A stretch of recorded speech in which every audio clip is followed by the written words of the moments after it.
it should be about neutral right now. Okay. Aloha explorers, and welcome to the live feed of the Okeanos Explorer. We are currently in the musician seamounts, which are named after numerous composers of note. Today we are diving on Gounod seamount. Gounod was a French composer who's best known for his Ave Maria. And today we are at a depth of 2,910 meters, and we will be transiting up a pancake cone to the top and seeing what kind of biological communities are there, as well as collecting rocks and observing the geological formations. Get your swing arms out. This is your biology lead, Megan Putz from the University of Hawaii, and I'm joined here today. We'd like to establish a bailout direction of southwest. Also University of Hawaii, your geology lead. We're excited to be here. On shore we have numerous scientists, so if you're on the line, please introduce yourselves. Hey, this is Thomas Morrow from the University of Idaho, joining you from PMEL in Seattle. The rotation has been shifted to the A-frame, and the bailout has been set to southwest. Copy that. Thank you, Bridge. This is Bruce Mundy from the NOAA Pacific Islands Fisheries Science Center in Honolulu, Hawaii. We observed while we were on the way down to. Current to the northwest. Copy. This is Chris Kelly calling you from the University of Hawaii, also from Honolulu, Hawaii. Malcolm Clark. How strong would you say the current is? Water and Atmosphere Research down in New Zealand.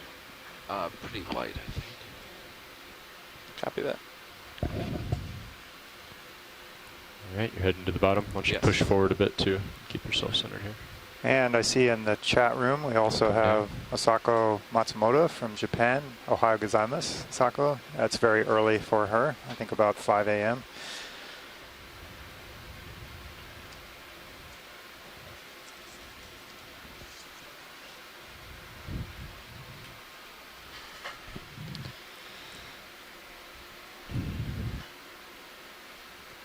Okay, so why So don't we're you just let going to give our science know pilots that a few moments to get situated. Or you can zoom in on And this. while we wait, we have a something floating in the water. You can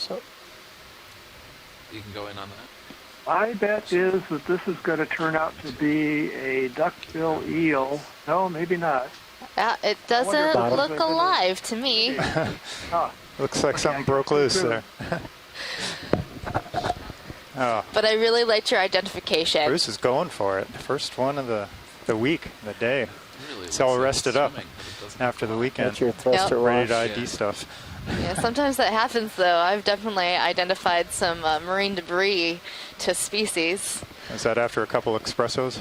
Yeah, probably. Get really excited.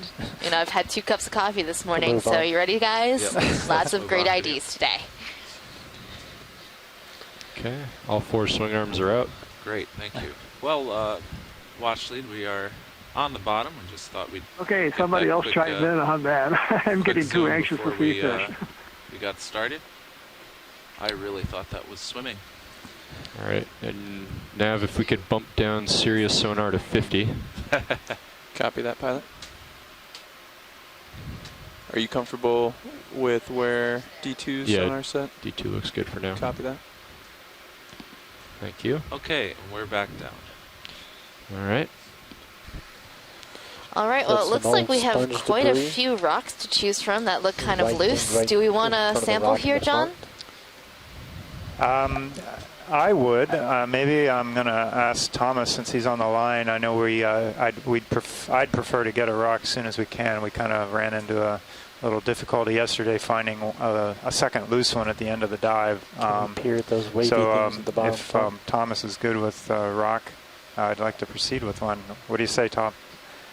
So you have a little bit of room to push forward if Yeah, you I want to think we search should. forward It as doesn't well. look like there's too much of a crust here even, so it would be a good place to get a rock. Okay, roger that. Pilots, if you copy that, we'd like to find appropriate rock. How's this one look? It's not as angular as some of the others. It's out in the open. That square one to the right. Also had a note in the chat from Tara Luke, who's also on the chat. Is not on the line because of some technical difficulties.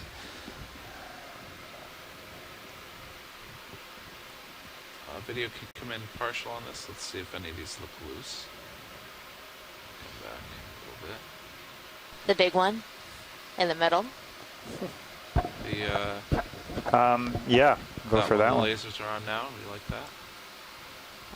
Or the upper middle, that round one. I think we got Which one would be better? More angular or more round? I think these are all the same. Okay. So usually we'll go for an angular one. But all right, well, come on out, video. I'll set down and we'll see what we can get. And behind that big roundish rock, Yeah, I'm seeing a dead sponge skeleton. That's a 030 looks pretty good indication that we'll see some nav. sponges today. yes, Copy that. as they come tumbling down. 030. I'm kind of liking that one rock to the We can left a start little out bit and more, adjust but as necessary. it's getting a bit on the large This side. one? Yeah, Yeah, it kind of looks broken pillow-like. yeah. We'll get your lasers around. There you go. Okay. But Cool. that's what, like a Yeah, that's foot? pretty big. It's getting pretty big. So you see the lasers in our screen right now. Those lasers are 10 centimeters or 4 inches apart from each other. And so if you're trying to figure out how large things are in view, just reference those lasers and remember those are 10 centimeters or about 4 inches apart. Forgot I was an auto heading. That's what was screwing me up. Oh yeah. Yep. You definitely don't want to drive that way. Nope. Not a good way to drive. With Yogi you can. Yeah. Yeah, Yogi's really nice to drive in auto heading with. But not D2. Oh, and there is a sea cucumber down in the lower left-hand corner. These sea cucumbers, it looks like what we'd like to call a sea pig. That's the common name. This one looks like we're the one that we've been calling Ellipidi tulip because of these long projections on its back. Let's see if there's a better ID here in our animal guide. You got this. Get your hydraulics up. Sure. I'm just going to do a quick... All right, I started up the sediment a little bit on the way in. Just wait a couple more seconds for that to clear. Hydraulics are up. Yep. Great.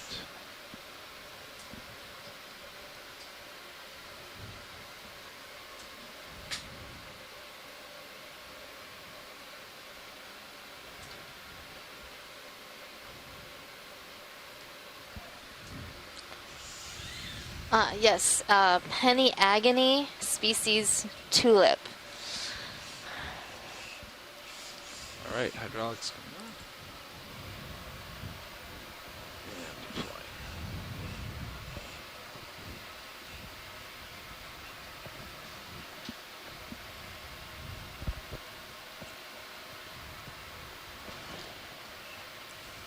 Okay, so which one did we like? The one with the lasers on, the roundish the big one. Yeah. If is that too big? Actually, yeah.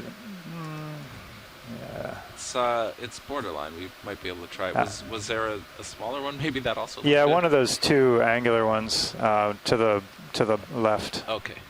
Let me try poking those a little bit.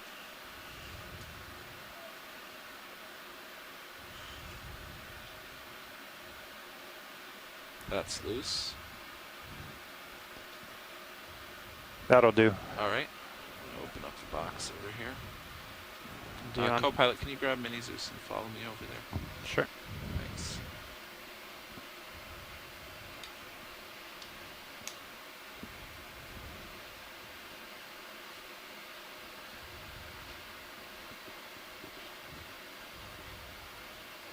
That's perfect.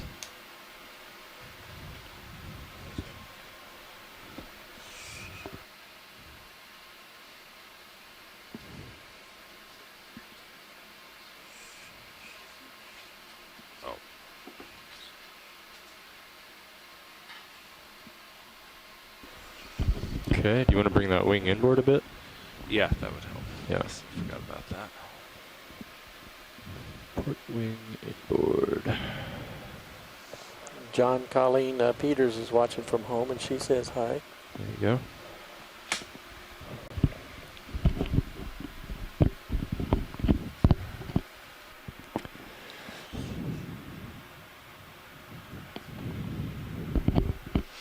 So if you look in Mini Zeus, you're not quite over it. Right.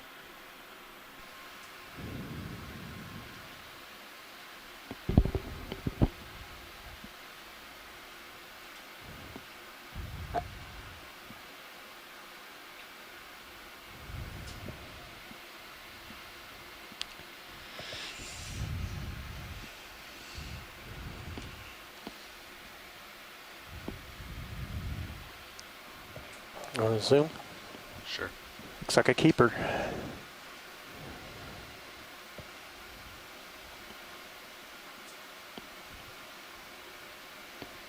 I prefer my rocks with biologic associates. It's more work. But worth it. I just like seeing everything we pick up. It's so exciting to be able to, you know, get your hands on something that's possibly new. Yeah.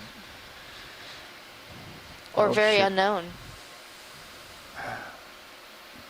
Yes, we need to log our sample. Jaw, you're going to hit the box. You could rotate the jaws. There you go. Partway. There you go. And I will close it I up. can get it. Okay. Is this 5? Dive 5. This Dive is our 5. 5th dive of the expedition today. Oh, putting a lot of pressure That was on in port We're forward hitting rock. the- it. Yeah. maybe you have to draw out a little bit. Yes. Well, why don't I My just favorite, though, is the field ID of Sure. rock. see if this works? It's very specific. Yeah, I guess we could do a little more there, but Yep, I'll draw out. there's a lot of stuff going on. Yeah. Well, in our reports, I've been putting manganese-crusted basalt.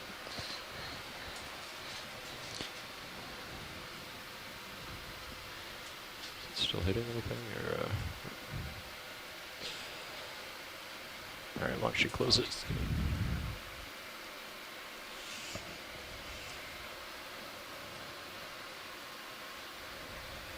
There you go. Okay.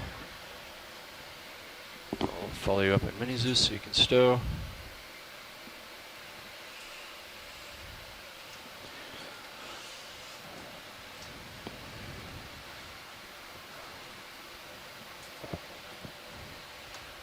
All right, 1 in the bag.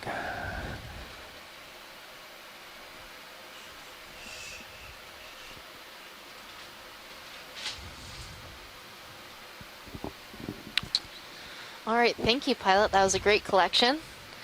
I saw a sea cucumber to the lower left, so when you're ready, it would be great if we could pan to that before we leave this area. Sure, we can do that. That's right now.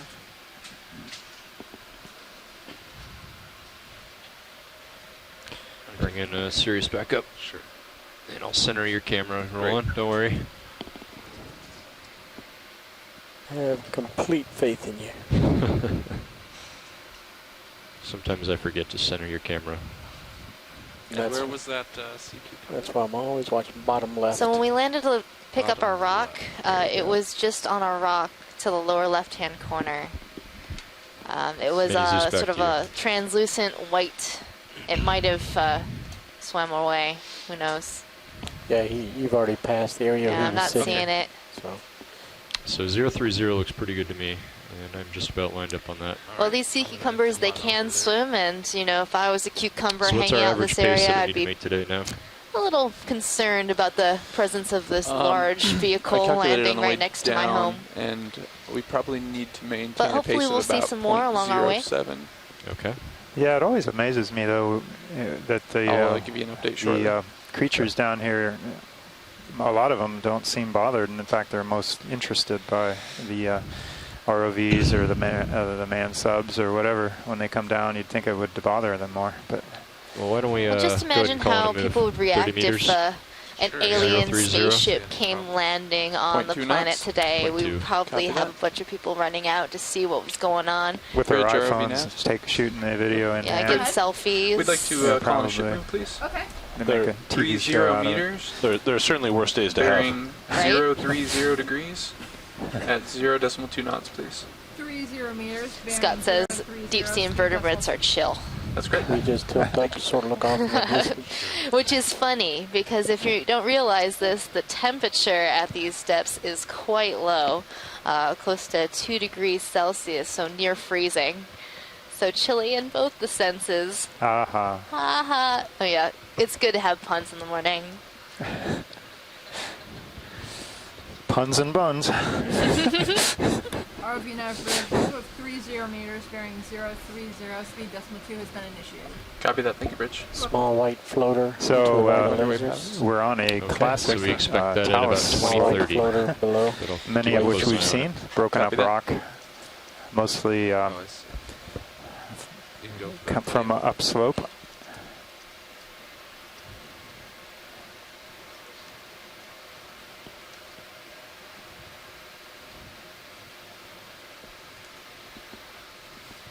Now we're seeing a nice little jelly.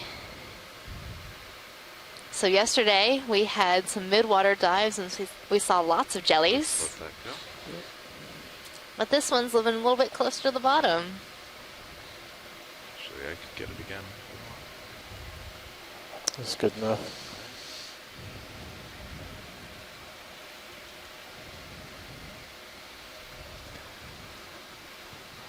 All right, well, we've seen some biology, but still no coral yet.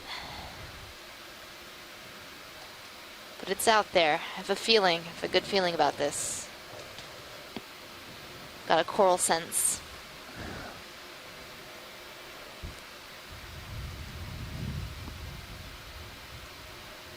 What can you detect of the current down here? Current is pushing toward the northwest. It's a moderate current, not too strong.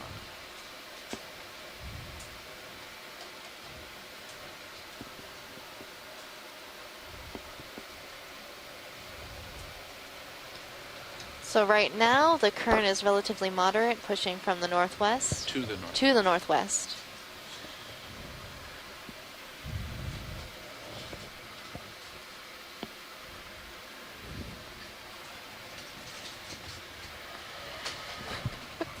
Rolling, sliding around over there. We're getting some rocks and rolls going on in the ship right now with my swivelly chair. It's quite exciting.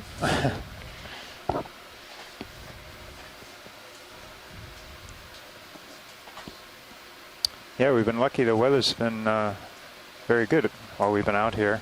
So far. A few challenges with different directions of currents and seas and swells for the launch and recovery and maintaining, but otherwise the weather's been really nice. Looks like a dead sponge. Some rocks. Co-pilot now. Go ahead, Nav.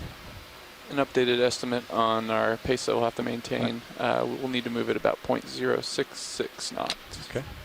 On average. ROV nav bridge. Go ahead, Bridge.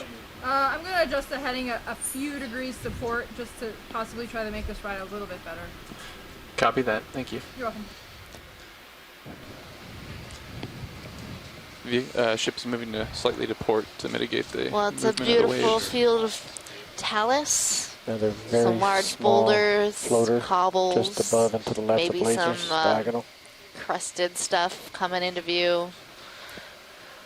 Yeah, it's a rather mixed bag of rocks here. Now left of lasers. What was that? Floater. If it Immediately matches left the of trend, lasers. these are all broken up pieces of lava flows from above upslope.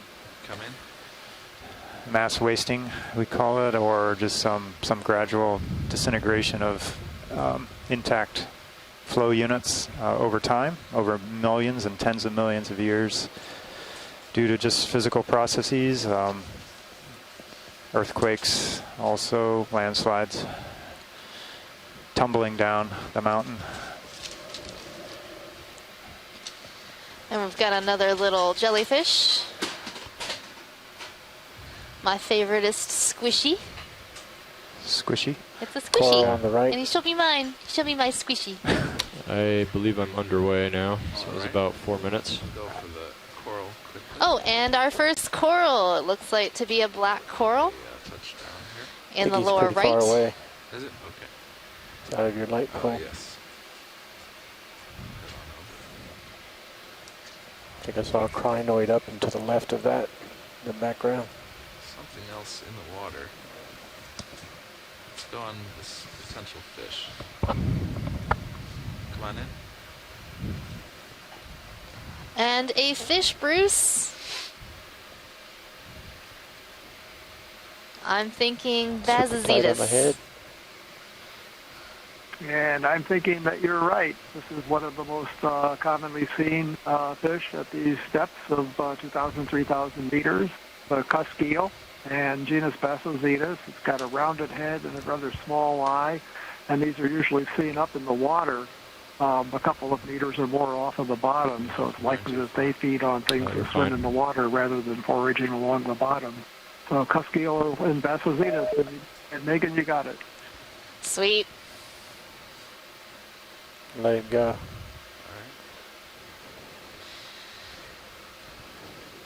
Oh, and there looks to be an anemone on this rock straight ahead. See a translucent right by the lasers.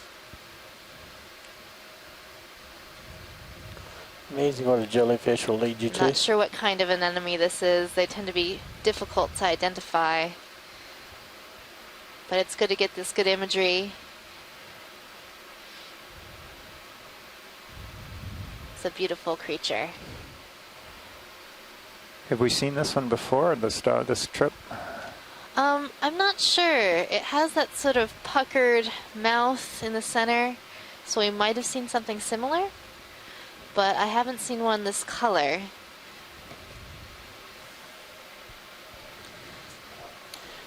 Thank you, pilot. Lasers across it. It's good. Then I'd like to take a look at that black coral. Yes, we'll try to get back to that. Yeah, should be relatively close.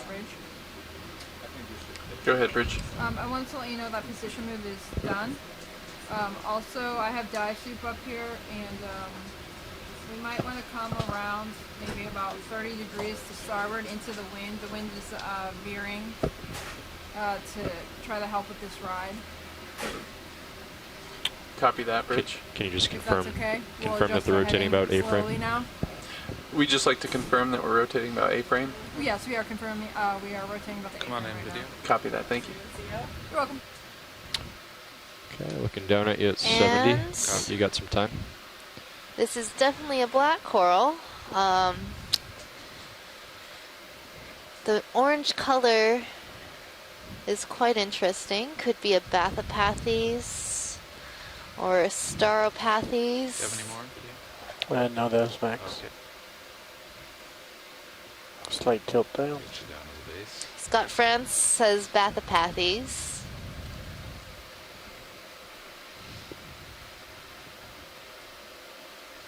Yeah, currents are picking up and still Yeah, moving usually north. Staropathes has sub-branches along these side feather branches, and Bathopathes usually does not. And the Bathopathes, they tend to look like feathers or plumes. You want to get the crinoid in the back? Didn't see it. Straight back and upper left. Or maybe straight Those are up. used to latch onto prey, or not so much prey, stuff floating by. Yeah, just floating by, things that pass between those parallel branches that polyps can grab. Right. And I see a crinoid on the rock in front of us coming into center screen.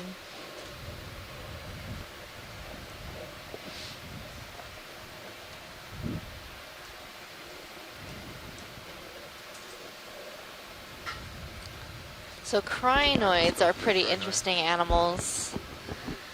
They have these long feather-like arms and then little tiny gripping legs called cirri. So this one has relatively short cirri. Probably just have another minute or minute and a half of swing. All right. Looking down 70, but you're okay. Coming back to it.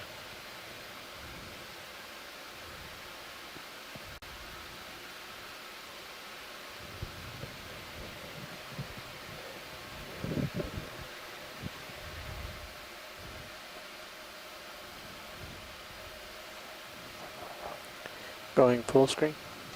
Okay.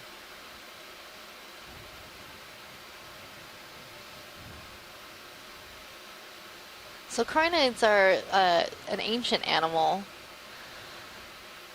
They're pretty cool. I don't know that much about them, but maybe we can get an econoderm expert.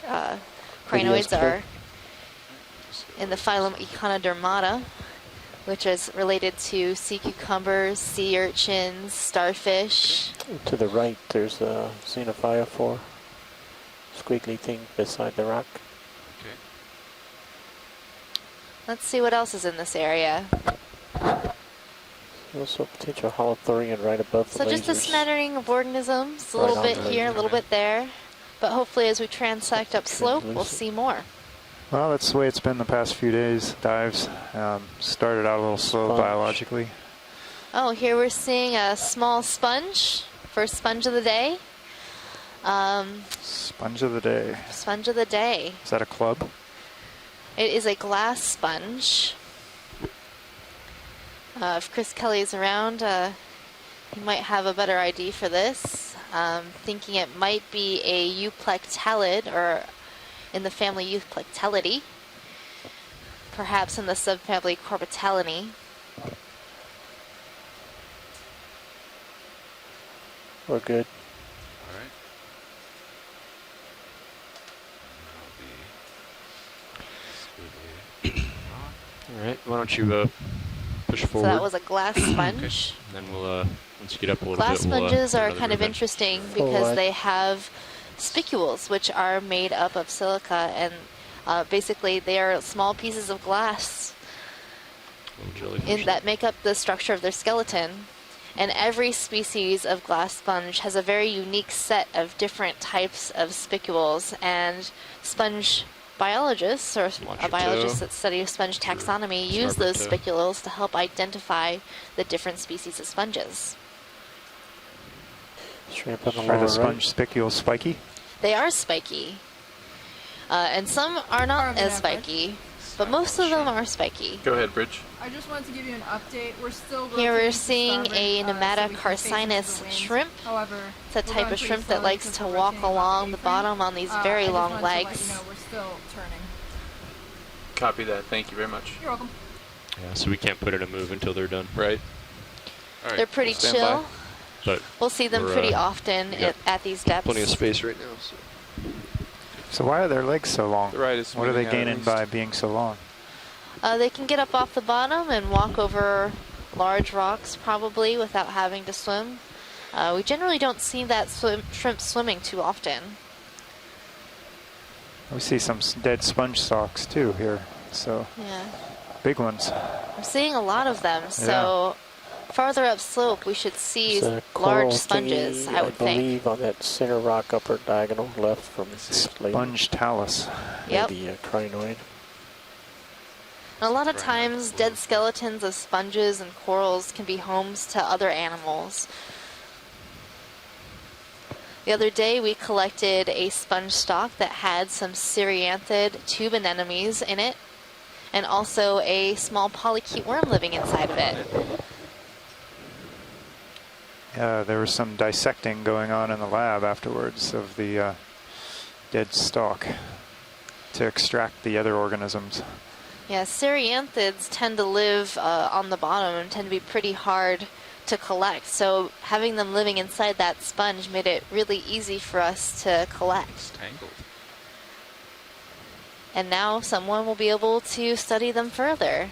There isn't very much known about the taxonomy of these deep sea Cerianthids.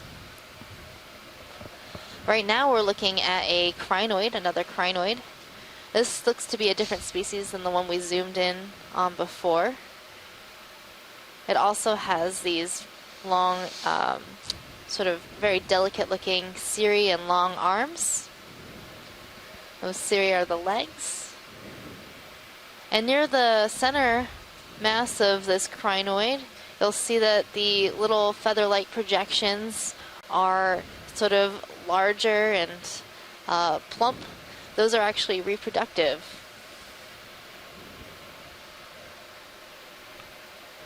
So Megan, a comment from the geology side of crinoids. You mentioned earlier that these are ancient creatures.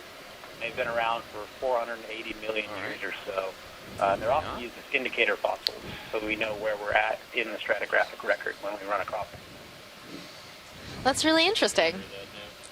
I knew they'd been around for a long time, but I wasn't sure how long. And that's a really good point, being able to 150 if you go from the identify very the bottom age of strata based on the fossil record.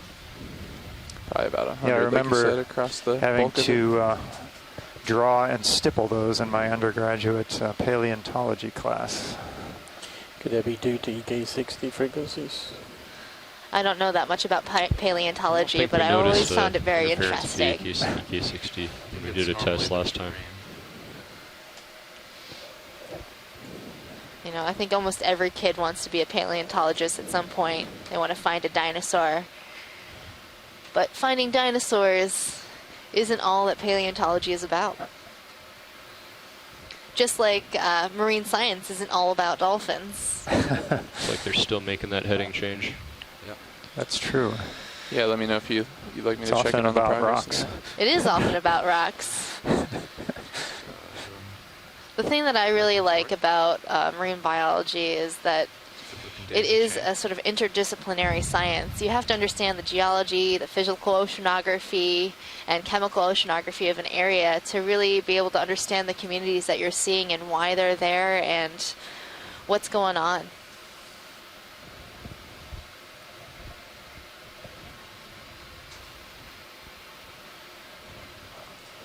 Here's a geology quiz. How big and small will a rock be?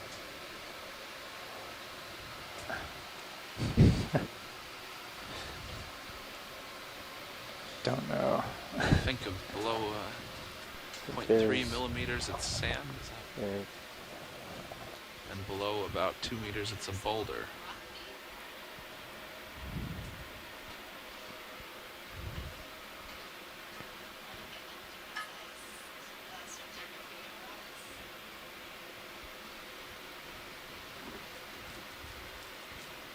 These are just things that we engineers learn from our geologists over time.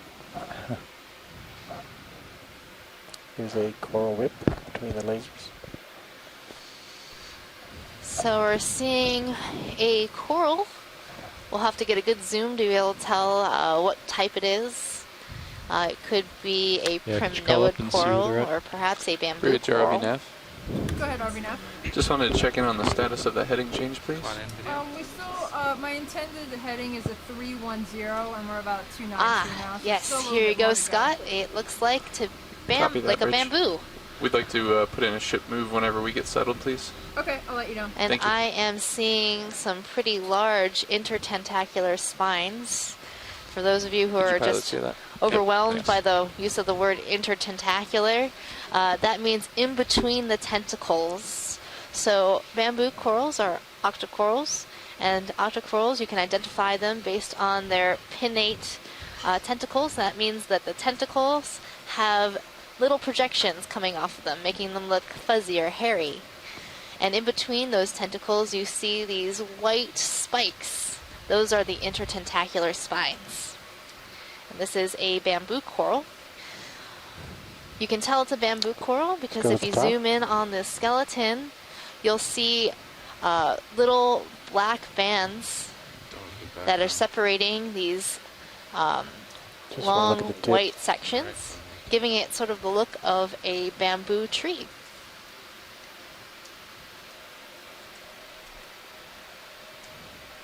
And I think if we go back down halfway, I believe I saw something wrapped around it Yeah, I'm not sure what that was.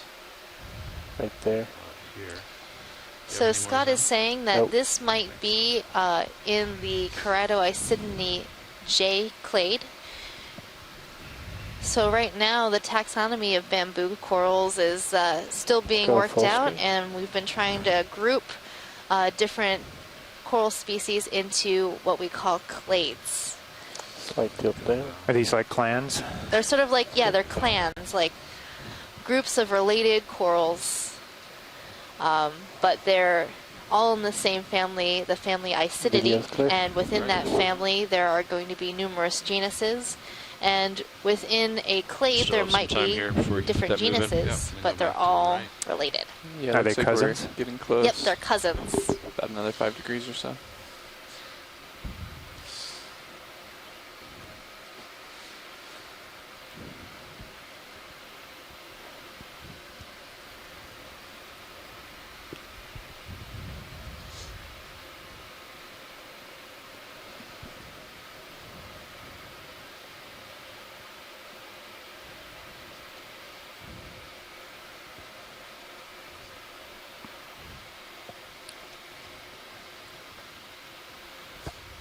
Some more dead sponge debris. I'm seeing a lot larger rocks. So why would we see a lot of small rocks and then now we're seeing larger rocks? Well, it could indicate that we are getting closer to their source. You know, unless a big rock gets a lot of momentum going, it's not going to move as far down slope. Especially on these even relatively gradual slopes. So that might be the reason. We do have quite a mix from really small cobbles, you know, a few inches across, to these rather big boulders that are several meters across. And everything in between, pretty much. They might be holding here at 306. There's another pneumatic carcinus shrimp on the rock, just hanging out. I can check in just a second. Some of the large ones could be actually in place lava outcrops. It gets a little bit hard to tell Bridge RV now? when they're surrounded by, you know, this other smaller material kind of fills in the gap. So it's, sometimes it's not easy to tell. I stopped it at here, about 305. Yeah, this large so, mass on the left side of the screen looks more in place, but it could just be really big. Okay, thanks. Yeah, 30 meters, after 030. you ask about that, I was looking at it more, and right now it looks like it could be more in place. Maybe both of these features, as opposed to these large boulders on the right. I'm pretty sure those have tumbled down. You can see they're very angular, like they've broken out of something. The ones over here are a little smoother. Though there is kind of a fractured face on the front of the one on the left.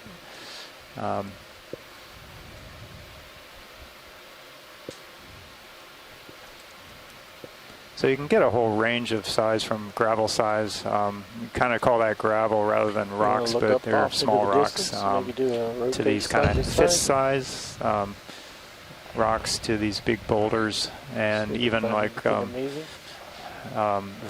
minivan sized boulders, and even house sized rocks that can come tumbling down or break off and separate from the lava flow. Sometimes with just like a meter crack in between, you can see them move down slope. It's pretty interesting. You can see the kind of where they joined when they used to be together. We might see some of that as we move up slope. They make little gaps or crevasses in the outcrops, so that they're probably good places for corals and sponges to grow, and swimming creatures to hide, crawling and swimming creatures to hide, find spaces. Pukas are little holes in the rock. Okay, it's about 4 minutes. For habitat. Yeah, I've noticed at shallower depths, the fish like to congregate underneath ledges or around where there's definite cracks and crevices. First floating thing, come on in. Bruce, do the fishes at these depths like to associate with that type of bottom? Looks to be a polychaete floating around. A polychaete is a type of worm. They have these special projections along their body called chaetae that this one probably uses to swim. Other ones use them to crawl. Red thing that went off to the left looked pretty cool.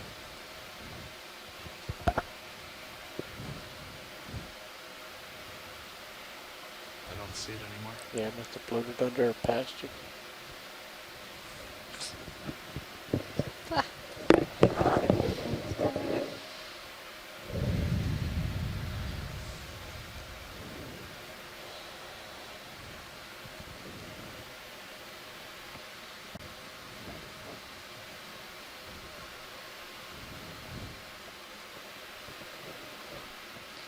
So much geology.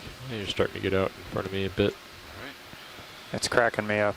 It certainly 3 is. minutes will be on the way. I'm all broken up apart it. You are? Yeah. It's really unfortunate.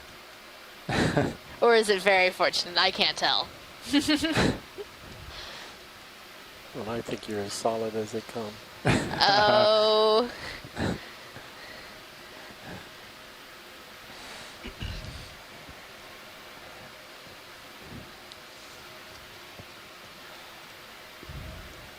Purple Hawthorne top right lasers. Yep. All right. Always go for Being purple. patient here. Oh, there's a sea cucumber. I see a purple sea cucumber coming into center screen just above the Come down a little- lasers. No, you're tugging me now. Yeah. Don't quite have the tether to get over there right now. Well, We you are moving could in that direction. you could come forward and Yeah. that's strafe to the right. lateral. Not during pilot training.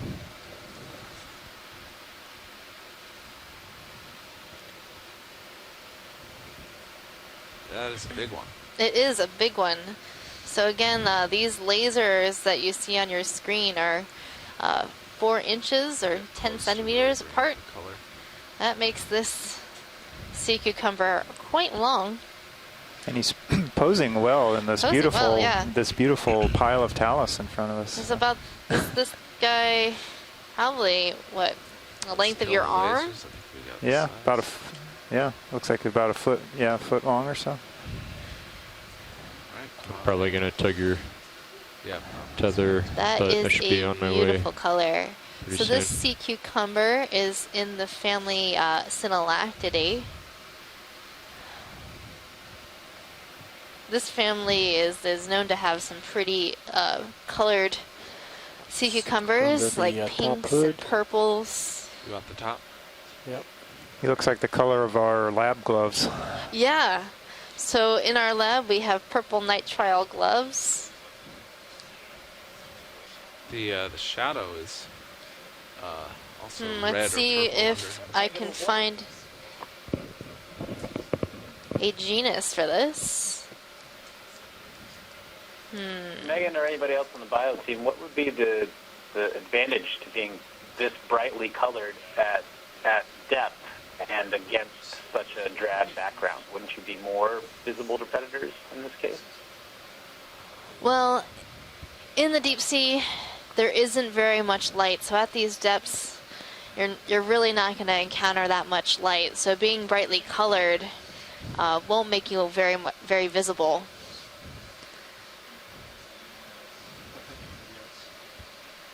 But I'm All right, It I is think I'm kind of feeling interesting. that Then move now, why so bother? you're You know? fine, yeah, why and, bother I'll having be these making my way colors? closer And it to could you. be that they have something that's coloring them, that it's a compound or something within their bodies that is giving them a color that's used for some other reason.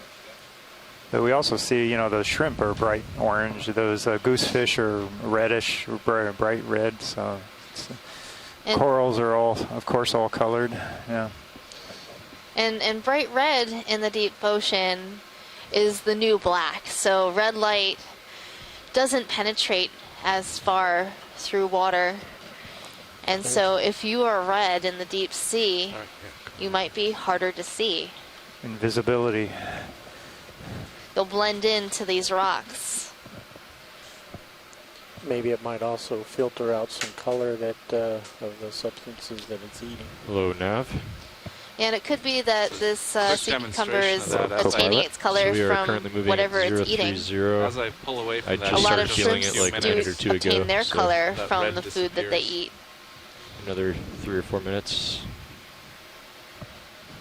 And that's why flamingos We'll probably put tend to be another move pink. after that. They I'll be eat a ready. lot of crustaceans that have that pink color, and then that turns their feathers pink. And if they do not eat that type of food, then they will not be pink. I learned that at the zoo once. Yeah. Yeah, so we have Copy a that, Bridge. few comments in the chat about this. Scott Francis, Straight color is line on the, right. byproduct of metabolites that are not important to the visual cues. Tara, High-pack tracking Luke has comes been back that it's less than optimal. could be block out any of the bioluminescence that anything they eat might produce. That's It's like interesting. 100 So meter they diameter there. their stomach Yeah. might light up and get them eaten as well. They don't block it out. Snap So. in on it. Definitely less than optimal. We did have to restart tracking. And if you are more interested in color, I believe Scott France wrote a nice just little wasn't updating in high-pack, or actually track link either, was it? mission log about color in the deep Yep. sea. Yep. And there's also a highlight video about color in the deep sea. It's always been so reliable. Yeah. ROV nav bridge. I know my sister the other day sent me a ahead, message Bridge. asking why the sponges we've been seeing were yellow. And Copy that, Bridge. our data manager, our sample data manager, came back saying that a number of sponges Copy that. We'll have a stand by. compound called uranidine Alright, Dave, did you that copy that? is yellow, Yep. that oxidizes when exposed to air, So why don't you're out pretty and that far turns here. the sponge Yeah, black upon Just hang out recovery. here. Sure. And that That's yellow all I have toward you. uranidine might be coloring those sponges It's a that we were second seeing Julie like that we've yesterday. seen. Yeah, But the Sirius only way should to know swing a for little sure further would at be least. to Yeah, I got gather a another sample and maybe test 1 for that minute. particular compound. But that's one explanation for certain colors is compounds within the organism. I think we've seen Yeah, I think this it's- They're into the hydromedusa wind or and seas now, but the jellyfish. current just is love the kind way of from they the port quarter. Yeah. do Must their be little giving them trouble. jellyfish dance. Yeah, It's they're all unfortunate. so far very small that we've seen near bottom. It's finally getting into a good All right, background. If you want to follow him. I'll follow.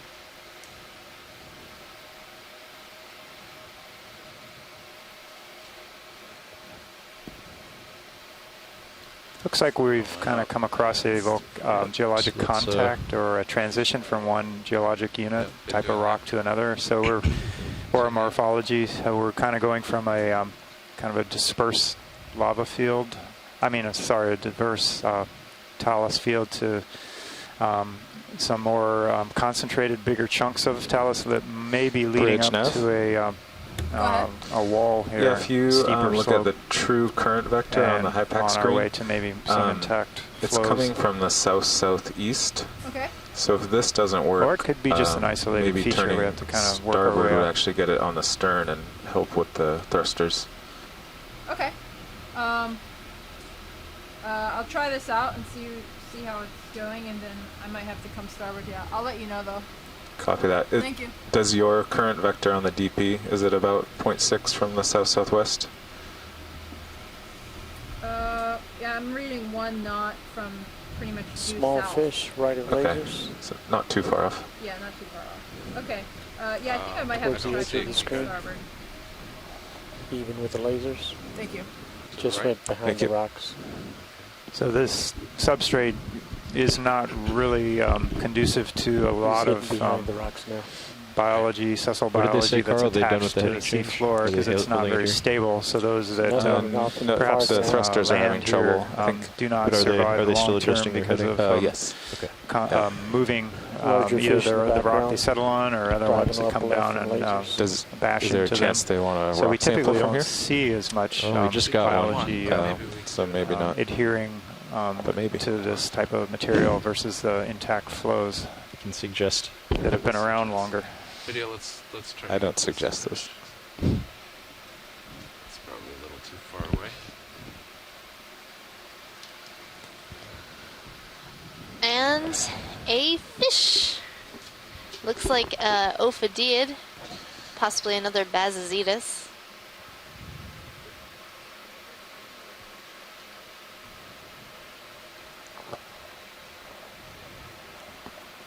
Yep, I think you're exactly right. This is a type that we see quite often. It's got a light area around the eye. The eye's rather small, but that pale area surrounding it makes it look larger. And again, swimming up off the bottom, characteristically of this genus. There are several species in the genus that could be found in this area. And to identify species, you have to start looking closely at characters pretty like much the settled number out of scales and nature of the teeth on the inside of the mouth and all things that we can't see from genus like this. So Megan, you're on top of it. Awesome. So Bruce, how do you get specimens from this depth of these fishes? Specimens are collected of deep-sea fish by trawling, but this is the type of area where you can't trawl effectively because I turn my head a bit. snag on the bottom and get torn up and lost. Just slightly. Another way is to set baited far traps off. Maybe a and catch the fish that are attracted to the baits in the traps. And that works for a lot of species, including some of these ophidiids. But there are fish that aren't attracted to the baits either. And so there are different techniques used for different types of fish. However, it's much more difficult to collect fish at these extreme depths than it is in shallow water. For example, you really just can't go fishing with hook and line to catch your fish. So there are limited ways to do it. Most of the specimens of deep-sea fish have been caught by trawling, by nets that are dragged along the bottom or in mid-water. Well, thanks for that background, Bruce. This is a great-looking outcrop here. Oh, yeah. I was really hoping it would have some coral on it. What another jelly.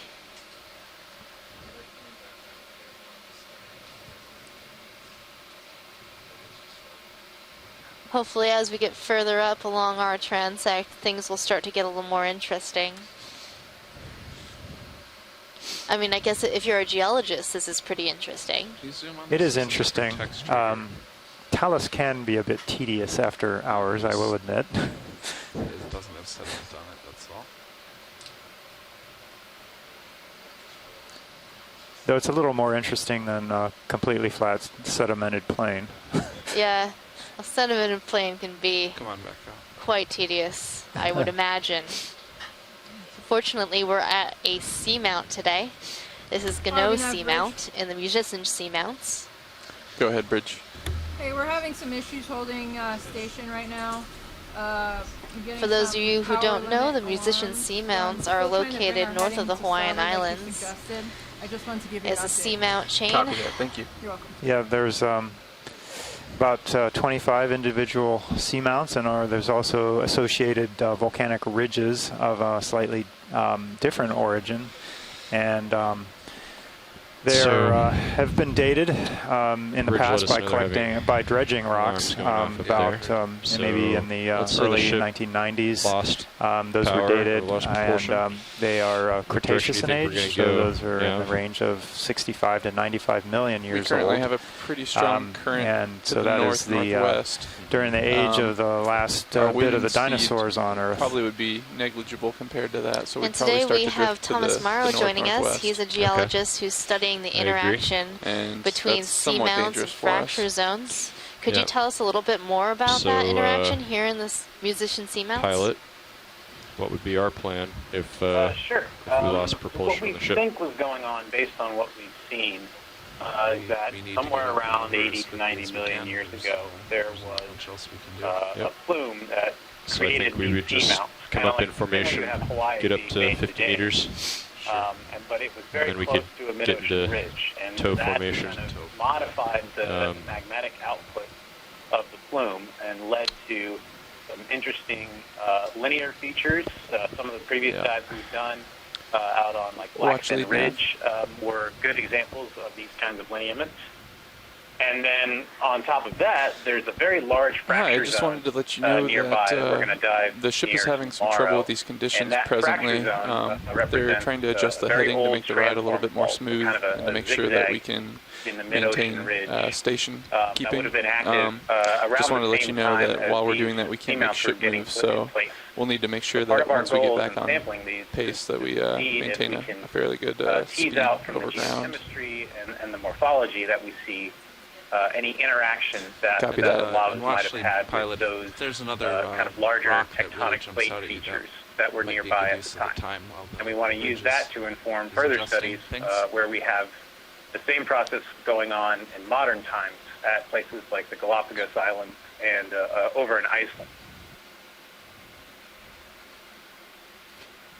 All right, thanks, Thomas. So that's a good example of someone being able to take advantage of these I'd say dives if, to the musician's seamounts area too fast as far as the surface, geological and background we couldn't goes.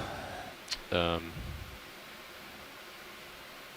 We'd look at the direction So of drift. just an update from the ship. And I would try to line up we're with having a little bit of trouble keeping our and you would position and need to be coming up, change but our you heading would a try bit. to stay the 20 meters So we'll be below hanging me, around in get this into tow area formation for a as you little bit of drift behind time me, until and then things come get up. more situated. Does that make sense? And we can start to make 'Cause ship if we're moves drifting again. too fast to the surface, we we'd won't like be to able to collect have much another rock maneuverability, sample so in this I area. think you would need to turn Might to be port a good time to do that. to take that turn out. Or a sponge sample, should we ever find one alive. Yeah, I'm seeing these large sponge skeletons laying around on the bottom. Look at this dead one. I know we're more interested in the living sponges, but this is all we have around here. Yeah. Hi, Megan. This is Chris. This looks to me that like it could be in the family Fariidae, and if not And that, so possibly now, in if it's the family important, I would keep Urididae. HiPAC zoomed It's a in glass sponge, and on as the you ship, pointed out, and it's dead. you might be able to Typically, notice these glass the ship, sponges are drifting white or before yellow, as you've Rich seen does, already or is able to on call the down. cruise when they're alive. So But when keep they an eye on the die, track line of even the if ship, they don't and if you fall start to see over, it they accumulate moving quickly in one sediments direction, and let us other know. types of debris, and their Roger that. tissue sort of dissolves away, and they start turning brown. And so this is not the actual color of the sponge when it was live. It would have been white. But that's a very, very old sponge specimen. I think that looks quite large. So I think it had quite a useful long life before it finally collapsed. Yeah, when the sponge is alive, don't the animals inside the sponge, they keep it nice and clear of debris and sediment? All right, Nav, Yeah, would you call up and the and get an living update? tissue inside the cells, or I mean the cells of the sponge itself can keep it free of sediment as well, and so when Bridge all of RV that now? stops when the tissue dies, then Yeah, I just wanted to get it an does update start on accumulating all of on this the ship material, progress. and I have very dive soup up distinctive here, and we're brown trying color to, that most of them find a better turn to when they die. And one other thing is that somebody might ask, well, why don't you just collect the dead sponge instead of a live one and leave the live one there? Well, a lot of the taxonomy is based on microscopic skeletal parts in the tissue, not just the skeleton itself, but in the tissue that are called microscleres, or very, very small microscopic parts. And those disappear when the tissue erodes away. They go away with the tissue as well, so you can't identify the sponge. So dead sponges do not make a good collection. And I'll stop there because you got some animals showing up. Ah, this looks like a polychaete. It is a swimming polychaete in the genus Swimma. Go figure. Swimma? Swimma. Swimma, the swimming polychaete. Oh, he's stalled. Yeah. Some of these polychaetes do have eyes. Flota. Oh, is it? Now it's in the genus Flota. There are two genuses, Swimma and Flota. No, I'm not making that up. Oh, he's posing. Posing. Probably saw our I was lights. reading about these. A green bomber. Go ahead, Bruce. No, I was just reading about these, and the first species described in the genus Flemma is called a green bomber because it looks like this has the organs toward the front that are pointing up, not pointing off to the left, that I believe are bioluminescent and can be released, actually, and that's why they were called green bombers. They can release these bioluminescent glowing green organs when they're trying to avoid predators. Oh, that's really cool. So a lot of the animals down here do have eyes, and can be attracted by bioluminescence. So that would be a really good escape mechanism by dropping something to distract an enemy or a predator as you were able to swim away. I know some copepods might do something similar. They can excrete a bioluminescent squirt and then swim away very fast in order to avoid predators. Come in for the coral. Gold coral also has some bioluminescent. Chris Law, I have a bit of interesting information for you now that we have a quiet moment. Okay, go ahead, Chris. Come on in. Okay, well, first of all, the worm you were talking about, the scientific name is actually Summa bomba viridis, and bomba viridis literally means green bomber. Viridis meaning green, and bomba meaning bombardier. And that's kind of what I was talking about, is the name. Yesterday you asked, I think you asked me, or I just assumed you asked online or on the air, and I just kind of took a note of it. But you were asking about the ophiuroid, the serpent star Ophiocrius oedipus. Is that full? Yes. And you were wondering what the Oedipus referred to, and because I think you assumed it was just something rooted in mythology. And so I was curious, and I looked it up. And it turns out that it's a big red herring, because Oedipus in the translation of Oedipus actually refers to the I think it's really actually referring to a swollen foot or swollen organ. And these brittle stars are known from the description based on a swollen arm plate. On the description outlines the fact that the base of the arms is really turgid. So when you look at these serpent stars that live on the Talagorgia or whatever it is they live on, it doesn't actually refer to any kind of like incestuous thing. It's actually referencing a direct descriptive fact about the arm. So Ophiocrius oedipus actually talks about the swelling in the arm. It's not about the mythological context at all. So I don't know why, but I thought it was a quiet moment, and I thought you'd get a kick out of that. So. That is really cool. Fun facts. Fun fact Monday. Fun fact Monday. And I'll leave that until we see a starfish. Have a good day. Bye-bye. All right. Bye. Thank you. So right now we're looking at a black coral. Taking a look at the base, you'll notice that the polyps on this coral, there are two very large arms, but then there are also some small arms or tentacles within each polyp. So you see these rows of polyps with long arms, and in between there are shorter arms. And that's really typical of black corals. They are hexacorals, unlike the bamboo coral that we saw earlier, which is a octocoral. And you'll note on these tentacles, you don't see those pinnate projections. That way you know that it cannot be an octocoral. There appears to be some sort of pink associate on one of the lower branches. I'm not sure what that could be. It might be a gastropod or a snail. Bridge ROV now. But it's very small, so I don't know if we'll be able to get an idea on that one. Just wanted to check in on status. We're currently holding our heading here at 330. The thrusters aren't that happy, but if you want to put in a position move, we can try it. Copy that, Bridge. Watch 2, he's talking to Stand by. right now. Yeah, let's do 30 at 025. Come on out, video. And you're pretty far ahead anyway, so you're fine, Dave. Alright, yeah, you can do that, man. Bridge RV nav. Go ahead. Yeah, if you don't mind, we'd like to try a ship move. Okay.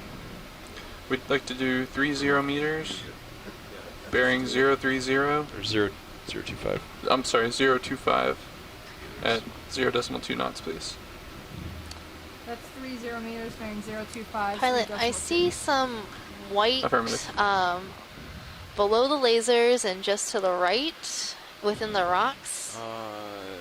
It's a little bit further to the right. Okay.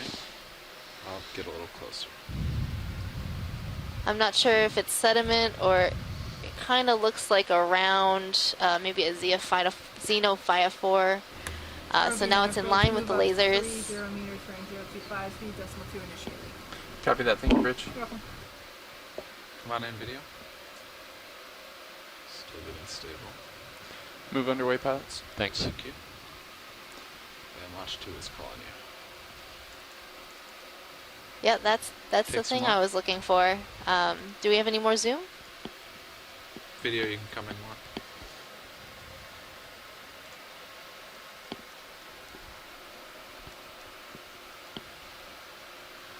Yeah, so I think this is a xenophyophore, which is actually a protist, a single cellular organism, and it creates this sort of matrix around it. I think they're very interesting creatures.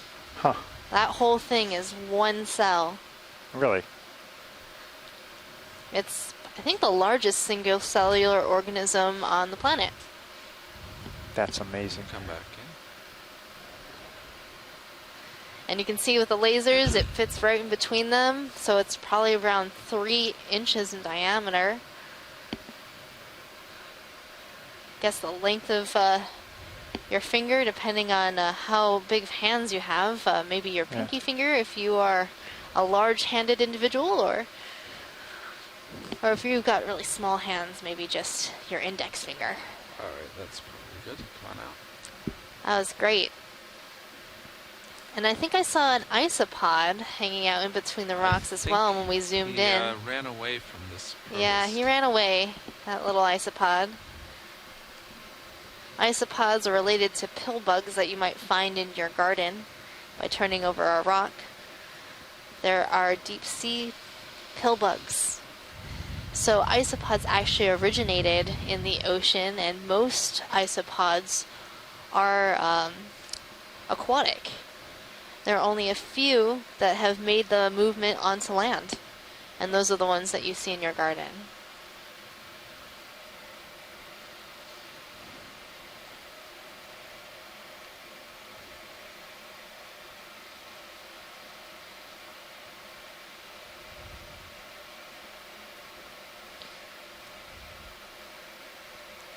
Let's see what this is floating.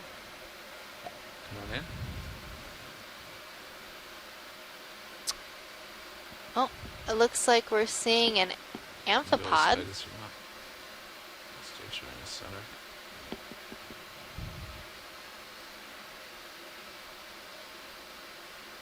And it is swimming away from us.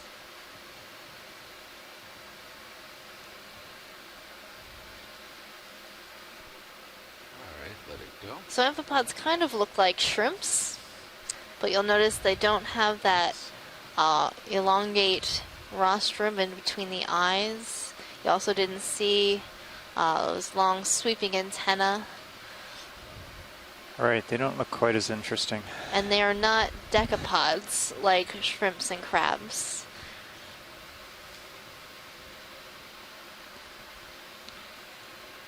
Even larger dead sponge. Another large dead sponge, possibly Farreid or Euretid.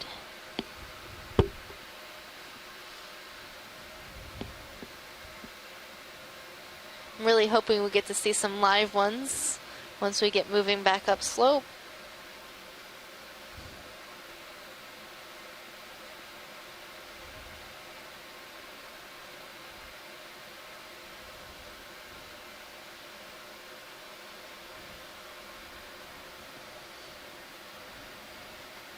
So I'd suggest tilting your camera down since we can't really move forward right now.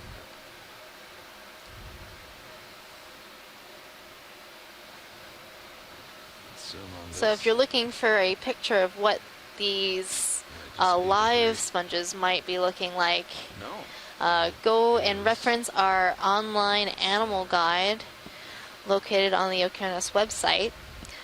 In the Euretids, it could be possibly a Conolasmatini, new genus. Alright, think I'm on the move. Or if you look in the Farreids, you'll see it might be a Spidoscopulia. We're getting a nice view of this swimmer polychaete.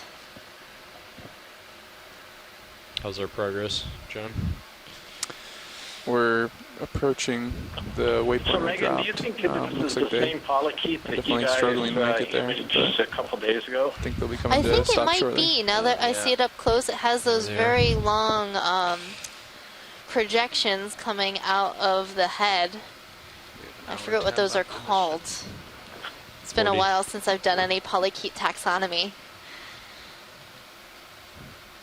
Yeah, so we got, I think it was Bruce Mundy who forwarded a message to me the other day. He contacted Karen Osborne at the Smithsonian, and she actually came up with a tentative ID on that polychaete, and I'm looking for it right now. So I'll see if I can locate that and get back to you with it. Yeah. Oh, thank you, Chris. Probably the head.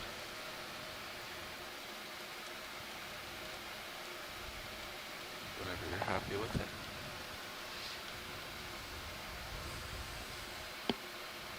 All right, come on out.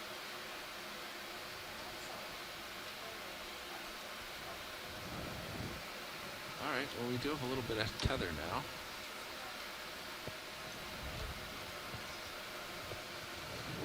I think it's a dead sponge, but I can check.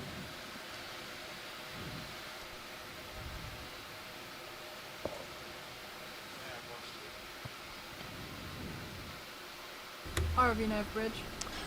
Stand by watch. Go ahead, Bridge. The move is just about complete. Copy that, thank you. You're welcome. Go ahead, watch 2. Yeah, I was just wondering what the status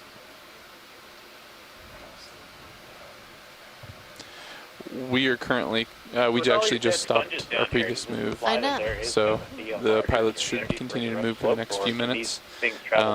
The ship is having trouble maintaining position and I'll making sort moves. of handle that one if you don't This mind, is the first one Megan. we made for several the way I minutes kind of now. look So at them is we'll have that to these see how well they sponges station can keep live here, for. and then we'll go from there. We don't really know how once we do long, have but we think they can get more pretty control, old. though, At least we'll probably need tens, to pick if up the not pace. hundreds of years old. And when you see dead sponges lying on the bottom, they could have been there for a really long time, and it could be just natural processes. So it could have been right from this particular area, and he just died, and he's laying on the bottom. You could have multiple generations of dead sponges laying in one particular area, and you sort of think, okay, there must be a big group of these upslope, but maybe that's not the case. It's just multiple generations. Okay. I'll go back to that.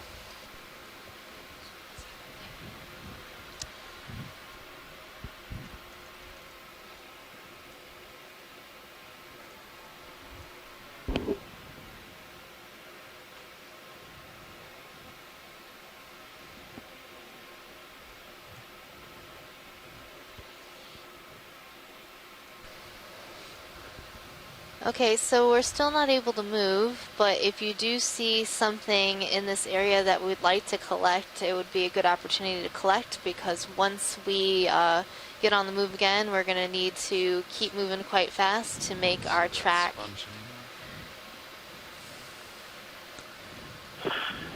I'll quickly throw out, it was not Bruce Mundy who sent me that email. It was Tina Molitsova who copied me on an email from Karen Osborne. And Karen said basically, wow, thanks for sharing. That is the first toothed Dordrillis I've seen on the bottom. I was sure they went there though, because their guts are usually packed with sediment. Very cool, thanks. That's about as from far Karen. as I like to go videos. So I think this is Karen Osborne. I'm not absolutely positive. I know she's an expert in polychaetes at the Smithsonian. So yeah, it could possibly be toothed Dordrillis. So say that 3 times fast. Oh my goodness. Toothed Dordrillis? I can barely say it once.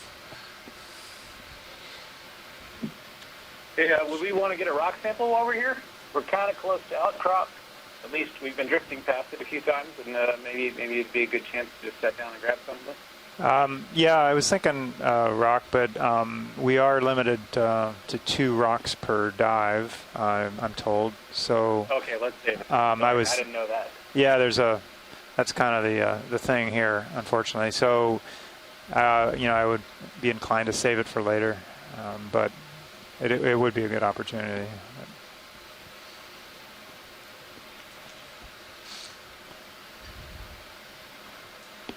Well, keep your eye out for some more biologics to zoom into and possible collections.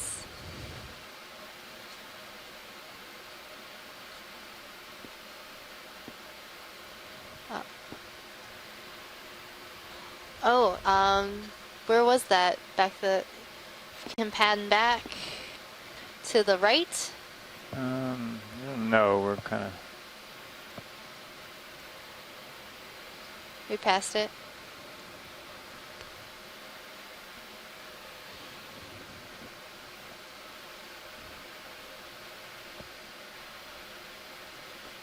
What are we looking for? There was a coral next to that large dense sponge stalk that we passed just a few moments ago. Oh, if it was recent. Okay. I didn't see it. Did anyone on shore see it? Because our videographer just pointed it out to me. Co-pilot Nav. Go ahead. What move would you guys like to make once they complete this heading change? Actually, it's looking like a 020 now. That'd be fine. 020? Yeah, that looks like it might be a Chrysogorgid Yep. Copy that. that we passed. It sort of blended in. Do we know where that was? I'm not finding it. I didn't see it. Looking down at you, 70 degrees. We're past that. I don't think I can get back to that. All right, thank you, co-pilot.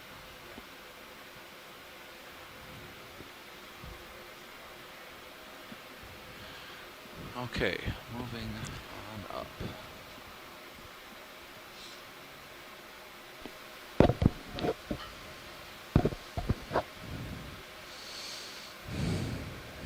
Bridge ROV Nav. Go ahead, RV. Just wanted to check in on the status of the heading change. We are currently done with our heading change. Copy that. Would we be able to put in a move? Sure. We'd like to request a move of 30 meters, bearing 020 degrees, at 0.2 knots, please. That's 30 meters, bearing 020, speed decimal 2. Affirmative. Thank you.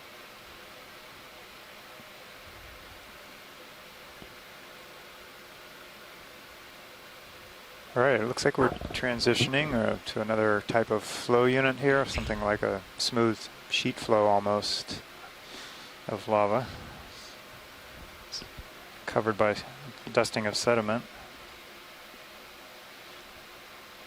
RV nav, bridge, move up 30 meters, bearing 020. We are still we're just getting going again. Thank you, Bridge.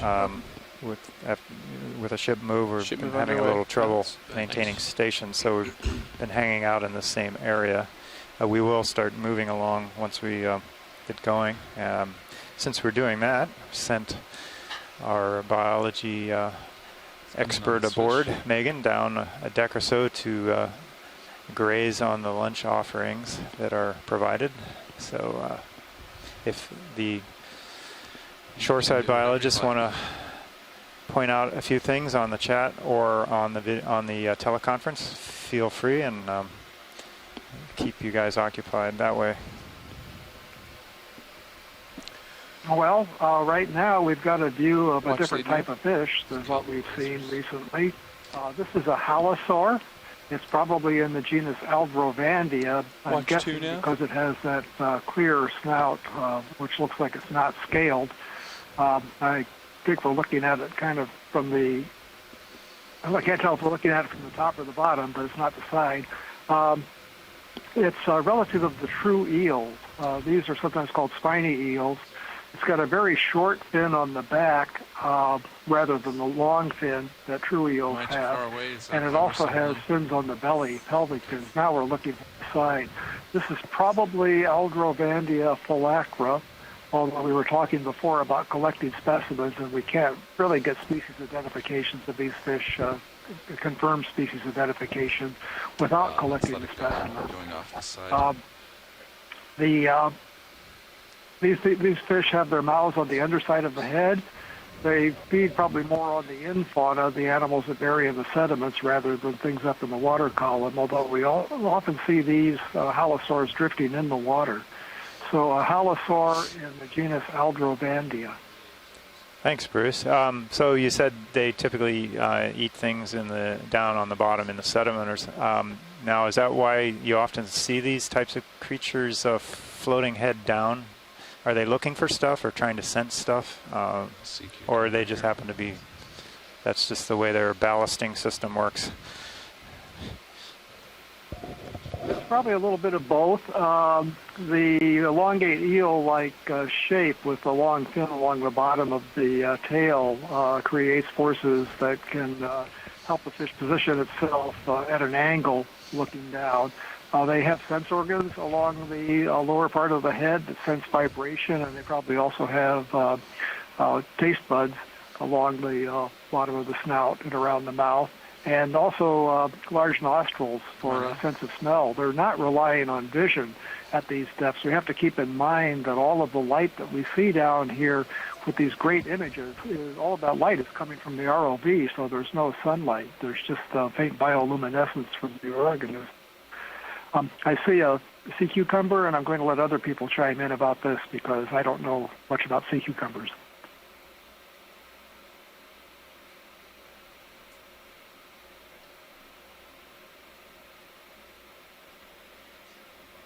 Let's go for the front end. Come on in. I think this end is the front. Thanks, Bruce.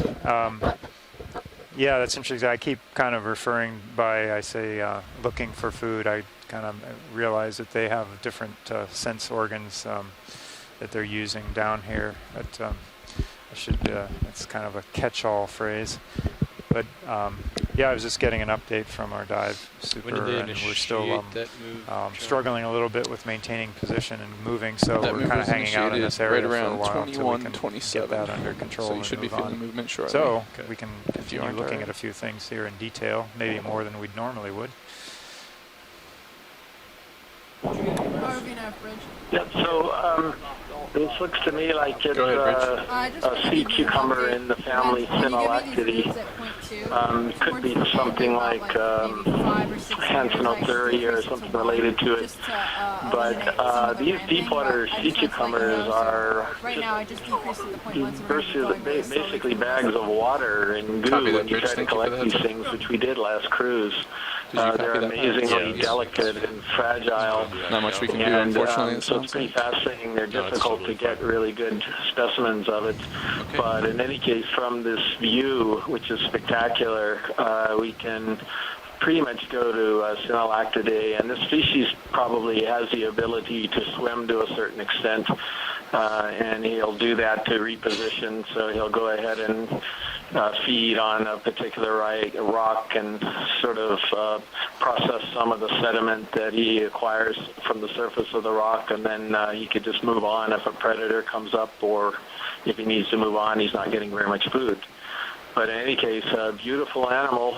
They're very difficult to collect, and I think it's in the family Synallactidae.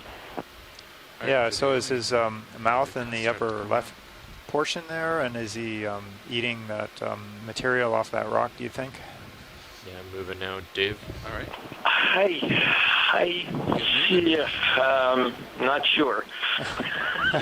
This guy, it's possible his mouth is actually down on the lower right. It almost looked like a hint of a velum down there, which is kind of a hood that surrounds the top end of these things.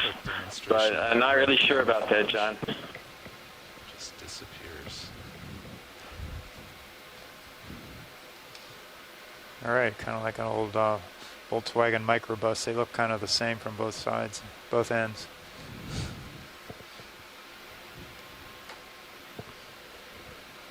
All right, we have a little bit of tether. We're going to start to move up slope again. We have another shrimp passing by here that you might see soon on shore.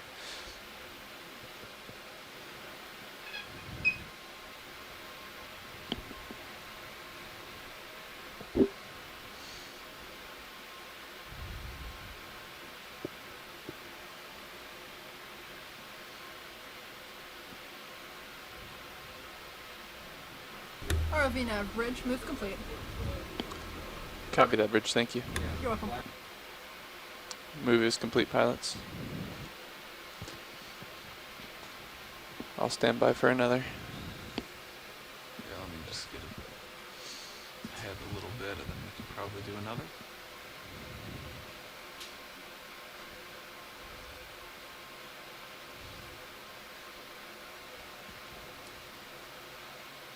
It felt like that was my toe hitting the rock. I know it doesn't work that way. Force feedback. All right, Yeah. so as far as the geology goes, it looks like we're getting into an area of kind of a combination of intact lava flows that haven't really been broken up at all, that they're in place, surrounded by these cobbles or talus of various sizes, mostly smaller, but some large blocks too. So I think down below we saw mostly just talus, broken up pieces of rock. Now we're moving into a combination, and then I suspect, if like we've seen the past few dives and other places we've dove, that we'll get up to a kind of a wall or a series of intact flows that are pretty much all intact, and where a lot of this material would have come from. So that's kind of a normal progression as we move upslope on these seamount features.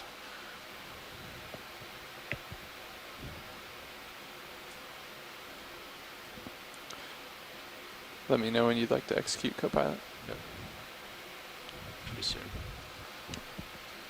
I'm pretty far out ahead. I think we could. Well, I'll just keep centering out. We have another. I don't know if you noticed that, but there was a tumbling snail that just went off the lower part of the screen. That's one of those Gaza Daedalus. That was pretty interesting. I only got a quick glimpse of him. Yeah, I didn't. I missed. I was taking some notes on my logbook about the area. Copy that. Missed that one. But we've seen those. Yesterday we saw a few of those. Go ahead, RV now. We'd like to request the next ship move, please. Alrighty.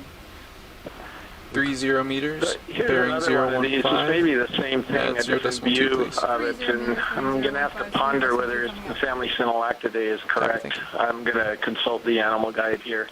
I might have spoken too fast. This could also have been in the family.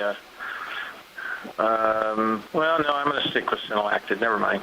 All right. Well, we've seen so far a purple one. We've seen a pink one, and this one's kind of a rose-colored reddish one. Interesting variation. ROV nav, bridge, move of 30 meters, bearing 015, decimal 2 initiated. Copy, thank you. Move initiated, pilots. Great. All right.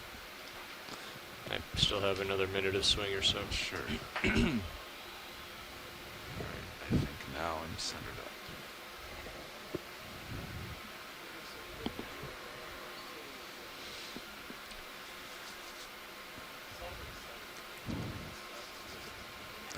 Watch 2 nav.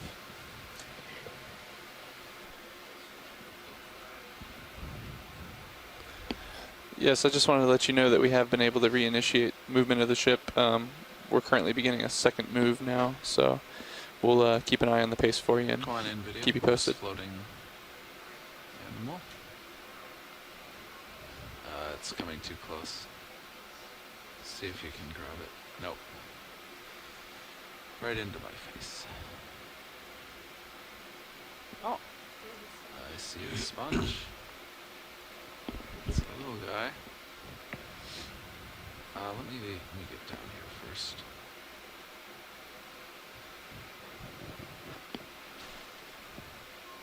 More force feedback there. Yep.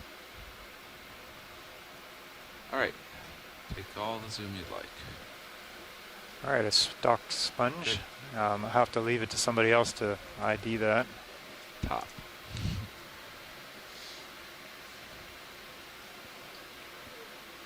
And I've been told that we've kind of, we're able to start moving up slope now, so we're a little behind schedule, and I think we'll what's our average progress pace? up slope at too far behind basically as fast as we can move. Yeah, I don't think so. I'll recalculate.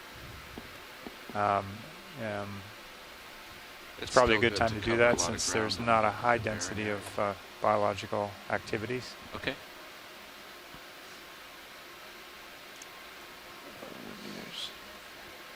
No. I'd have to move to Ramon?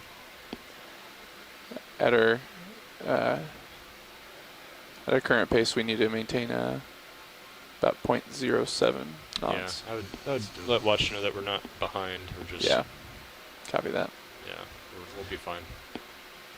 Watch 2 nav. All right, let's go down to the base. Yeah, I just wanted to give you an update. I don't think we're behind necessarily. We just need to keep an eye on our speed and make sure that we keep moving. It's behind the rock. All right. Where?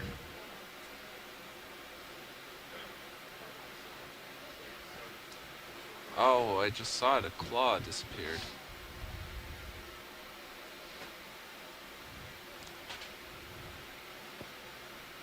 Oh, there it's poking something out.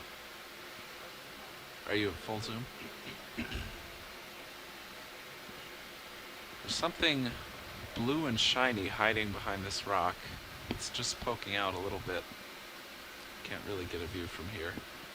Maybe as we take off, we'll try to fly over it. You could come out, please.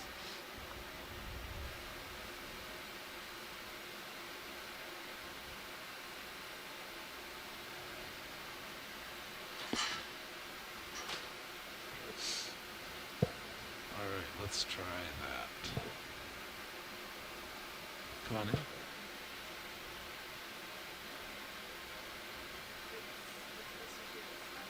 Yep. All right, everyone on shore. I guess I've been seeing in the chat that we've had some problems with freezing video streams. I had mentioned earlier that we were kind of, since we've been hanging out here a while, we're going to get moving and move on up slope, so keep our pace.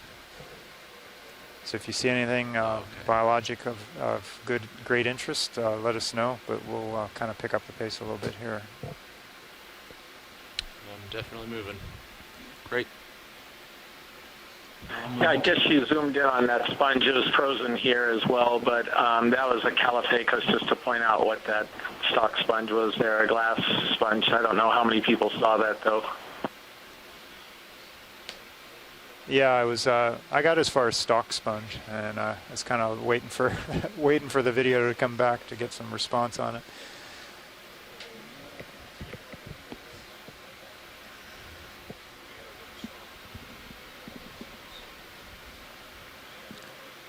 Looks like we're nearing the end of the ship move, pilots.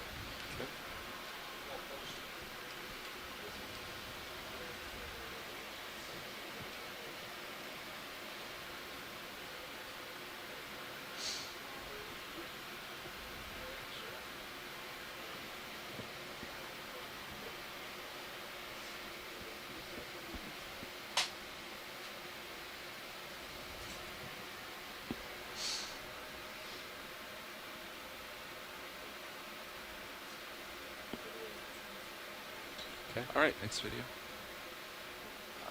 Maybe we'll try this first. Looks like another Bassozetus, another cusk eel, from the shape of the head, the large, very rounded, smooth head, and the way that it's swimming in the water column. Now we can see the very small eyes. So I think this is the third one of these that we've seen on this dive. It's going off into the black. Yeah, thanks, Bruce. Maybe one more snap on it if you can. No. That's it for that fish.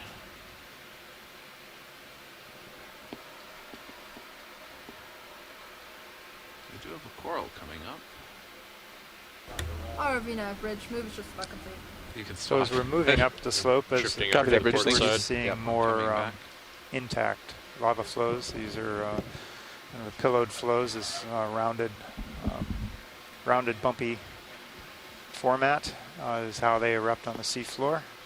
So as we're moving up, we're seeing more of these intact and less of the talus or broken rock in between. And we'll probably be seeing some more corals, such as this one, in the Ship move foreground. is complete, pilots. Right. Just a primnoid. Just be in the middle of that. Serious.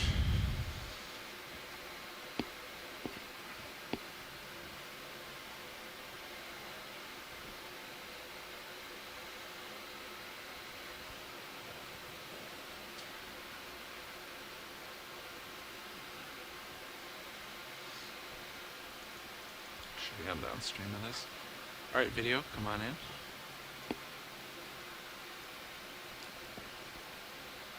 Coming back to it.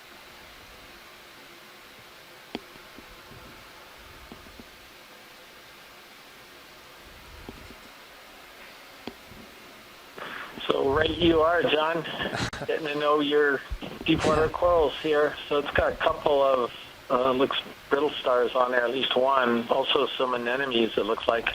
Yeah. But this is in the family Primnoideae. It's a deep water octocoral. And as far as which one, my guess at the moment would be, as we're zooming in a little closer here, let's see. Also has an amphipod on it, right? Oh yeah, look at that. And a brittle star, a couple of brittle stars. You'll see in the upper right. Looking down at you at 65 degrees. It's probably going to be in the genus maybe Calyptophorus possibility. The other possibility with Norella, I think. But yeah, look, these are some brittle stars. We used to call all these spiny ones Ophiacanthidae, or in the family Ophiacanthidae, but now we know better that there can be other spiny ones in different families, I guess. Would these all three be the same thing? Anyway, beautiful. What's that? Would these three be the same? It looks like a smaller one, a juvenile maybe, or just a different type? That's a good question. So one's facing the opposite way, the one on the left, so you're only seeing his arms, so you can't tell on that one, but I suspect they probably are all the same. Certainly the two outer ones, and then, yeah, that middle one could be something different, but could be the same as well. Make another? Not yet. All right, thanks.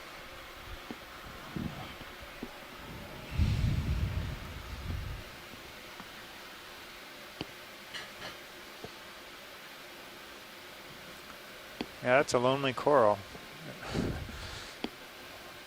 Nothing much else right on the slope. That's a very lonely coral. Yeah. I think he needs a sponge friend.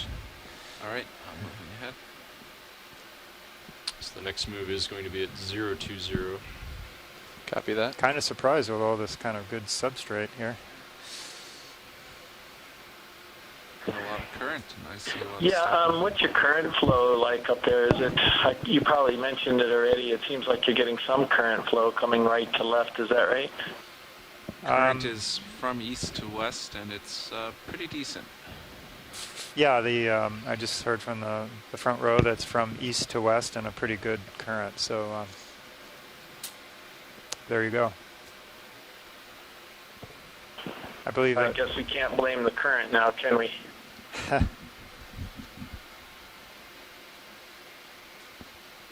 lot of times these very cobbly bottoms like this, they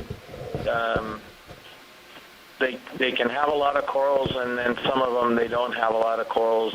It's not clear whether this is loose or pretty stuck together with manganese crust, but I suspect a lot of it's stuck together. So it should provide a pretty firm base for corals to settle on. So I really don't know why there wouldn't be more corals here. Yeah, I was wondering if they like some of the more massive features, maybe just because it gets them up higher out of the water, higher into the water, into the current flow. ROV nav bridge. Yeah, perhaps. Go ahead, bridge. Hi there, we are, we're going to try and this one's guy's staring us down. You'll see the come to 350. Bassozetus. Copy that, 350, thank you.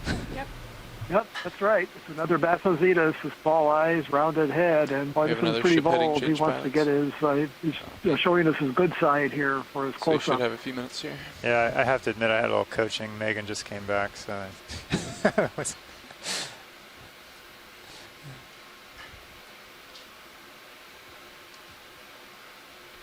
watch the tether. They see large nostrils, probably a good sense of smell. The dark eyes. A lot of these fish have eyes that aren't good at forming images because there's no sunlight down here, but the eyes can be well adapted for picking up very faint bioluminescence of things that might be their prey organisms or even predators that are approaching. soon as they're done with the heading change, we can do a move at 020. All right. Well, I think I'm going to step out and get some lunch. So maybe if the anybody with a geology bent might give Megan a hand on this as far as narrating anything that changes. I'll see you in a bit.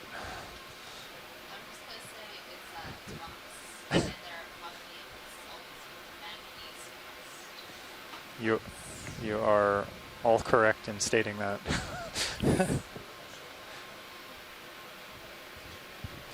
Oh, yeah, forgot to unmute my mic when I got back. You know, I got my head situated, didn't want to like jumble all the sound, but I said that they're rocks and they're likely basalt with a manganese crust. Check. Check, check. Geology fact.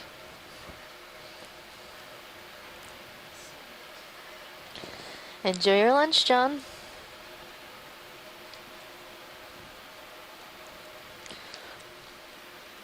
So they go into 350, John? Oh, I see a coral in the upper left-hand corner. I believe, looks like a V. Might have been 355. Right, we'll go back to that.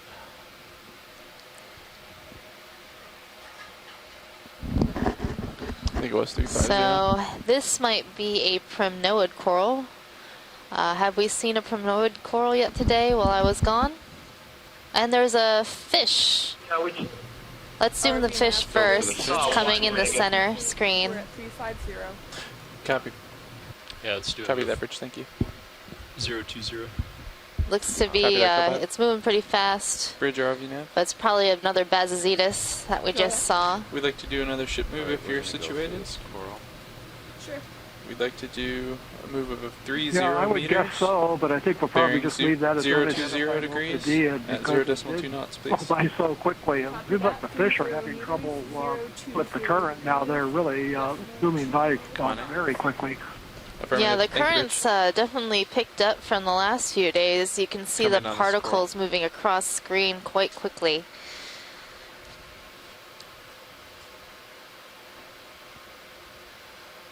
And here we go. It looks like a Narella, which is a genus in the family Primnoidae.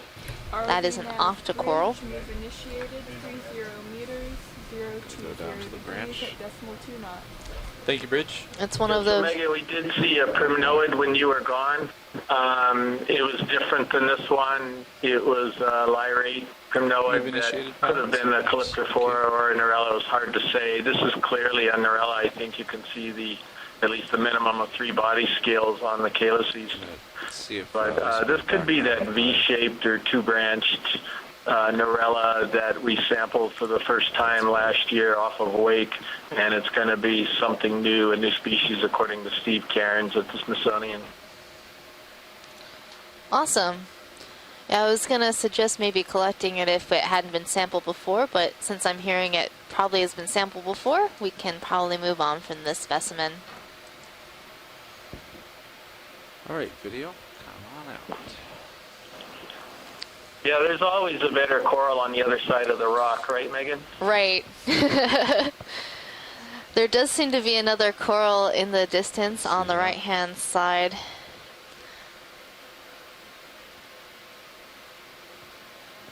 I'm seeing a little bit of a whip.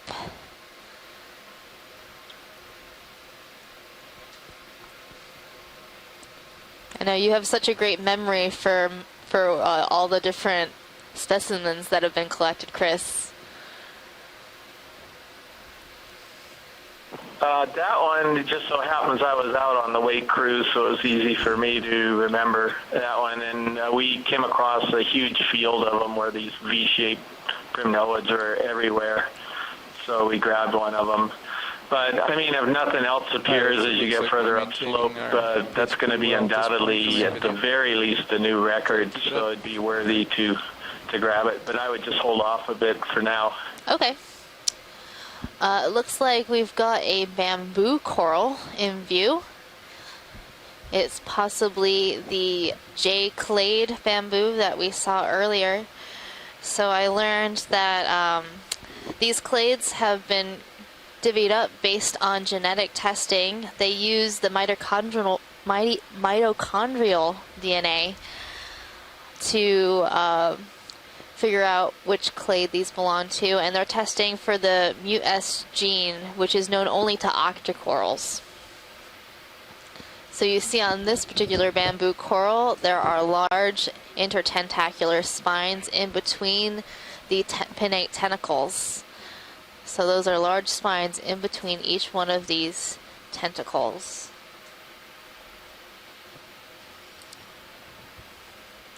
Thank you, pilot. So this particular clade of corals was sampled earlier in our expedition, part of the capstone expedition, and genetically tested, I believe.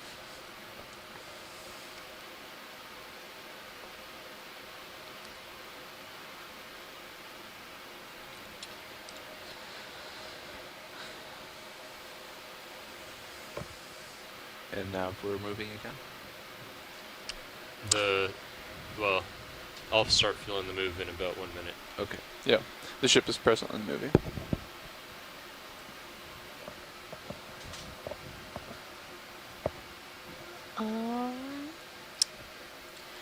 So we're slowly making our way up slope. We're currently at a depth of 2,867 meters. We're noticing a pretty strong current on bottom today, and we're having a little bit of trouble on the surface. The weather isn't as beautiful as it has been the last few days of dives. A little bit cloudy, but seems like, and it's pouring down rain outside. Well, I can't tell from inside our commands. All of our views from here are mostly underwater. But if I do sit up straight, I can see the outside view. Quite weathery out there. I'm looking at 35 degrees, so it would move But it along. looks like the dive will continue as planned.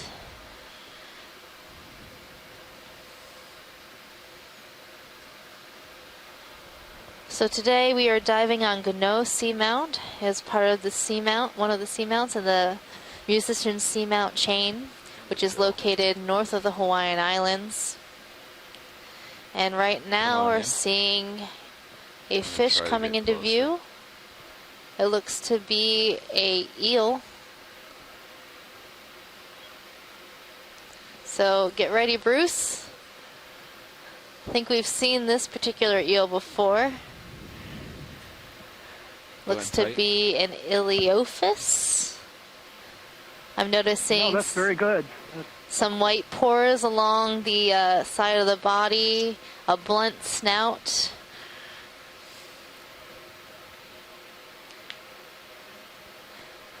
I'm also noticing that this particular eel has a lot of scrapes and scratches. Kill the lasers.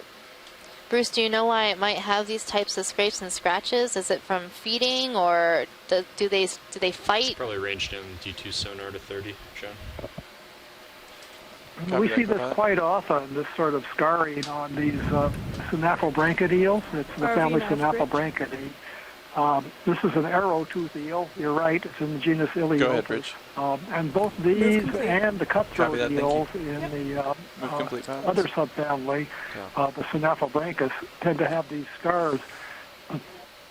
I don't know if anybody has a solid idea, but my idea, and I think it's not original, is that these are large predators and active, and they probably go after things like the little shrimps and little fishes in the area, other crustaceans, and probably end up chasing them more actively than a lot of the animals will at these cold depths.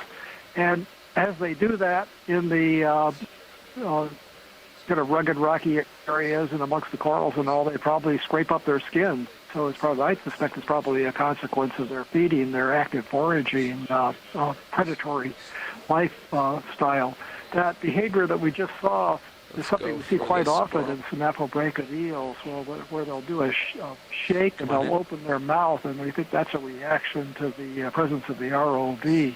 That may be defensive, maybe getting ready to do some sort of a strike or something. We really don't know, but that's a behavior that we see very often in Synaphobranchid eels. go to that darker background. Thanks for that information, Bruce. Yeah, I've seen that a number of times with the synaphid eels. They'll also open their mouth and sort of gape at the ROV, maybe to sort of scare us away.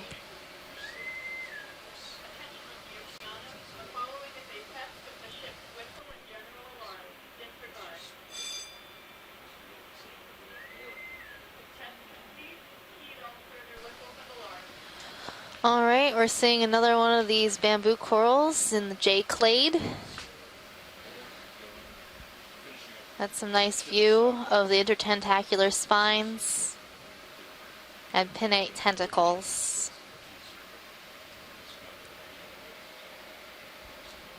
Joy lock me? You joy lock me? Never mind. It's fine. All right, video, come on out.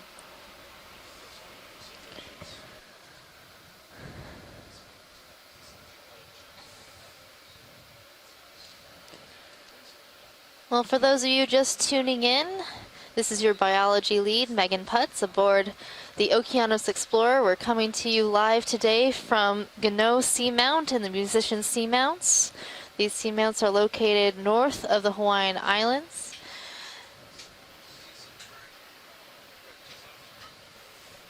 We are currently at a depth of 2,864 meters. And right now we're going through a pilot change. So we'll be hanging out here for just a moment till our new pilot gets situated.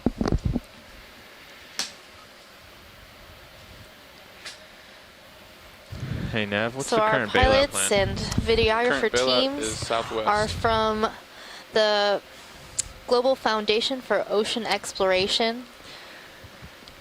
So and front row, if you'd like to introduce yourselves. Looks like they want us to introduce. You want to introduce later? Okay.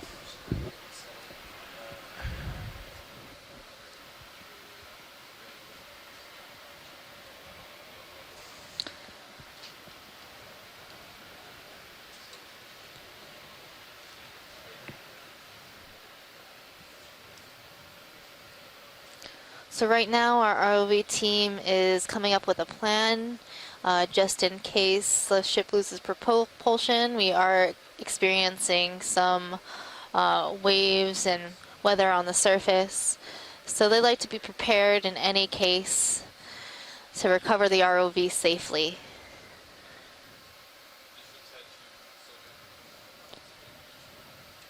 So our ROV is actually neutrally buoyant, so if we were to lose power to it or have the tether break, it would float to the surface and we would hopefully be able to recover it.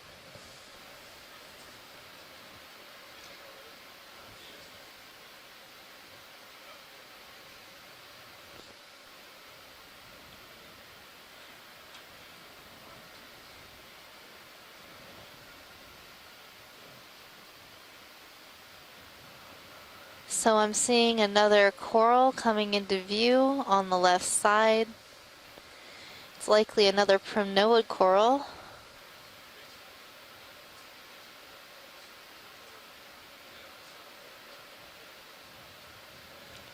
And in the background, I'm seeing a large round object that may be a sponge.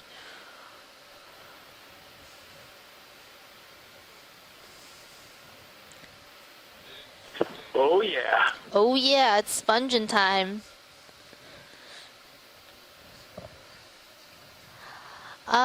Let's... Feeling squishy already. Yep, feeling squishy already. I think we should take a look at the sponge. Well, this may be a different type of primnoid. This could be macrocalyx too. But either way.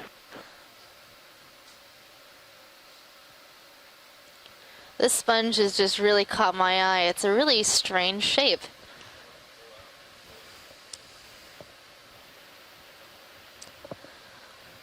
I'm not sure what it is, Chris. I'm gonna need your help. Okay, standing by. Yeah, it's pretty good. So I'm pretty sure this is... looks like it's pretty quick. Yeah, I'm pretty sure this is... My sonar looks pretty clear over there. Ureated, which means it's a hard glass sponge.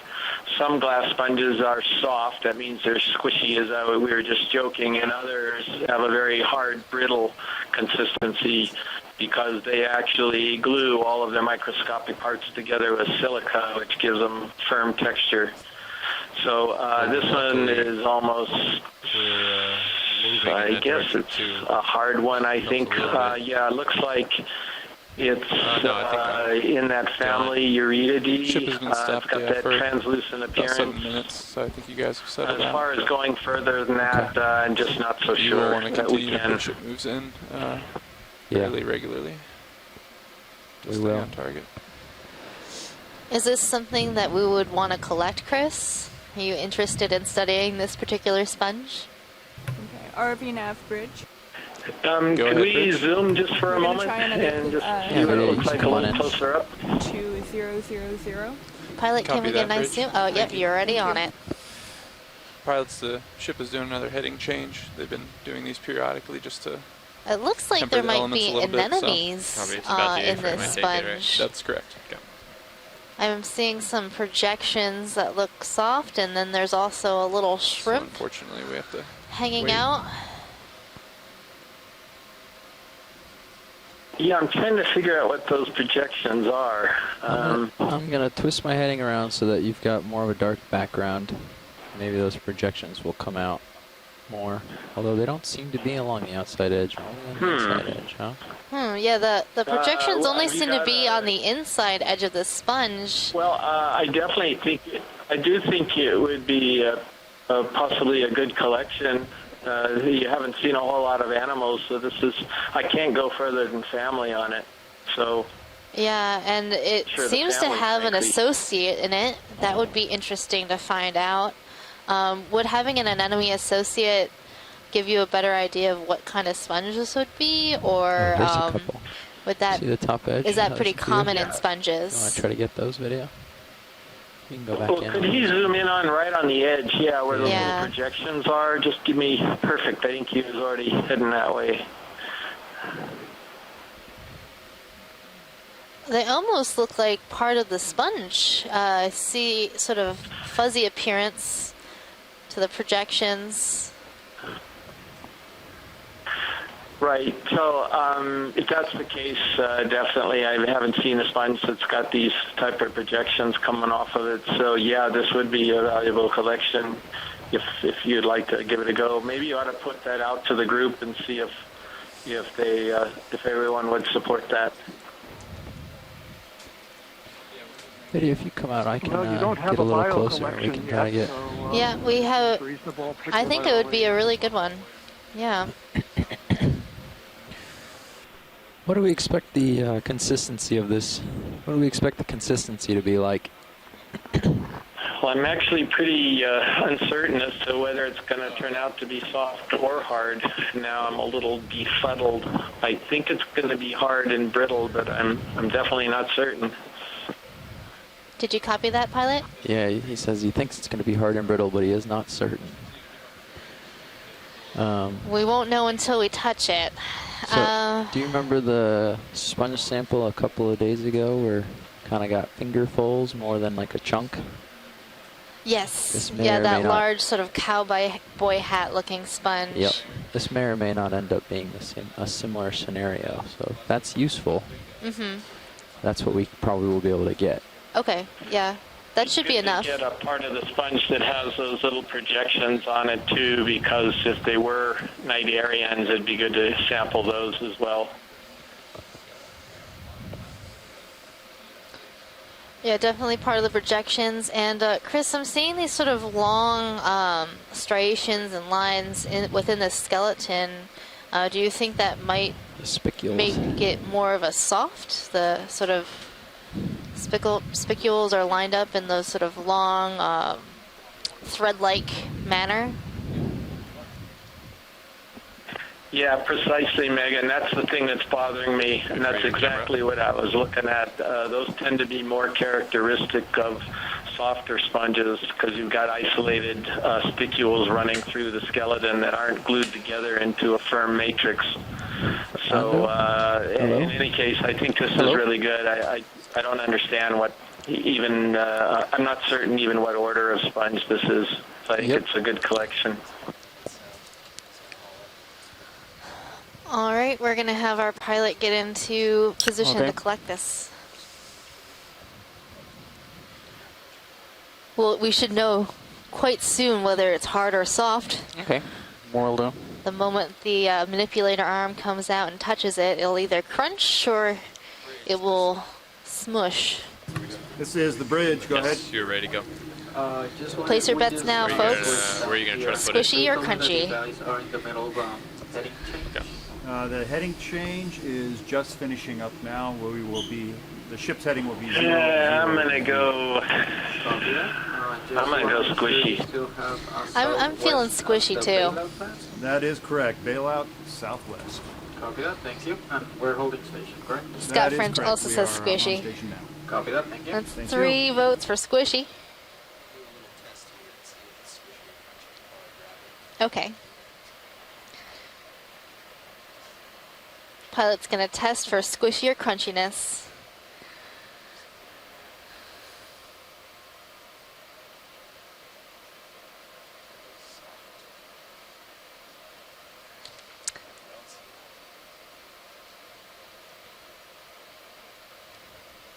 Oh, the squishies have it.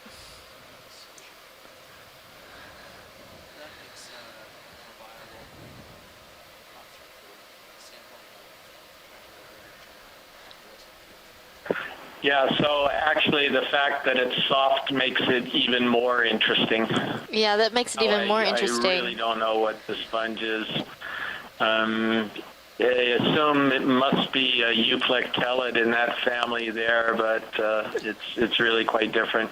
So that means that it can't be a euretid, right? Since it's squishy? That's absolutely correct. So, yeah, this is really good. I think we did document something like this in Johnston. I think Scott France may have imaged a few because he was on that Johnston cruise, and we never sampled this thing just because I thought we knew what it was. But since then, I regretted that, and this is wonderful seeing one of these.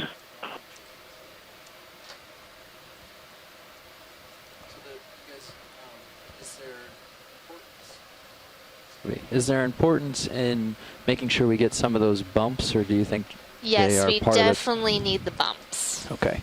Whatever those are, they're very interesting, and if it's part of the skeleton, that should be pretty telling. Okay. So the bumps are on the inside, so that will make it interesting as well. So there was a report a number of years ago about commensal cnidarians in a sponge, Hyalonemo, which was a softer consistency sponge. But as far as I know, that's the only report of a commensal anemone in a soft sponge. All the rest of them we know about are in harder sponges. That's not saying those little projections are cnidarians, but if they were, again, this is a really wild sponge. And even if they're not, this is going to be terrific.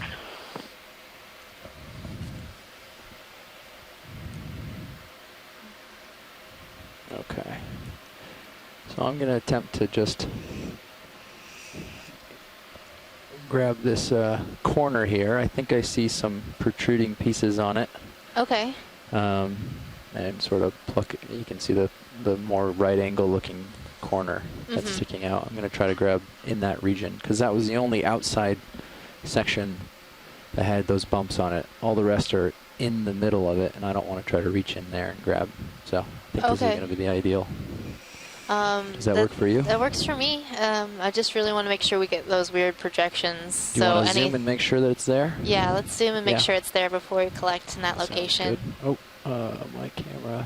Do you want to go on the mini Zeus? We can go on mine. Or mini. Yeah, let's get mini Zeus in there.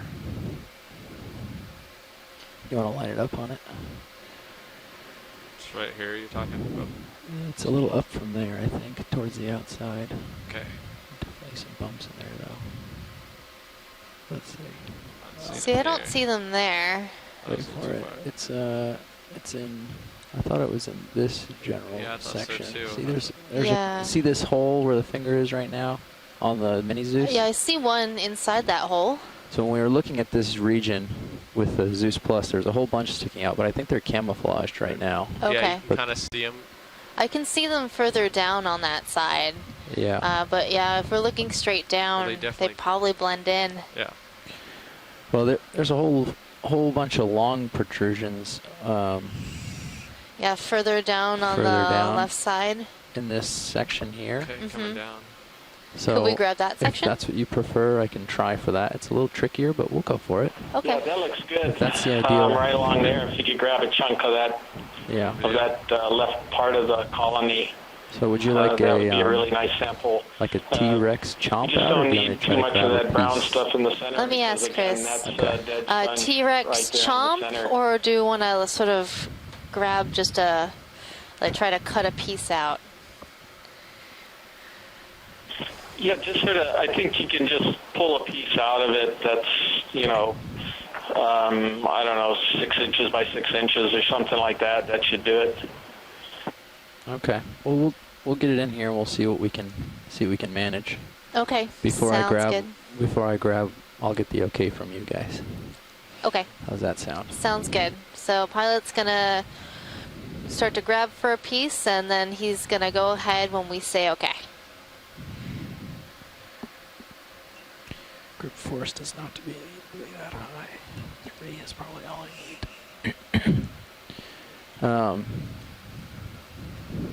So if I cut this, like get the jaw all the way in there and cut it, likely the top half will fly away. But if I just nestle in and grab a chunk and try not to cut too much, and hold it more and tear. Yeah, that looks like plenty right there, I imagine. Okay. I'll close down on that then.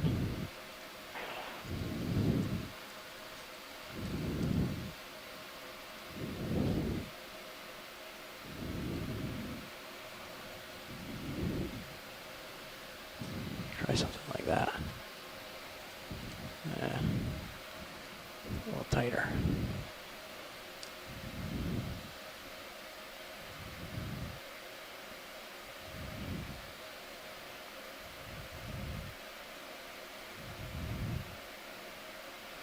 There. How's that look? That looks great. Marvelous. That's a terrific piece. All right, great. Can we get the drawer open in this? Well done. Orientation. That tore really nice and easily. We can try. Sort of like cotton candy. Yeah. Is there nothing in the port bio? There's So I really don't know what this There we go. is. I was still half expecting it to be hard when he grabbed it, even though it did wiggle a bit. But, I'm assuming that this has got to be in the subfamily Corbitellinae, in the family Euplectellidae, but we've never collected anything like this before. I'm not going to hit my jaws. So this is very exciting. Thank you very much for I that. see what you're saying now. Sorry. So, I Chris, misled I'm you. going to put it down as Corbitellinae ? Doesn't seem to be hitting. That's plenty. Yeah, I think that's the best guess at this point until we can look at it under the microscope.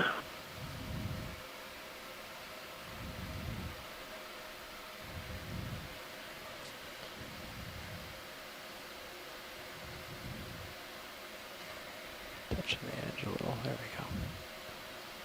Okay. And open the jaws. Give a little shake. And we're in. Okay. We're in. We can close. Okay. All right. Lovely sample. Thank you, pilot. You're welcome.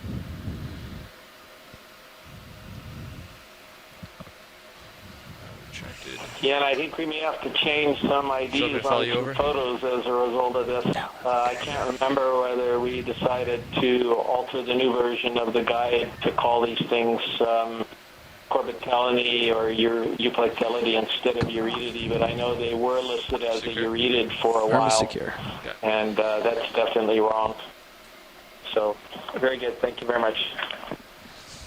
Thanks for being on the line, Chris. He definitely helped us out a bunch. So while you were gone, John, we collected this beautiful sponge. We had a wager. I am back. And I'll come hang out with you over there. It was a crusty versus squishy wager. The squishies won. We were trying to figure out if this sponge was going to be squishy or crunchy. Well, it ended up being cotton candy-y, so... Yeah, maybe. full squish.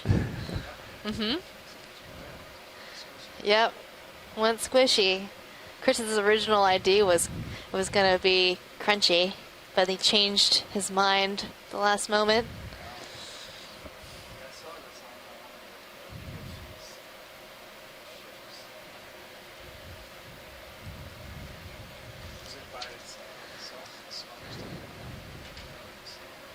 Yeah, it was all by itself on that little rock outcrop there. Just a really large sponge, too. I will follow you up from 70. Great. So much species 2 soup. So Megan, I'm gonna have to shoot back up to the shoot up to my office, but thanks very much. I'll be watching a little more passively from my office. So that was a little floaty, so maybe we put the rest on starboard. Hope see some more animals show up pretty soon. Thanks for joining us today, Chris. It was great having you, and I'm glad we could collect a sponge while you were on the line. All right.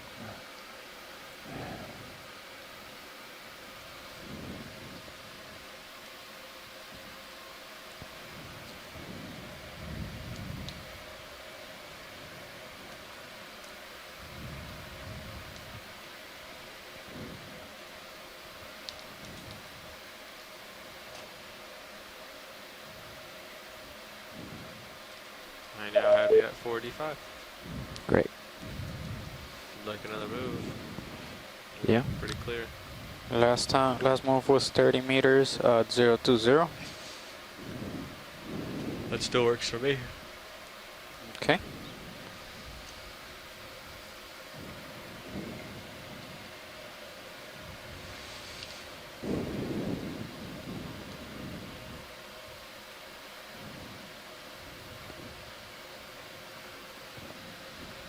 I think we're seeing a black coral on this broken pillow looking rock. Does that look like a broken pillow to you? Yeah, it's kind of got that kind of classic prismatic triangular shape to it. So it's fractured off of a larger outcrop. Keep going. Can we take a nice snap zoom of this? I'm wondering if the branches are sub-branching. Okay. Yeah, we can snap in on this.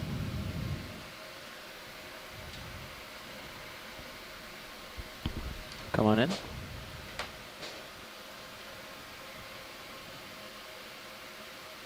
Do you need to see along the spine so they can see if...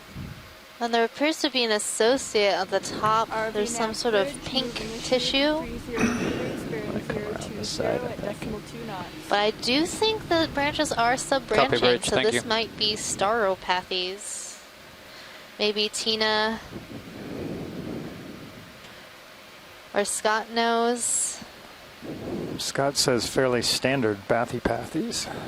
Yeah, there's those top two. Yeah, I'm just noticing that on this left side, there's sub-branching, which tends to be more stauropathes-esque. But I did learn the other day that sometimes when these bathypathes get disturbed or the tissue is removed, that they might branch sideways.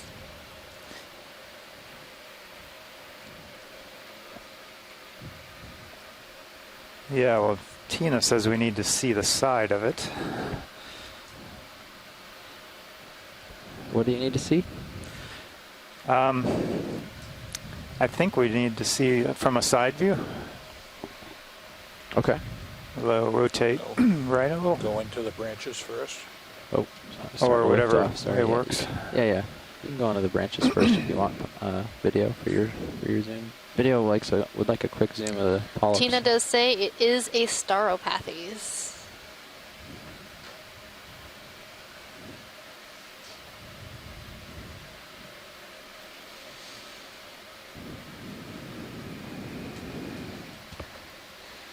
I've noticed that a lot of these stauropathes have this very distinctive yellowish brownish color, and there appears to be an associate possibly on the branching along the center axis. Yeah.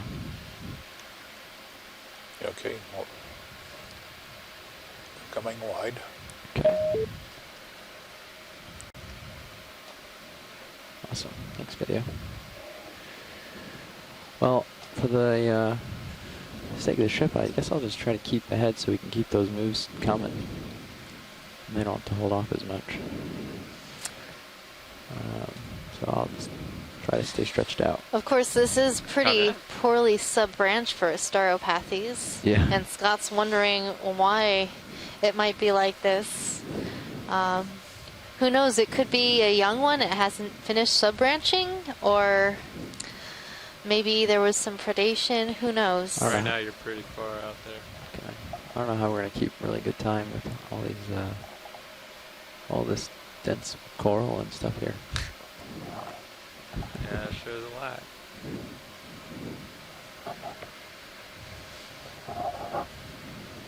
This is really cool, like, geology, though.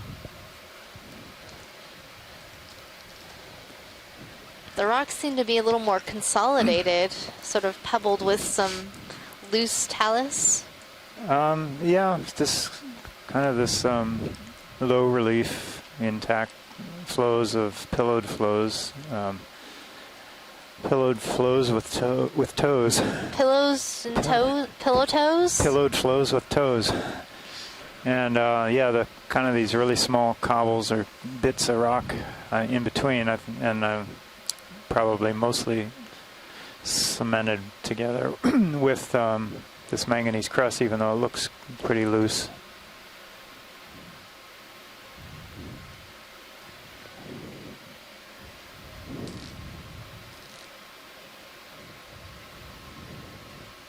So are the lasers on? I haven't seen those for a while, just to give us a sense of scale and size of things. Right, yeah, Bruce, I just saw your note. I don't know, though. We can check with the... I think Pilot just turned it back on. Okay, thank you. That's useful. So that's two red dots 10 centimeters apart, about 4 inches, so we can judge the size of what we're looking at. In a minute. Great.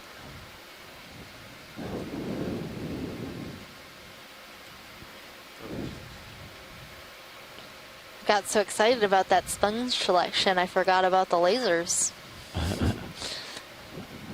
It's good to have lasers. It's also good to have sponges. It was a spongy sponge. Yeah. I see that.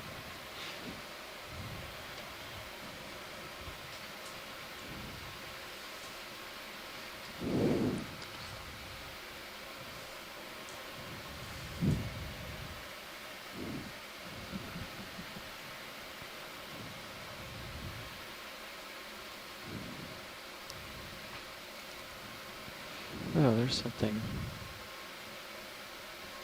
the underside of these rocks. Is there something? I think our pilot spotted something. Can't tell. Come on in, video, for a snap zoom. Just looks like there's something growing on the underside of these rocks. I don't know if it's all this or it's just muck. It might just be muck.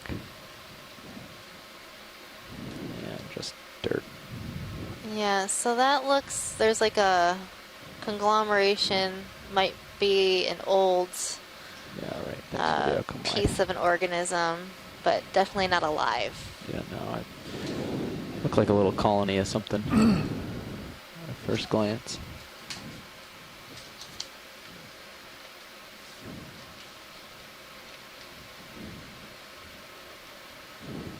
This area looks pretty smooth. Yeah, I was just looking at all this. This is definitely different than what we've seen. We saw some of this earlier, where we just have kind of a very smooth and looking more like it was a fluid, intact flow. And here's a good contact right in view coming up now with the small rocks in front of it, right on the edge.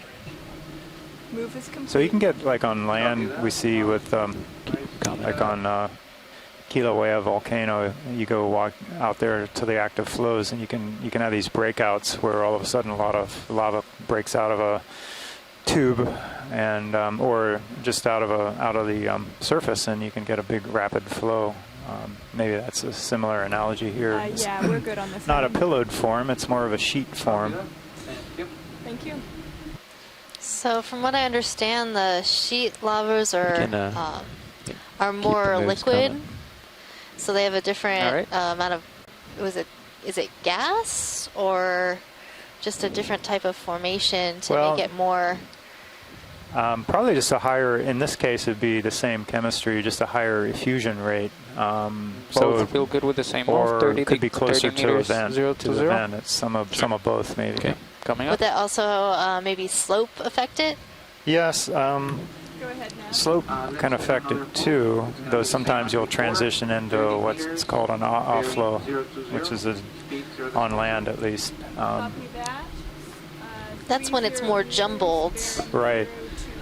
And that I always think of out as if you stepped on it, that's definitely the sound you'd be making. Yeah. It's not a comfortable place to walk. Right.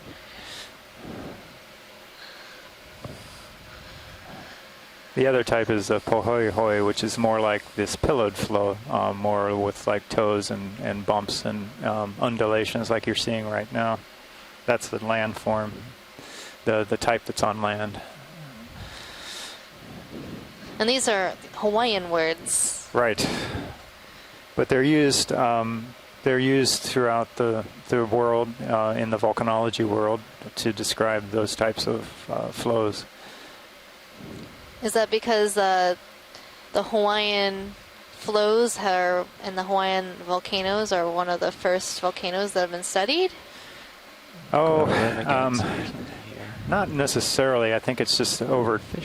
In the early days, there was a lot of interest in when the field of geology and volcanology got going. I think a little bit later than some of the other fields of, say, biology and chemistry and physics. That Hawaii was known from the early days of making fish discovery and study. Have we seen one of these today yet? This might be a Bazazitas, but let's take a zoom in. It looks a little different.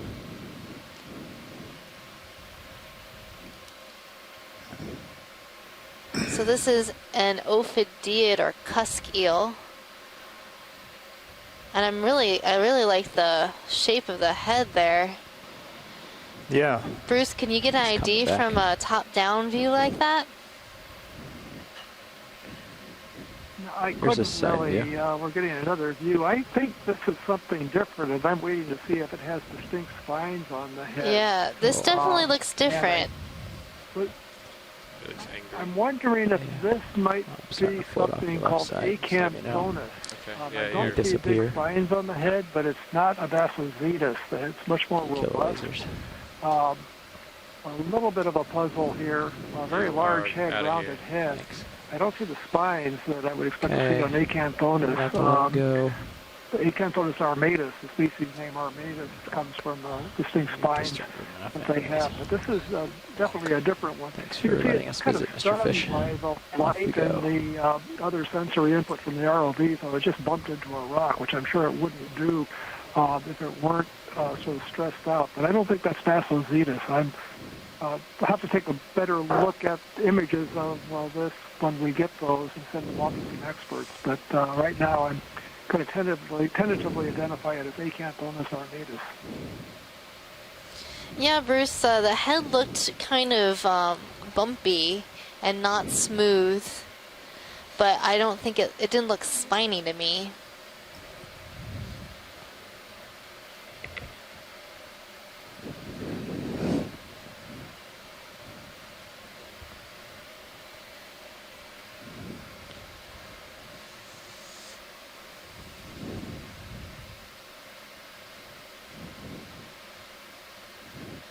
Another fish.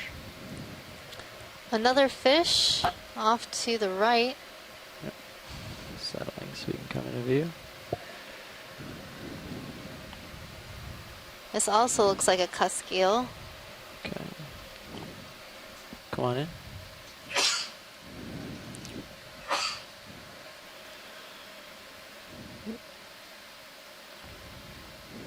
This fish I isn't... think this one is another Bassozetus, except it's got its head turned away from us. But you can see the difference between this one and the one that we just saw, this more slender fish. The head is much smaller relative to the body than the one that we just saw. And the head isn't as textured. Yeah. So I believe that this is a Bassozetus, and the other one was not. It was really nice of these fish to be so close together so we could compare. You can see them blowing right along in the current. Well, we've seen this fish before today, so we can move on. Okay.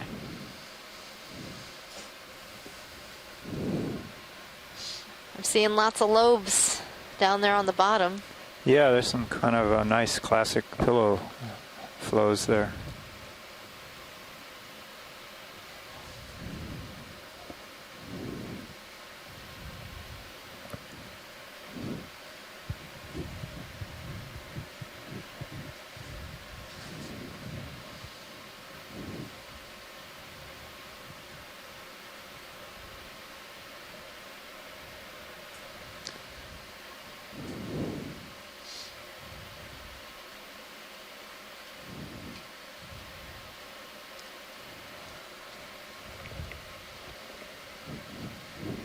So this is the Okeanos Explorer. We're currently in the Musician Seamounts, which is a seamount chain located north of the Hawaiian Islands.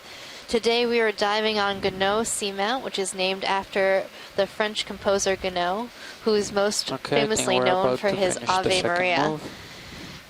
We are currently at a depth of 2,831 meters. Pretty stretched out. And I am your biology lead, Megan Putz from the University of Hawaii. Yes. And this is John Smith, I would say your at least geology 45 lead, also from the for University of meters. Hawaii. And we are bringing you, with the assistance of many people, these images you're seeing for the first time, as we are, this seamount. And actually, first time anyone's ever seen the surfaces of these seamounts. Yeah, as you, because that way we can see a little bit further out. There's been study, All I have is you scientific right here. study on this seamount chain in the past since the 1950s, but it's been kind of limited in what's been done.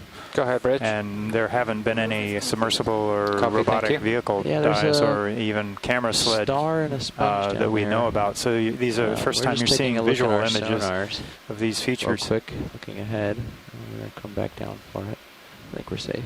Okay. Yep, let's do another one then, Nav. Okay, copy that. Got any something or other? Got any Astrid? Is that right? Sea spider! Come on in.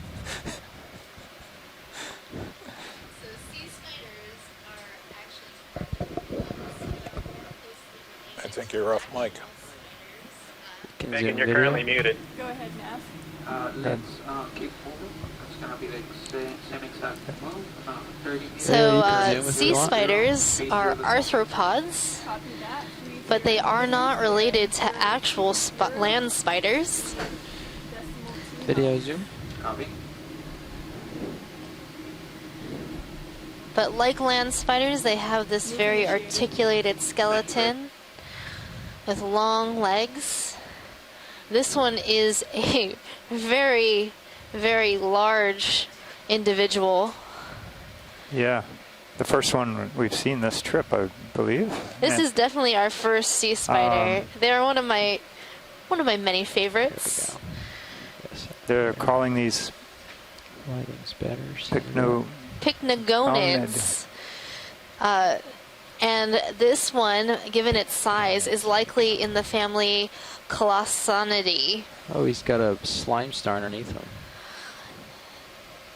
And it looks like this sea spider is feeding on a sea star. So, like land spiders, they do a similar thing where they have a proboscis that they inject into their prey, and they can suck out the insides. So this is a really interesting example of predation by a sea spider, or pycnogonid.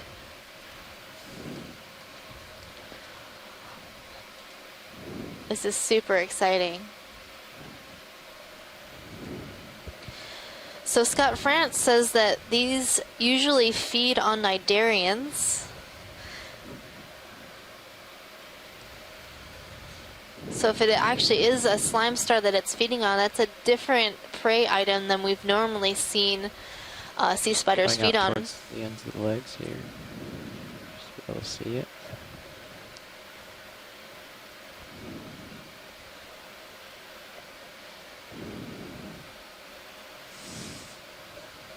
So this leg's very straight, but he's got another one on the other side that's very curly looking. Kind of weird. This is a really cool find. Wasn't there there's a study published recently by some University of Hawaii researchers on sea spiders? Is that they were looking at wide on how they video. metabolize, how they Yes. actually live? Thanks. I think that they can use their legs as part of the mechanism to pump their They're use them kind of as lungs. Laze it. Is their gills pump? Off we should go. they use their legs to like Lasers pump should be water on. in and out of their body. Come on, Yeah, video right. so we get the lasers. Because they Double figured check I that. think something about the body wasn't really Yeah, big they are. enough to support their large footprint, so to speak. That's really interesting. I can tilt down as I'm well. not familiar with Get a that full study, so I'm species for a definitely second. go and look that up later. Yeah, I'm a little fuzzy on the 30 details degrees. I now, didn't move but the camera. Thanks. it was fairly significant because it wasn't really understood before. Okay, video. I think we're all set. That sea spider looks to be almost a foot across. Those lasers are 4 inches apart. Yeah. That's a very large individual. I'm glad we got to see that. That was really cool.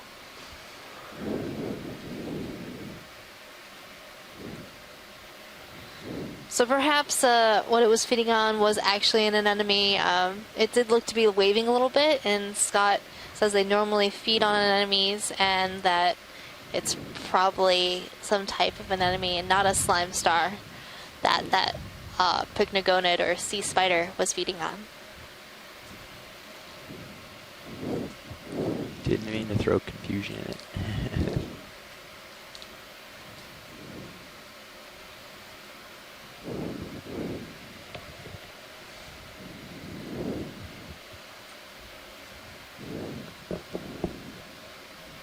I think this might be a dead stalk coming into view, but there are some associates on it. Snap zoom. Let's do a snap zoom on this. There might be some tomb anemones at the top. The other day we collected a stalk that had tomb anemones living on it. And there are tomb anemones living on this old stalk. Very interesting. This is the second dive we've seen this on. And we actually were able to collect a specimen with these tomb anemones in it. I had to do some careful dissecting to remove the anemones and carefully preserve them. Right. Yeah, they retracted and were hiding inside. Along with a polychaete worm. On this particular stalk, we're seeing barnacles. And barnacles are crustaceans. They're very related to crabs and shrimps. And the little filaments you see hanging out, they are not tentacles, they're actually legs. Legs. They have these modified legs that they use to filter feed and capture prey. Are there hydroids on there or something too? There's also hydroids along the stalk. Its own little ecosystem right here. All right. Who would have thought?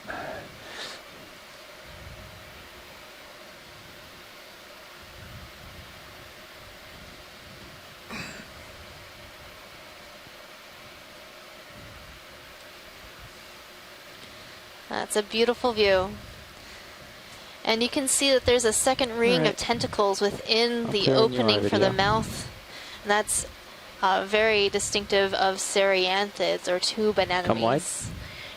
These tube anemones are vercuids. Vercuid. Vercuid. She was describing something on the inner ring. Gotcha. And let's push on out. Keep it. ROV nav bridge. Go ahead, bridge. Moves complete. Copy.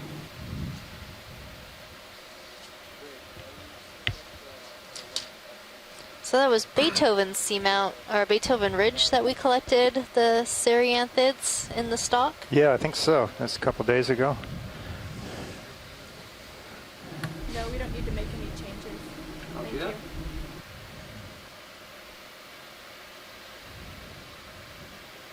Here's another stock.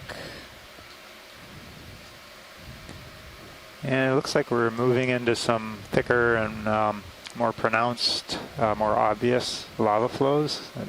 This edge here is kind of I think kind of a classic example of where the talus would have broken off this very sharp edge, and it's probably a lava flow on top of another lava flow, and that front end had broken off, kind of calved off like glaciers, so to speak, and rolled down slope to create all those talus fields that you saw on the way up.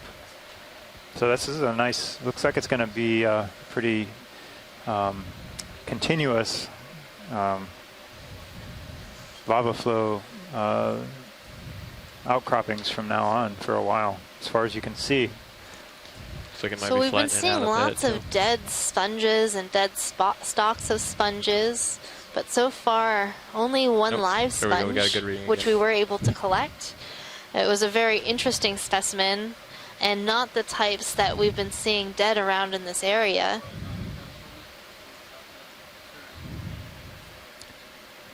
Seeing another primnoid coral at the bottom of our screen, likely a Narella.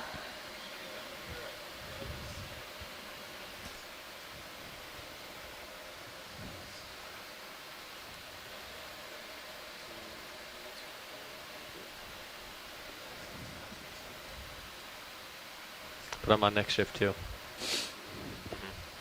Surprised we're not seeing much. Yes, I believe Andio comes in for co-pilot. Attached life in corals and sponges, though. Seems to be a little bit more sediment than I would have expected based on previous dives. Well, we are going up the southern slope.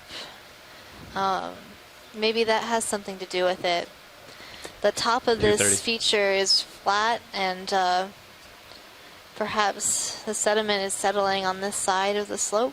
Possibly, and we are moving back in time as we're going north on the seamount chain, at least. So from roughly 65 million years in the south to 95 million years in the north. So every seamount we jump is a few million years or more, I suppose. But we have seen so many dead sponges. I really thought the further up we got, we would see more life. Maintain hope, Megan. I'm maintaining hope. Maintain hope. Don't give up. Yeah, you're up. Don't change that channel. I won't change that channel. There's nothing else to watch out here anyway. Yeah, no streaming. Except video feed 2 or 3. No. Or 15 other cameras. So it looks like we're about halfway along our track. Yes, it look good to me. So we're going to try to make as good a time to the top. I have high hopes for the top of this feature. With the ship? High hopes. That one ended about 5 minutes ago. Did it end up 5 minutes ago? Yep. Or about. That was beautiful. Yeah. 4. So you're saying, what a setup. Okay, coming up then. 30 meters, 0, 0, So you're saying earlier that the feature that we're diving on today is a pancake cone? What's a pancake cone? So these are flat-topped cones, and they have the same kind of shape at the bottom, or round, and then they're just, instead of going to a peak, they're flat at the top. And can it be called a cone if it's flat? well, or is that a that's geology good term? I guess you'd call the other ones a peaked cone. A peaked cone? Peaked cone. Or just a cone. A cone cone? Yeah, a cone cone. But we have cones where we have kind of a cone and then a depression, a crater, and then some don't really have a crater. They just have a sharp get that moving, top, which is maybe like a spouted cone or peaked cone. To move right now. And we have pancake cones. Great. Well, they sound delicious. I prefer waffle cones, but... Fair enough. We had some waffle cones last night. It was Sunday.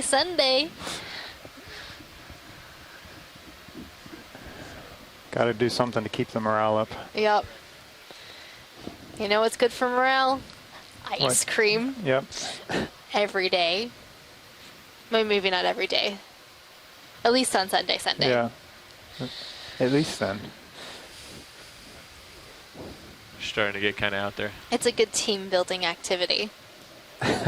Sit around, enjoy some ice cream, get to know each other. Yep.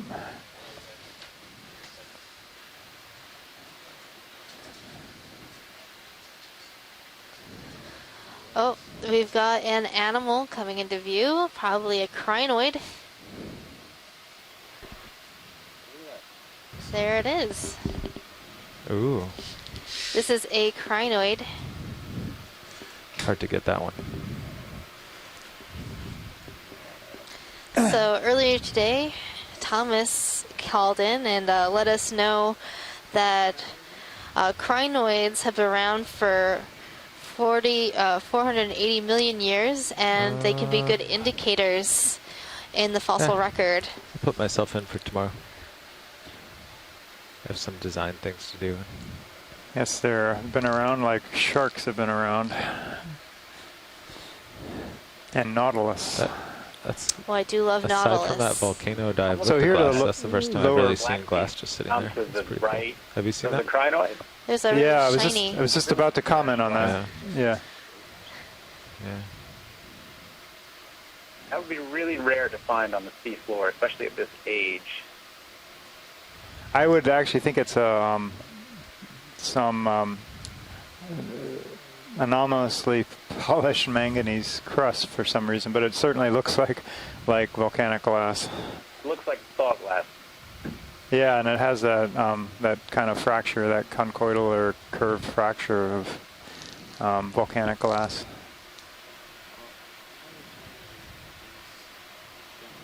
That's extremely shiny.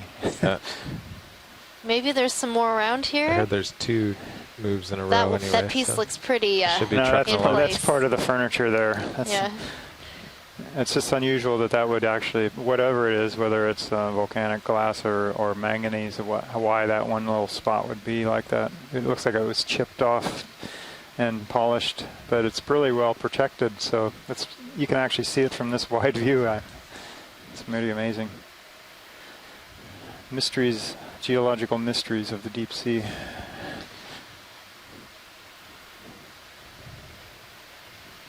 So volcanic glass degrades pretty quickly after an eruption, right?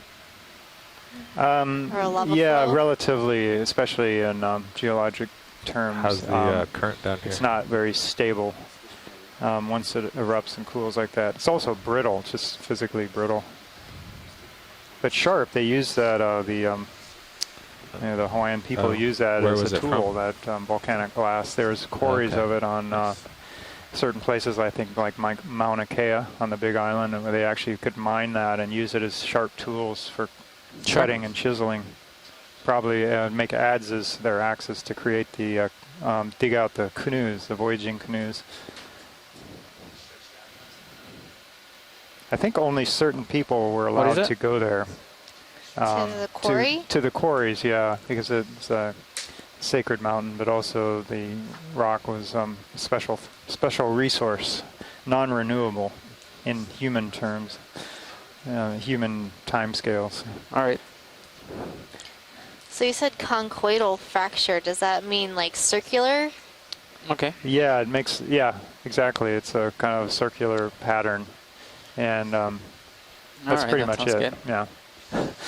So rocks fracture in different ways, if I understand right, and that's a good way to determine what type of rock you're looking at, or mineral? Yeah, in some regard, the way it fractures, but the minerals grow in certain patterns too, which is definitely a way to help identify them when they're in their ideal situations. Copy that. Just to add on top of that, the conchoidal fracture is something we usually get with amorphous silica. So it hasn't really, when it cools, it doesn't have time to organize itself into a crystal. It's kind of just a jumble of silica. So when we get the conchoidal fracture, what that tells us is that there's not really, it cooled very quickly, and it didn't have time to form any sort of mineral crystals. And then we'll trade you in Copilot for at the watch Right, lead, Thomas. at the watch Thanks. change. That's exactly right. Yeah.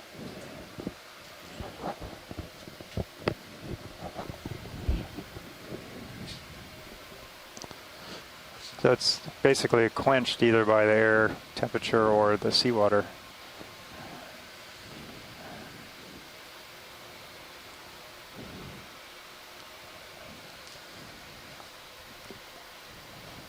So much geologic knowledge. I love it.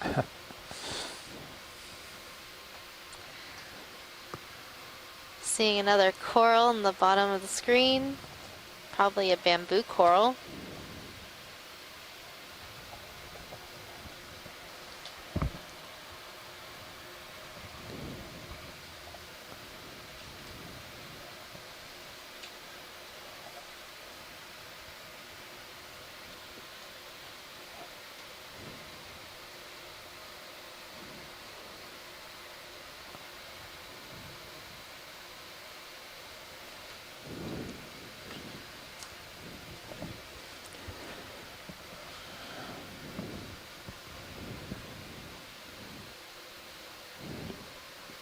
All this great geology, but no biology.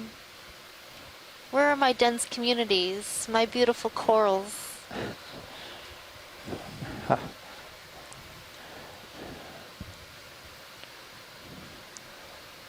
We're saving it for a spectacular fanfare at the end. Perhaps. All right.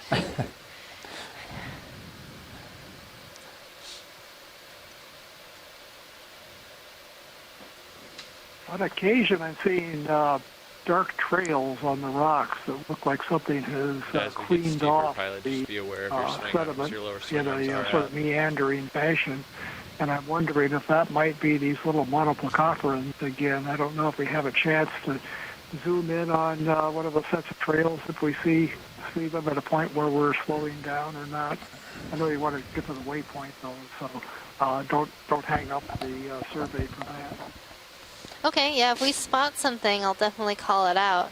I've noticed some of these trails, I didn't see them earlier, but now that we've gotten to this more flat, sort of consolidated area, I've seen a lot more.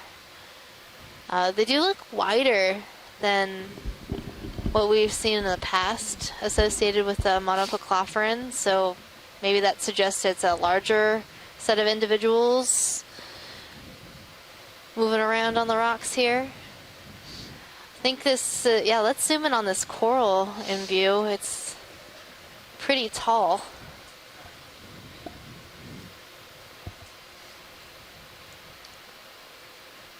So we're looking at a bamboo coral. Can we get a better view of the polyps?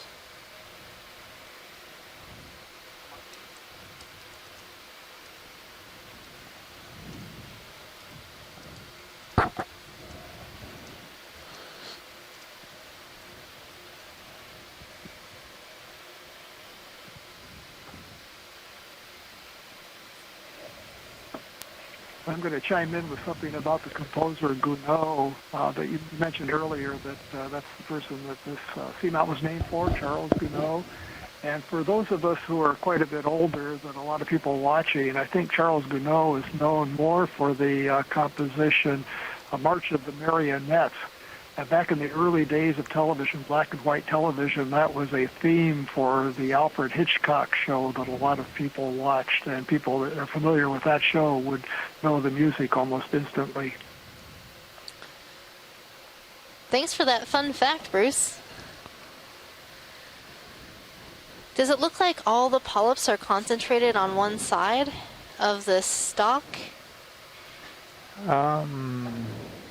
Mostly. They mostly seem to be on one side, which could be Bathygorgia-esque. Waiting for Scott to let us know. Give him a few seconds to give us an ID. The base. He'd like to see the base. Could we pan down? The base seemed pretty devoid of polyps when we had our out view, but the attachment of some of these corals can be really interesting and telling. This is pretty tall. It is. It's quite tall. Almost 2 meters high. Wow. So at the base, Bathygorgia usually has 2 nodes close to one another, says Scott. But I do not see 2 nodes close to one another. It's maybe a couple inches, and then a node, and then a really long internode.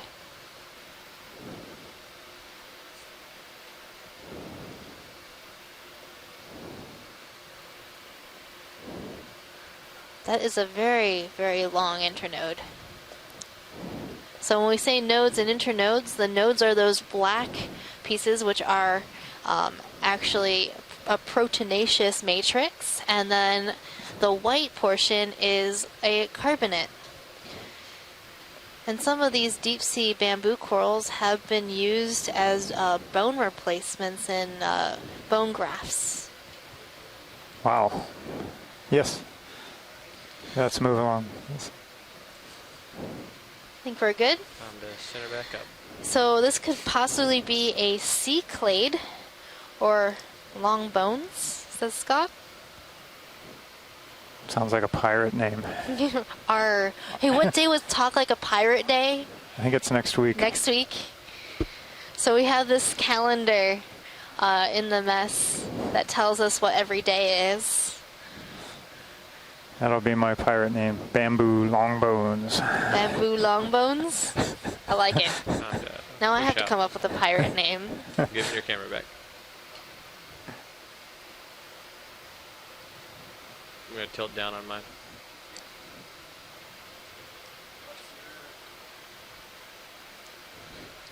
Currently I have you at 40 degrees. And I am still moving. Okay, crusty long bones. Crusty long bones. Oh man. What is that little black? My Perfectly goodness. smooth. That might just be a rock. Yeah, it's gone already. Gorgia. Oh my goodness, that's great. Thanks, Scott. What's a pirate's favorite letter? R. You would think that, but it really is the C. Well played. We're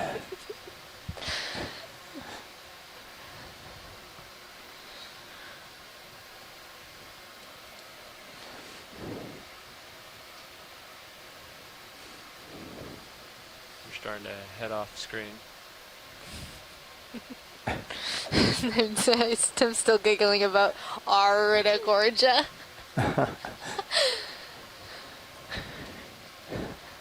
So for those who are not familiar, Aridogorgia is a type of chrysogorgid coral.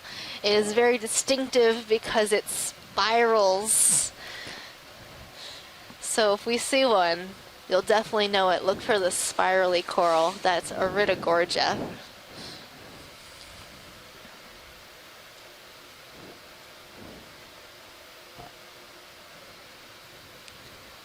Another dead sponge skeleton. Waiting to see those live sponges. Wait. Wait for it. Wait for it. Wait for it. This is Gnode Wait for It seed mount. Yes. You must be patient. Patience is a virtue. That's the thing with deep sea exploration. It is exploration. We have an idea of what we might see, but again, there's always a surprise waiting around every corner. So, you know, not finding something can be as telling as finding something. Yeah, well, the first dive of this trip, we landed right in a fairly high density coral community, so everybody was pretty stoked that it was going to be like that every time. But since then, it's been later on. Slime star? Purple on the top left. Yeah, so since then, it's been later on in the dive that we found the dense communities, and it's been kind of sparse at the beginning.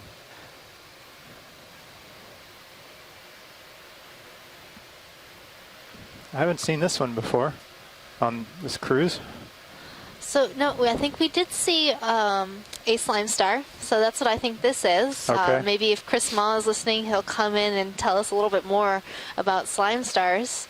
But this is one of the more poofy versions. I believe it's in the genus Hymenaster. Poofy, is that a scientific term? I don't know how else to describe it. We've been describing slime stars as either leathery looking or sort of more squishy, poofy looking. So this one looks very poofy. Sure. The thing with collecting these guys is Tilting up. they're not called slime stars just because it's a fun name. They can produce apparently quite the amount of mucus. Excellent. So it doesn't take much pressure to keep you planted on the bottom. Only 10 or 15%. And I saw there's an opening at the top and it opened up. I don't know what that is. And a face like this. So hopefully Chris Ma will be able to tell us a little more about these. That was really cool. Your toe on it. Maybe it'll do it again. More than pushing down. Yeah, I don't see him on the less likely chat to log, slide but down the hill doesn't mean as you're he's holding. not tuned in.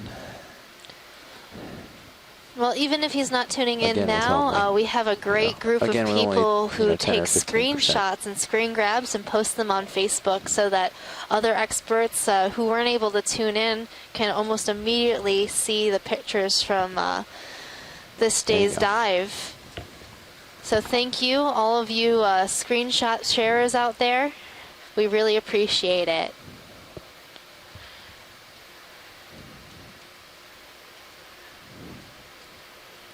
Safe in there. Oh yeah, it's got some sort of tubercle type thing at the end of its leg.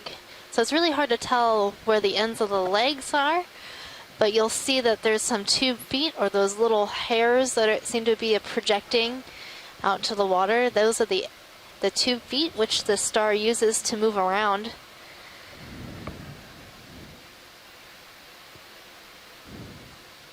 And these can be very delicate, so collecting something like this is quite difficult, and then preserving it is also very difficult. They tend to just sort of fall apart. So getting good imagery is going to be very helpful in identifying this particular star.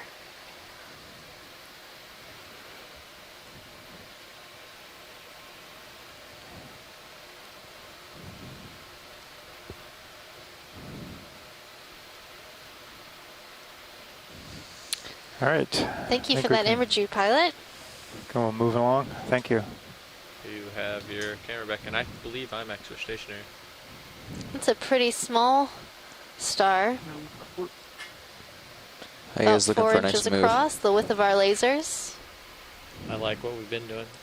Okay. Bruce, do you see any of those monoplacophorans in this area? I'm seeing some of the trails on the rocks, but I'm not seeing any animals. Yeah, I don't see any of those, and actually we've been wondering if maybe it's this sea star that's causing those trails. You guys ready the for trails are pretty wide. They're much wider and bigger than Bridge, one ROV nav. conference make with their smaller animals. So it's too bad. I was hoping that Chris Law would chime Another ship in, move, please. and then we could ask him what We're going to do those 30 flight stars meters, they might be, bearing clearly 020 degrees from the rock. at 2/10 of a knot. Copy that. 30 meters, bearing 020 at decimal 2 knots. I confirm. Thank you, Bridge.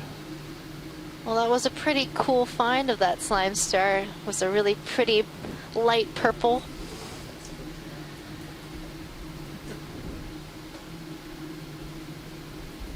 And you're right, those trails look like about the size of the mouth, so stars feed in a really interesting way. They actually Copy that, Bridge. Thanks. extrude their stomachs from their body and like lay them we're flat underway. on whatever they're eating. Wow. It's really interesting, and sometimes when we see some of those predatory starfish that feed on corals, you'll see that stomach wrapping around the coral stalk and feeding on the polyps of a coral.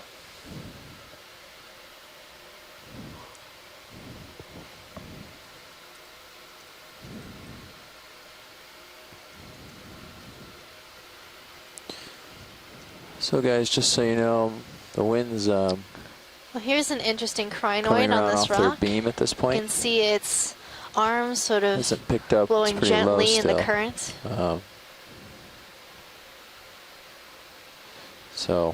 We'll just keep There's a pneumatic keeping a carcinus keen eye shrimp. here. We've seen that a number of There. times. They seem to be pretty common at these depths. Not great.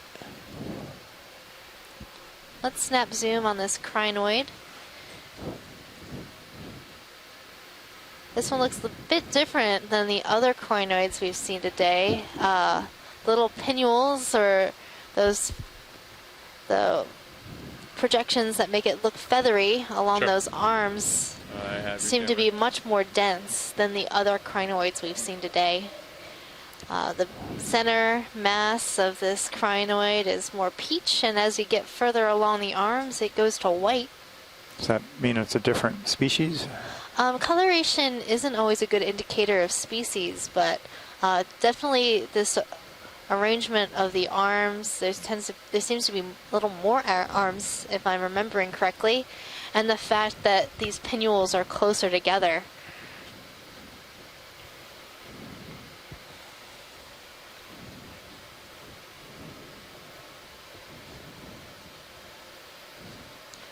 The arms also seem a lot longer than the other ones we've seen. Yeah, they do.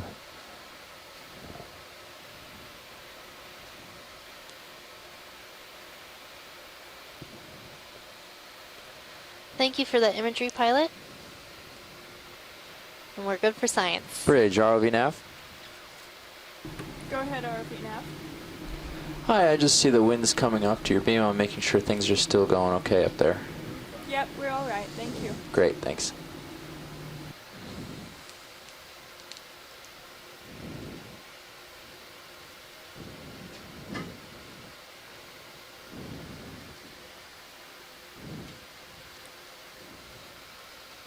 So we're slowly making our way up this slope. We're currently at 2,788 meters in depth on Okeanos Seamount, one of the musician seamounts.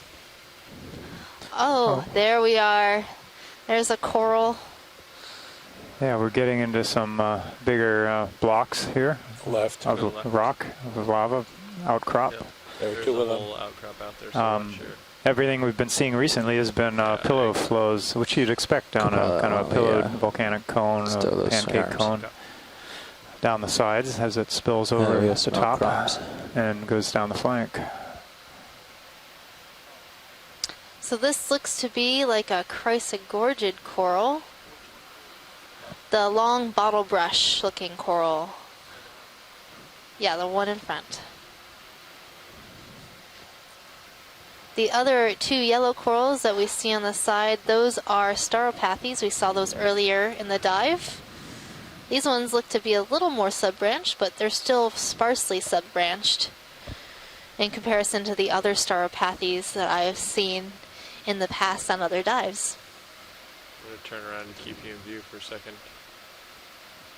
So this Chrysogorgid could be Chrysogorgia geniculata, which is known to be a very bottle brush shape, very bushy. We not have a lot of time because we are moving. These corals often have an associate squat lobster perched in the branches. So as we come in, look out for a squat lobster. Pilot, would you like me to stop the ship? Yeah, I think we're going to spend some time here. Bridge, ROV nav. Go ahead, RV nav. We can go for an easy stop on the ship right here, please. Sure thing. We have about 3.5 meters to go in the turn, but I'll bring it to a stop now. What's that, pilot? Thank you, Bridge. Come up.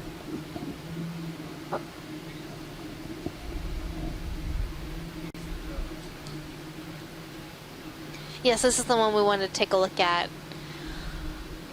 Let's pan along the stalk and see if we can find a squat lobster or any other associates. Copy that. I will follow you up while you go around. Oh, and there is our squat lobster. So this looks to be like a chirostylid squat lobster in the genus Europtychus.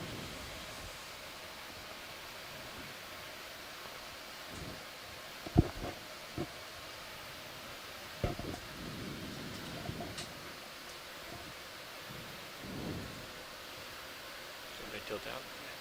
Tilting down. And there's a tubularid hydrozoan on one of the branches. I'm also seeing a benthic ctenophore.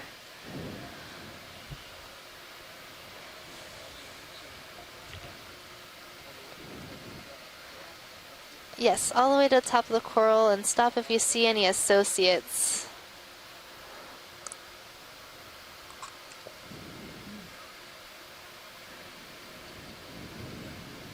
There looks to be a little, is it an amphipod? I was going to say amphipod, yes. Yeah. Look at that, our geologist is getting into this biology.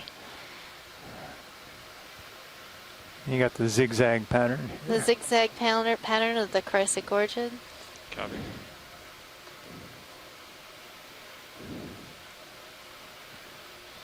So those benthic ctenophores are likely Jalfiella.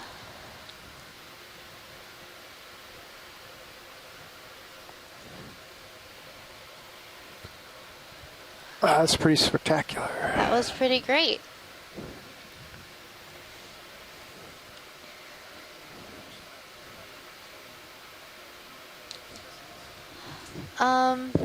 I think we're okay on this particular coral.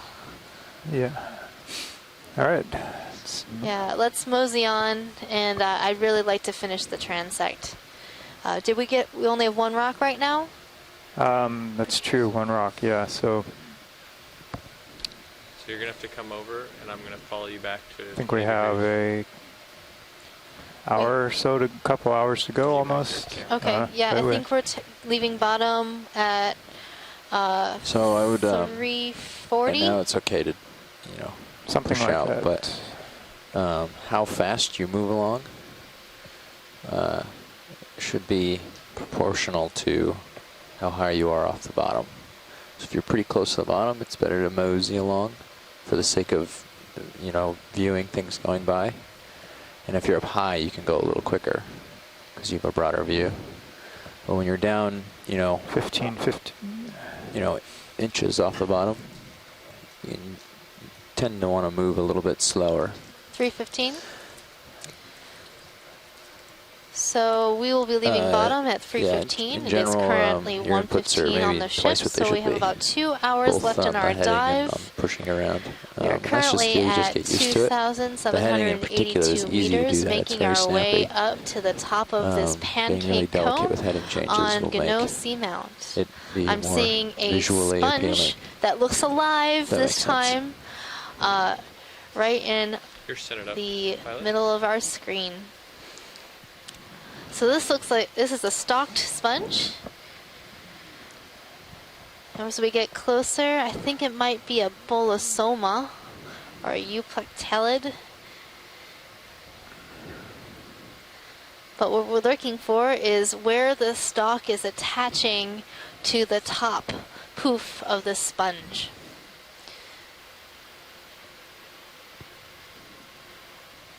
It also looks like it has some associates on it.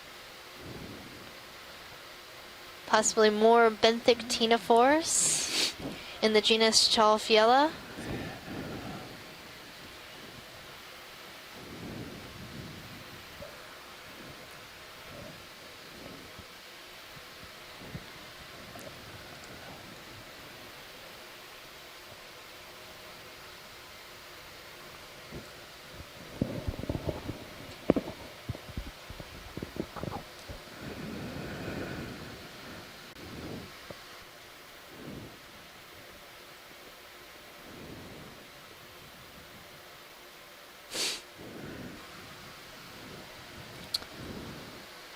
That's some beautiful imagery of these benthic ctenophores. So these ctenophores are really interesting because their mouth is actually on the underside of the organism, the side that is up against the sponge. Pilot, will we be able to see the backside of this sponge? So when you look at it, be aware of your back, your tail cam, and where it is because it is a slope.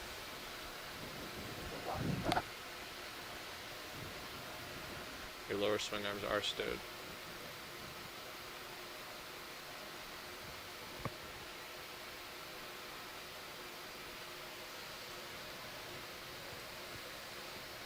I'm really interested to see if this is truly a bolosoma or if this stalk is coming into more of a mushroom cap in the back of the sponge, which would make this sponge caliphacus. And those are sponges in two different families. So the bolosoma is in the family Euplectellidae and caliphacus is in the family Rosellidae. So it's actually looking like this might be a caliphacus sponge. You'll see that the stalk is entering the sponge in the center of what appears to be more of a mushroom cap.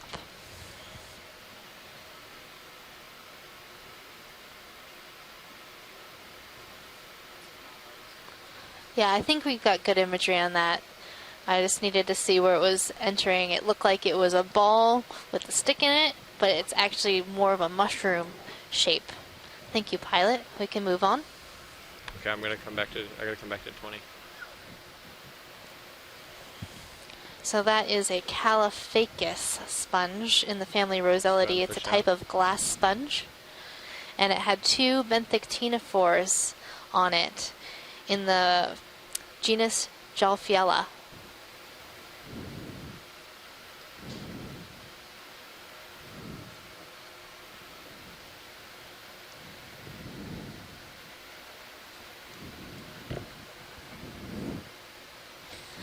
So the common name for ctenophores is comb jelly because the swimming versions or pelagic versions of ctenophores have these lines of cilia that help them swim, and they look like little combs.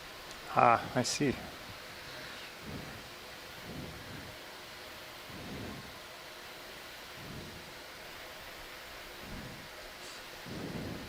least that's what I think the name came from. It makes sense. It makes sense to me. Always wondered that. Oh, this is an interesting coral we haven't seen before. I believe it is a black coral. And Tina is on the line. She'll be able to tell us a little more about this black coral.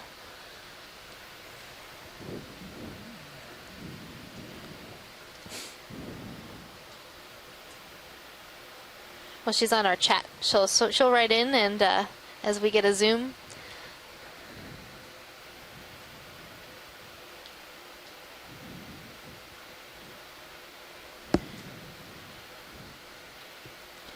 I feel like I've seen this one before.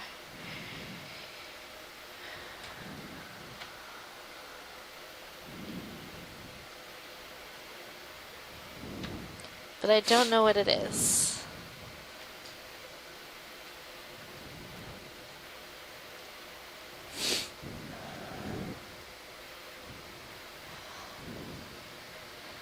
It's a very interesting shape. It's on a stalk with all of the branches concentrated at the very top. Sure.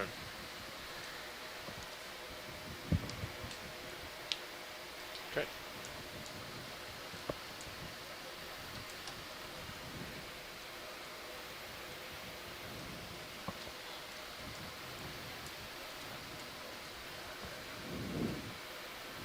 I believe this coral is in the family Schizopathidae, a family of black coral.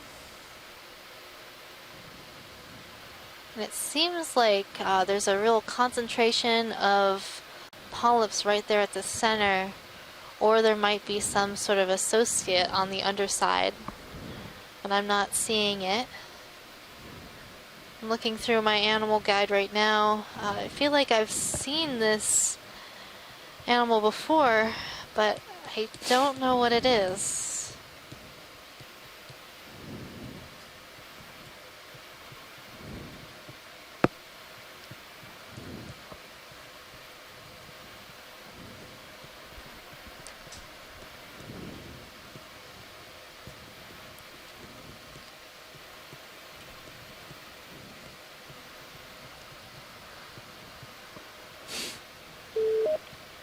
Hey, Megan, this is Chris Kelly.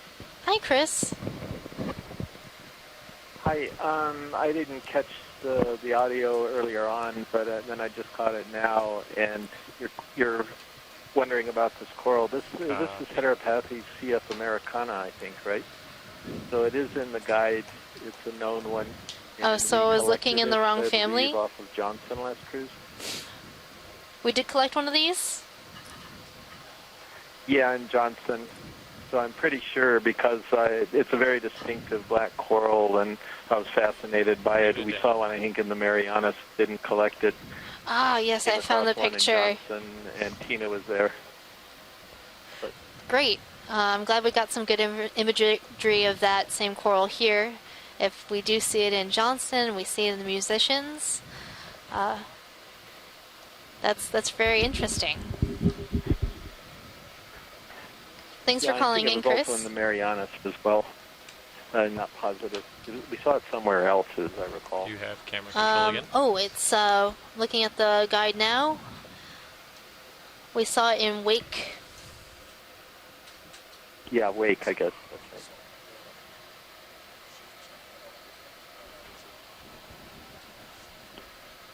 right. Anyway, I'll let you get to it. All right, thanks. Help you out with that one. I couldn't figure out, like, I knew I'd seen it before, and I couldn't figure out what it was.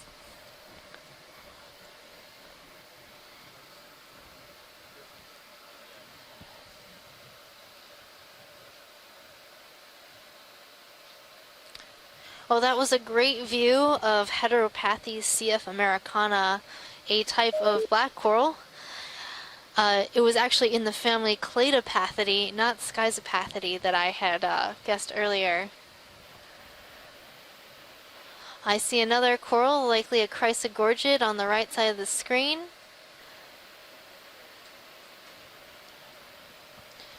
Could we get a quick snap zoom on that? On the right side, on the bottom, there is a bottle brush looking coral. That's the one, right where the lasers are.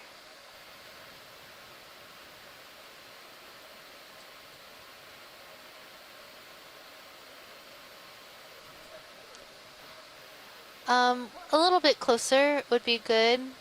This looks a little bit different than the last one we were looking at.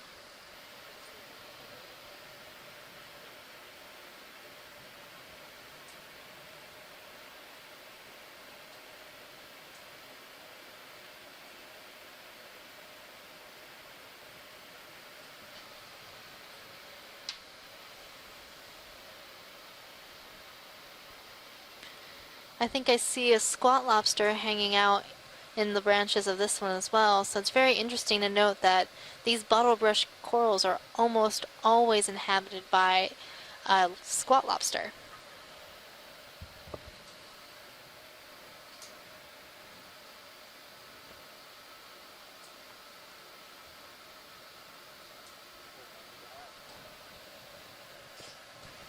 They're handy to have.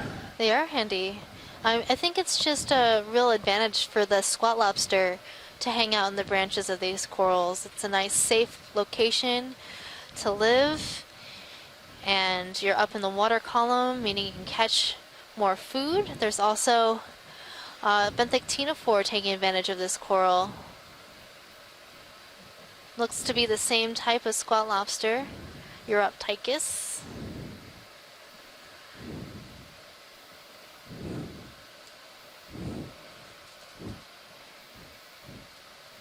I think he should compose a new song. I got a squat lobster in my pocket. A squat lobster in my pocket. You know, with the long arms, they might be good conductors. Yeah, maybe like put them in your shirt pocket there. Mm-hmm. Give him a baton. That would be adorable.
Well, we're just keeping an eye out for some interesting animals as we're moving upslope on this seamount, Okeanos seamount.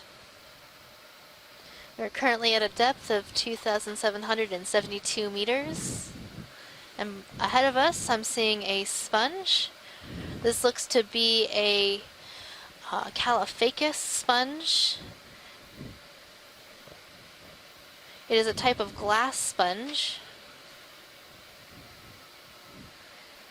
You can tell Caliphacus from the other stock sponges because it looks like a mushroom. What does the facus mean? I don't know. But it is a real sponge, right? It is. Oh my. All right. It's on perched on a oh wait, this piece of talus. This is not a Caliphacus. I was wrong. This looks like a Bolosomini. And it's got a bunch of benthic ctenophores on it. So Bolosomini are in a completely different family from Caliphacus. They're in the Euplectellidae family. And it's not looking like a mushroom. It looks like that stalk comes straight into this bulbous head, and if you get around to the other side of this sponge, you would see an opening kind of looking like E.T.'s eyes. Oh, yeah. We saw a number of these yesterday, but they had more yellow stalks. This one looks more white. I think it's pretty neat. He's perched on a nice chunk of talus, but it's not all that stable looking, and he's managed to continue living here. It certainly has. Maybe this area has been stable for some time. This one also looks a little bit smaller than the ones that we had been seeing yesterday, so it's likely of a much younger age. We're getting a great view of these ctenophores.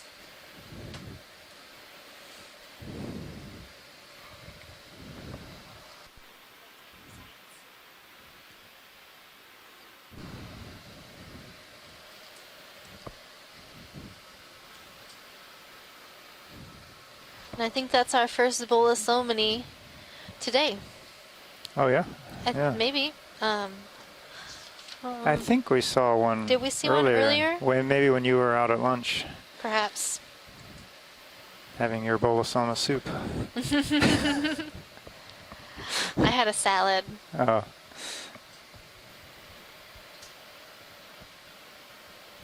That's wide.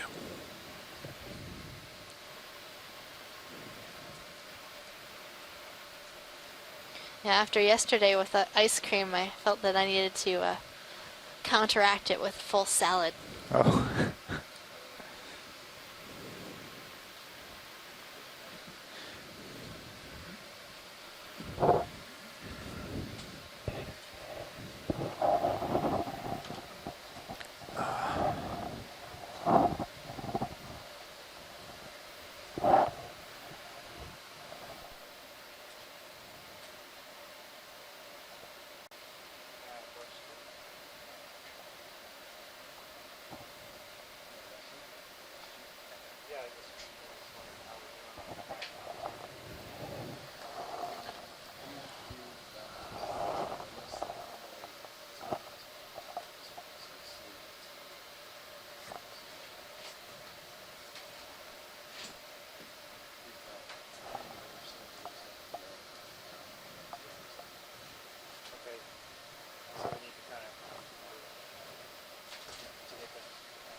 So.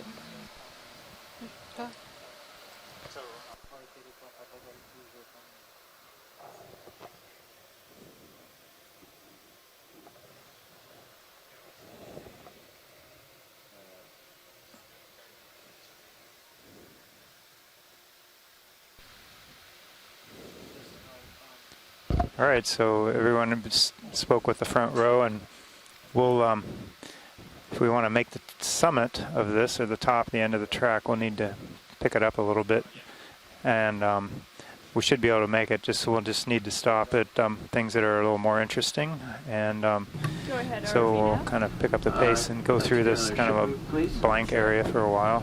We'll do. But let us know if there's something you want us to see. 020 degrees at 0.2 of a knot. Copy that. 30 meters, bearing 020. Bruce is saying on the line that this is actually pretty populated for this depth. So we're at almost 2,800 meters, and this is a pretty dense community for those depths in our experience.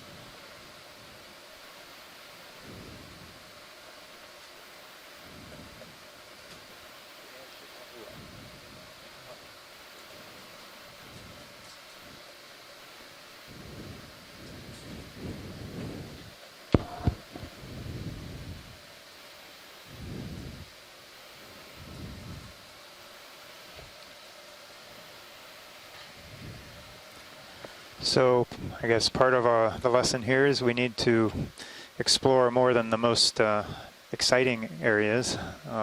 At least that's what when we think we know the most exciting areas, to see what else is out there.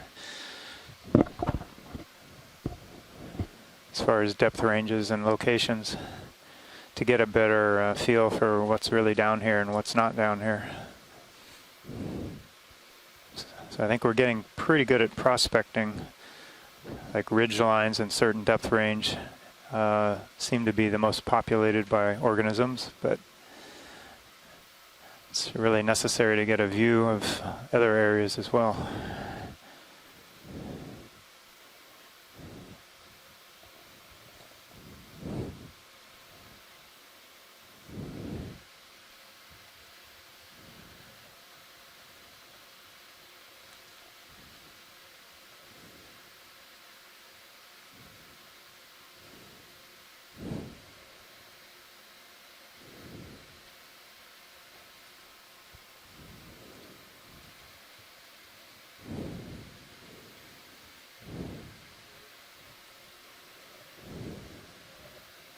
Dead sponge.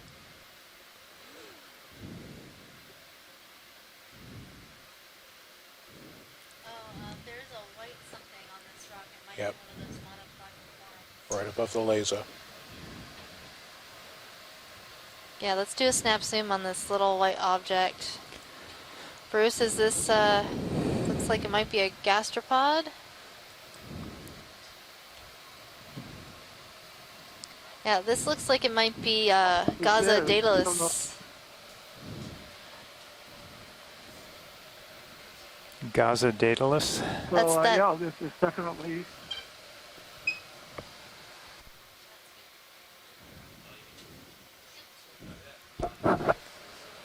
That's a round rock. It is a round Chat rock. room, a number of Sorry, I keep interrupting you. There it goes.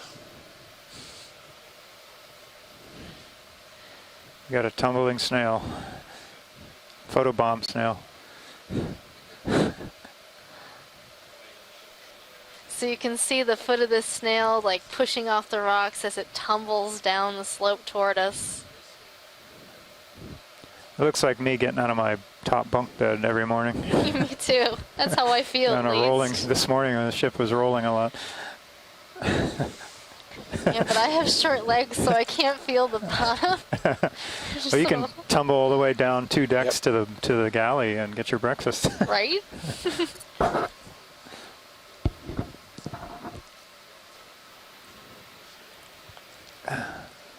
So we saw these snails first thing on the bottom yesterday. It photobombed us and just tumbled right into our view. View of something else we were looking at. Equally amazing.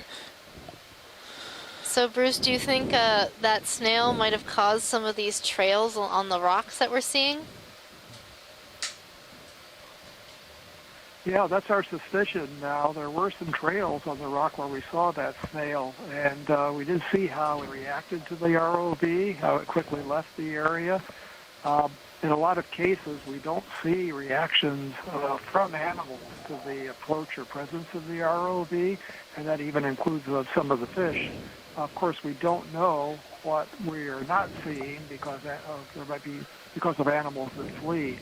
And it appears that that type of snail is one of the animals that has an escape reaction. It's very quick for this depth where temperatures are very cold. So that looks like a likely answer to the question of what causes those scoured trails on the rocks. Yeah, thanks, Bruce. Yeah, he seems rather energetic for this environment compared to all the other creatures and organisms we see. Okay, just for your information, we have a squall approaching from port. We shouldn't have to maneuver, but that's what's going on up here. Okay. And also the position move is almost complete. Copy that, Bridge. Yeah. Oh, I think this might be a Stauropathes. Let's take a quick snap zoom on this, just to confirm, but we've seen it before, I think. Yep, it's a Stauropathes. Yep.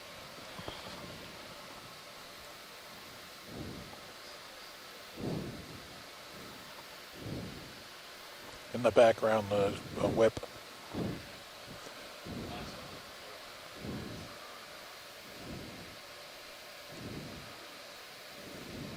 Oh, this is a large bolosomony.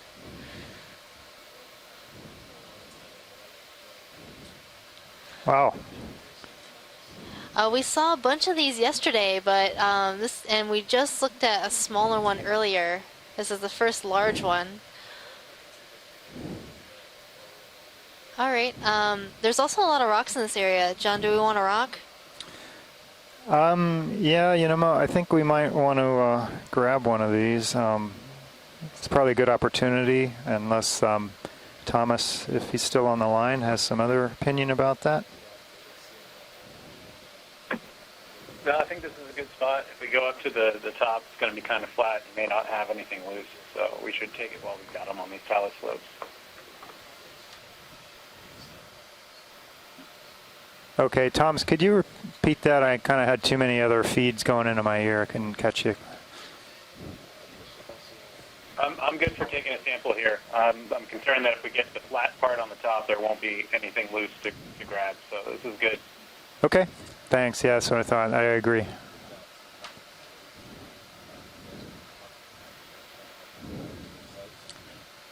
The blocky one at the bottom? Yeah, pilot, if you caught that, we get a rock when you get a chance. Okay.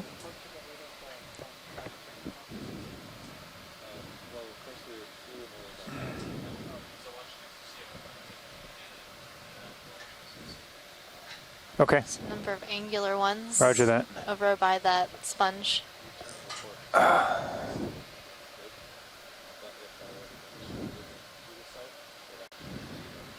Maybe a square one? Yeah, I was kind of looking at one of those right there in that, those 3 rocks right by the bottom of that larger one. Yep. That's the one I spotted. Yeah, that'd probably be good, yeah. Any of those really.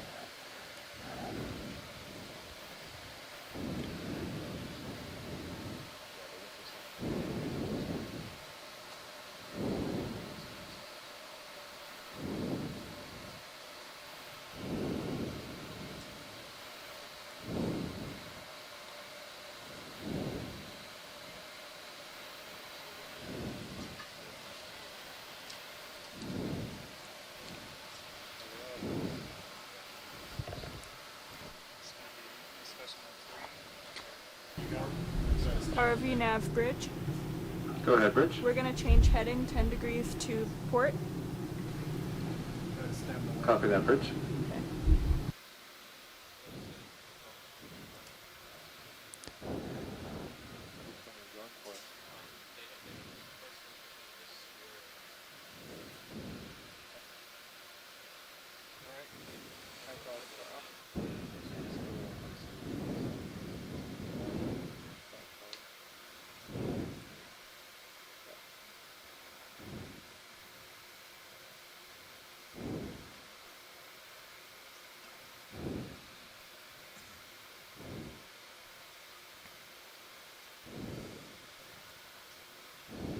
For anyone on the stream wondering what makes for a good rock sample on the bottom of the ocean, usually you kind of just have to work with what you get.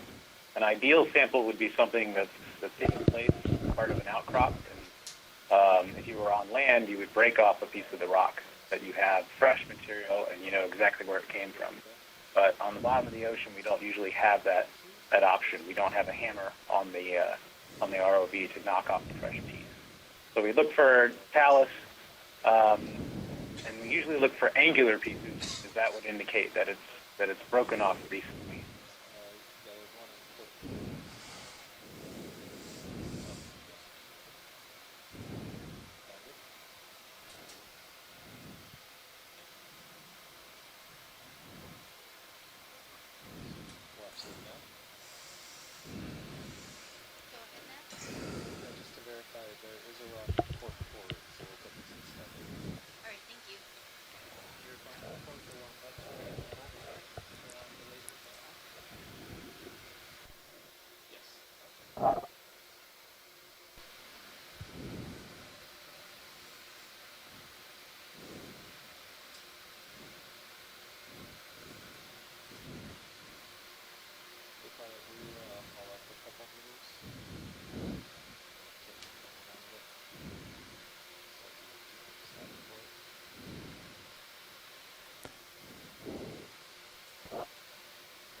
Yeah, that's too platey though. Yeah.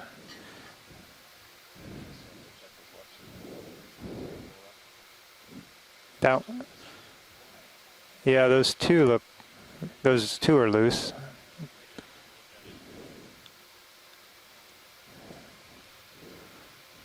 I was actually kind of preferring that one anyway.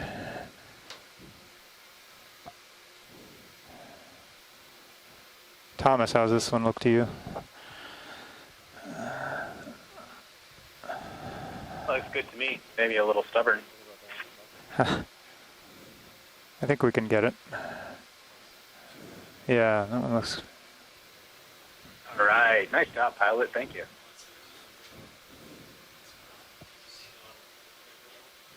Yeah, roger that. That's a keeper.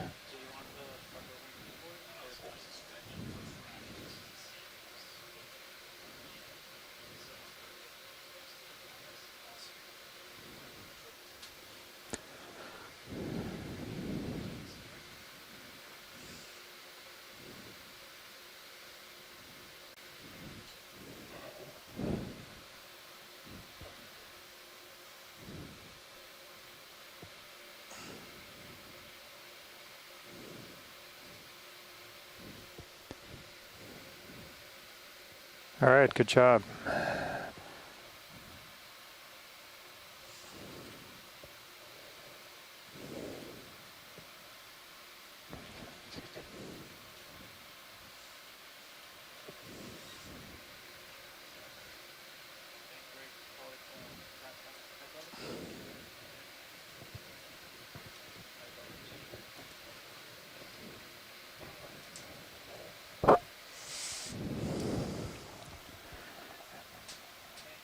And just to follow on with what Thomas was saying about the type of rock that we collect, we use these rocks to study the geochemistry of the original lavas, so the mineral content and so on, by several different methods. And you can also use them with isotopic analyses to get an absolute age date for that lava, which would indicate at least a minimum age of the volcano that it came from.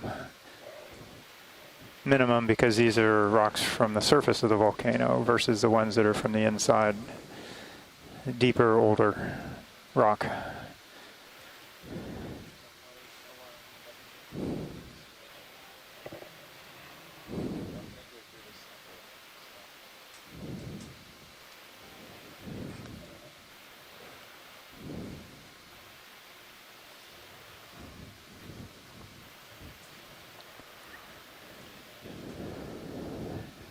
And yeah, stand by.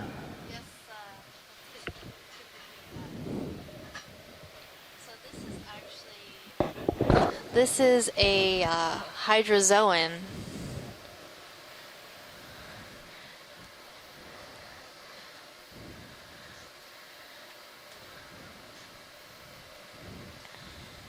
It's a really strange hydrozoan. Is he floating or swimming? It's floating. It's got these long projections I think are anchored on the rocks. Oh yeah, it's kind of like Spider-Man, huh? Yeah. This is a Thromopolia.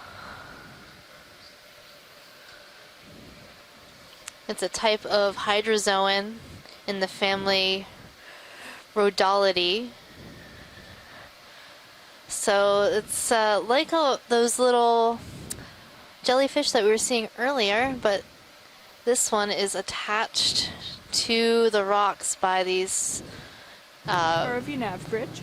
Little threads, which is really interesting. That we're looking at.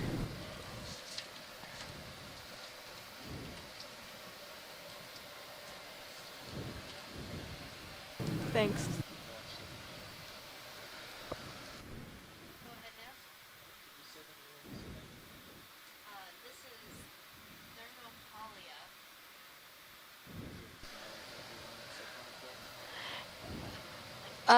It is I think that might be the common name, Dandelion siphonophore.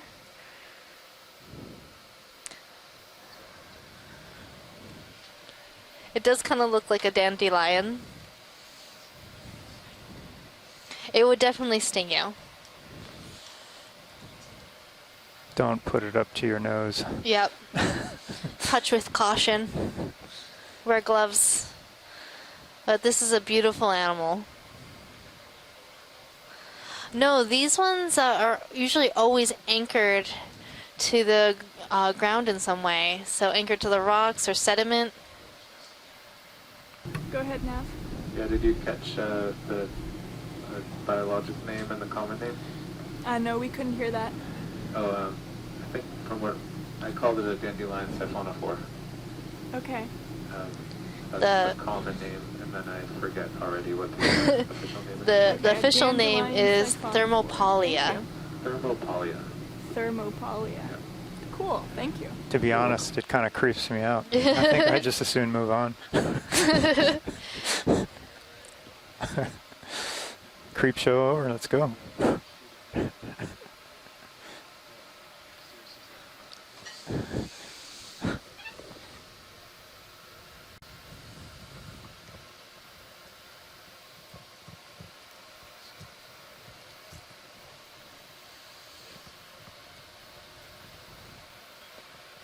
That was pretty neat.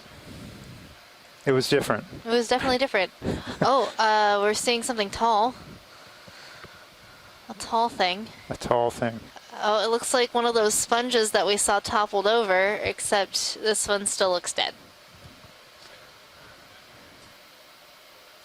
They both look dead.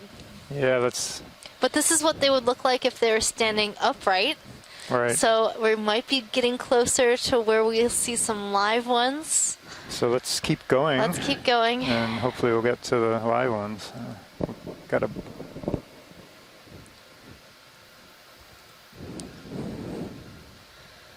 I almost got excited there. It's like, oh, the live sponge, but nope, dead. Well, the geology is just rocking the biology this trip. Oh, oh, you geologists.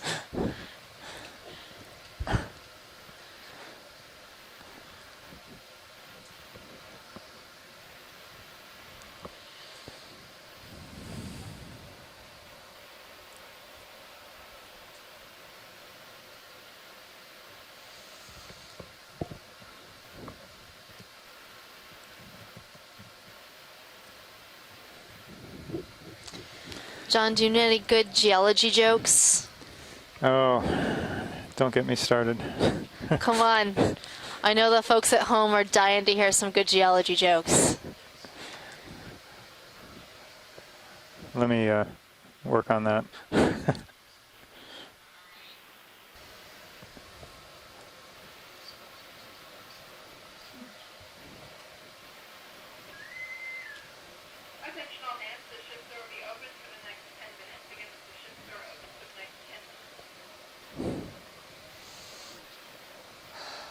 Go ahead, Nav. Could I have a ship move 40 meters, bearing 020 degrees at 0.2 knots? Copy that. 40 meters. Looks like we have a stocked crinoid.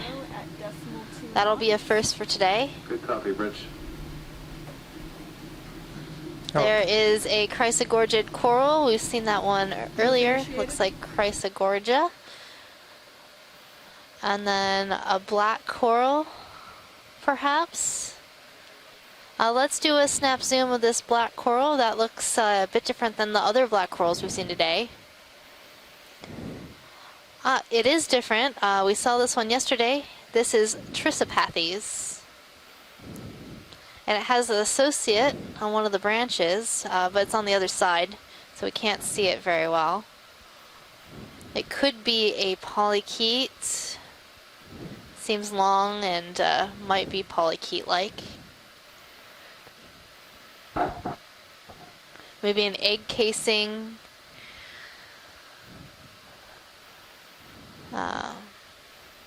Can't really tell.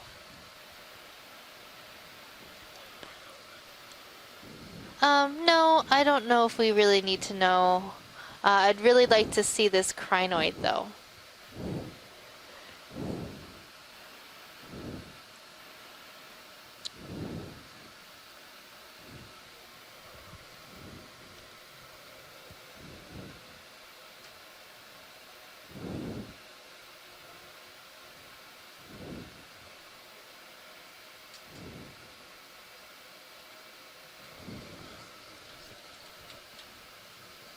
So this looks like a bathycrinid, so a stalked crinoid in the family Bathycrinidae.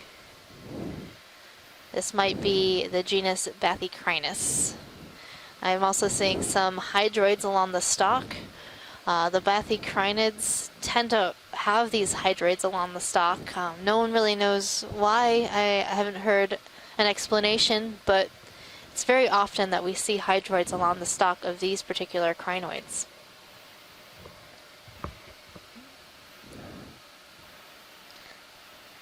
Probably just a good place in the water column, right? For them to be. That's good, thank you.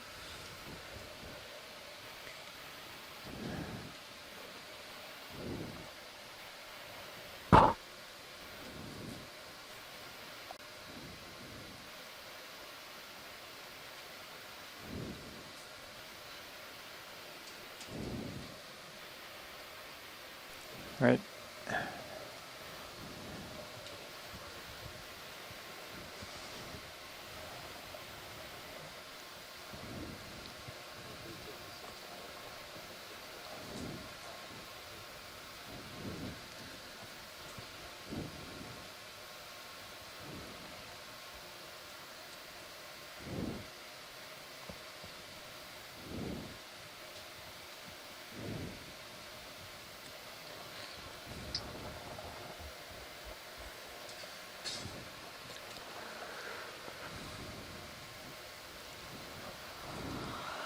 All right, well, seeing quite a bit of geology and some dead sponges, but along the way we've seen a lot of different types of animals. So not very dense community in terms of what we saw yesterday, but we have seen so many different types of things. A lot of diversity here. Yeah.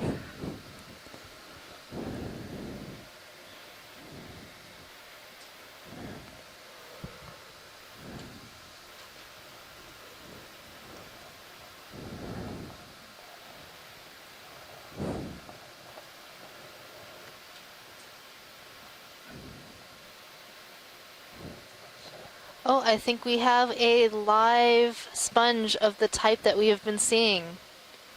Finally, a live one.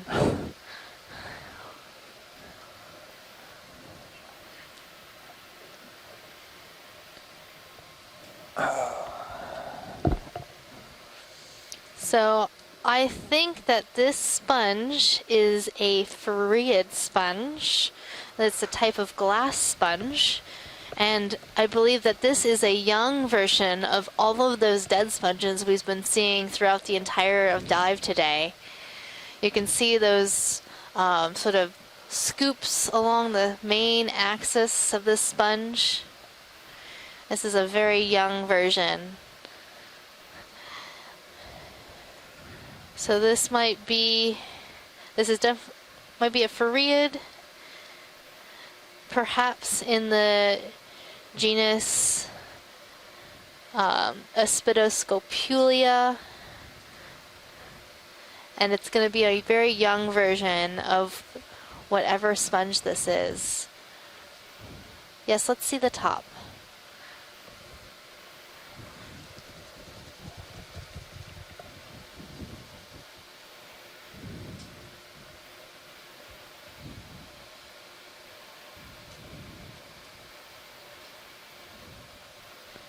So it looks like there's an associate living inside the main tube axis of this sponge.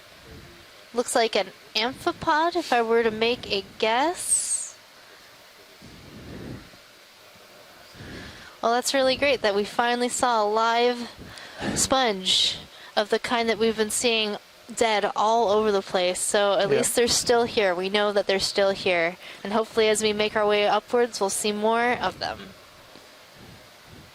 Completely populating the rim, right? Hopefully.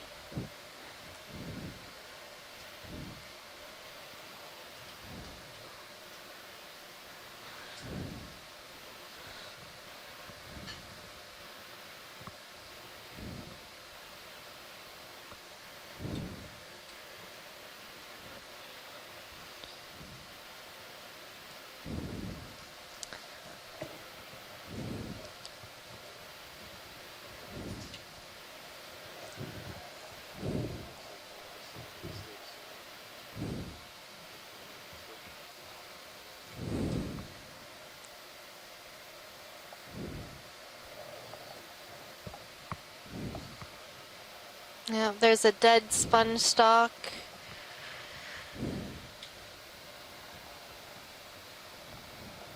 In the distance, probably another live sponge. There is a star on the rock off to our right.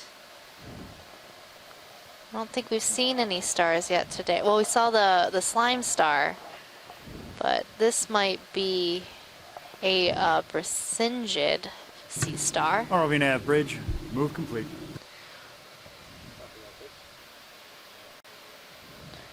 There's a number of legs on this star. Yeah, this one looks like a Brisingid, perhaps in the genus Brisingia. We saw it yesterday. Looks like the 3 of his legs have been chopped. Yeah. Chomped on, or more, or maybe even, no, maybe just those 3. But they will grow back, so this star will be just fine. Bonus legs.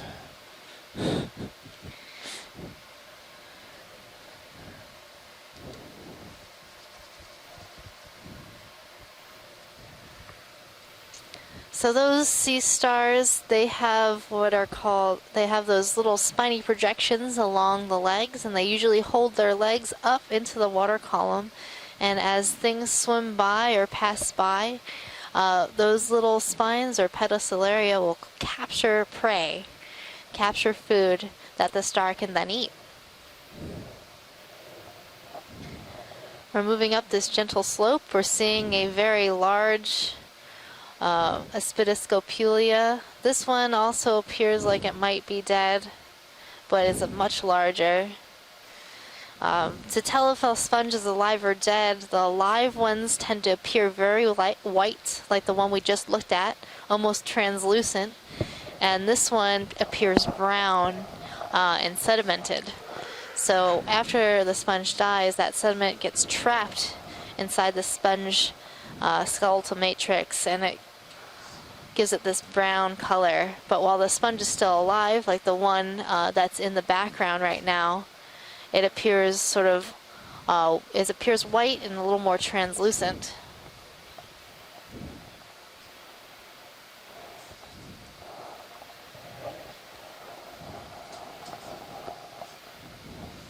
So this one that we're seeing in the background is a little bit older than the first one we looked at that was alive.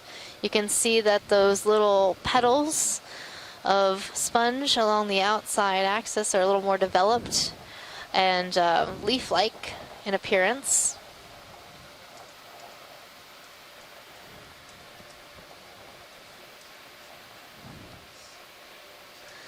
So this is a type of glass sponge. We call them glass sponges because the sponges have what are called spicules that are made up of glass. And these different spicules can be used to identify the sponge. Every species of sponge has a very unique set of different spicules. They're very small, so we need to use a microscope to be able to see them. So this is a really nice view of this Aspidoscopulia farreid sponge.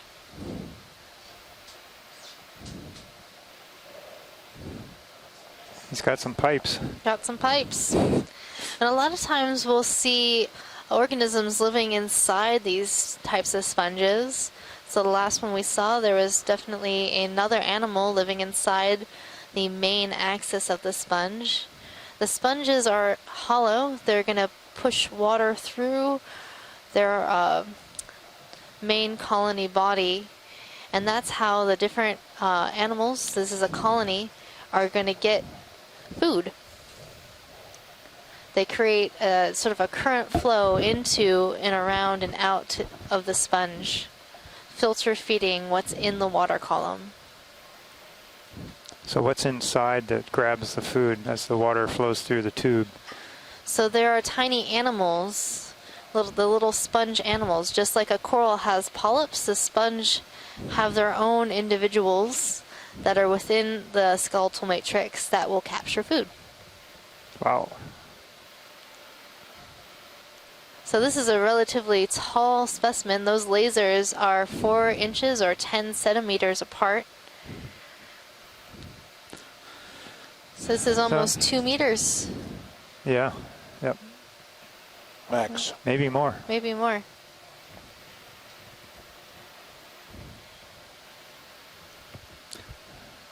Looks like a spine.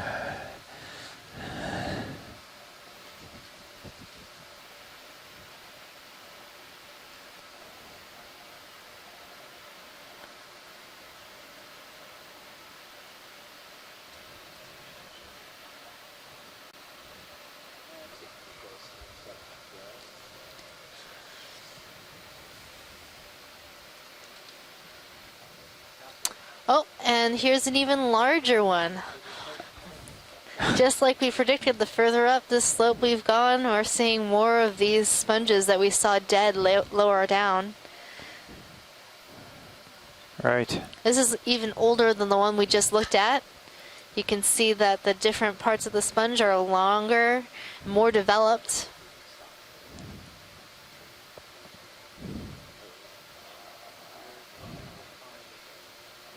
Yeah, let's push out. We've seen this. It's nice to see it alive, though. Yeah. A nice large version of this Aspidoscopelia sponge.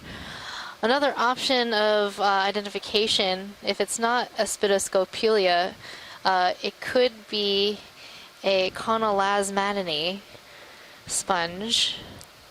That's in a different family of glass sponges. That's in the Uretid family. We're seeing a small Chrysogorgiid on a dead sponge that we just looked at. There's a squat lobster on that dead sponge as well.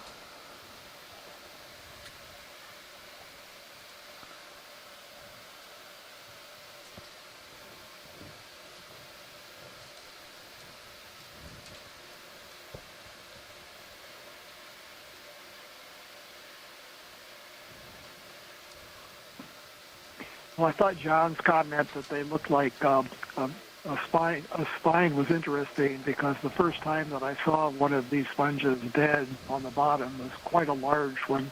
I got excited because I thought, wow, it looks like a vertebrae of a dolphin or porpoise or even a small whale. And so when they're dead, they certainly do have that appearance. Ship move, please. Sure. Let's do 40 That's an interesting point. It does kind of look like a vertebra. 2 tenths of a knot, please. Sounds good. 40 meters, bearing 020. Yeah, so our off-bottom time today will be at 3:15. It is currently almost 2:15, so we have 1 more hour left in our dive.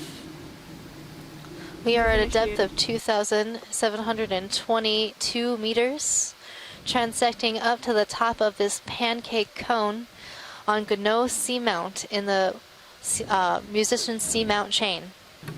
Go ahead, Nav. I'm having trouble We're looking at a Chrysogorgia coral on a rock. That's my geologic identification of this rock. It's a rock. Oh, okay. Well, it's actually, yeah, it is. I was, just as you said that, I think it's attached to something behind it, whether it's another rock or the other side of the rock. I'm just curious because that rock doesn't look very stable. How old do you think that coral is? It's fairly small. It is fairly small. I'm not sure how old it is since I don't know how fast Chrysogorgia grows, but it might be, 30 or 40 years. Wow. That's just a guess. Based on what I know about other corals, I think these ones might grow a little bit faster than some of the other families. I also saw a squat lobster in the branches of this coral. And given its bottle brush shape, it looks a lot like what we call Chrysogorgia geniculata.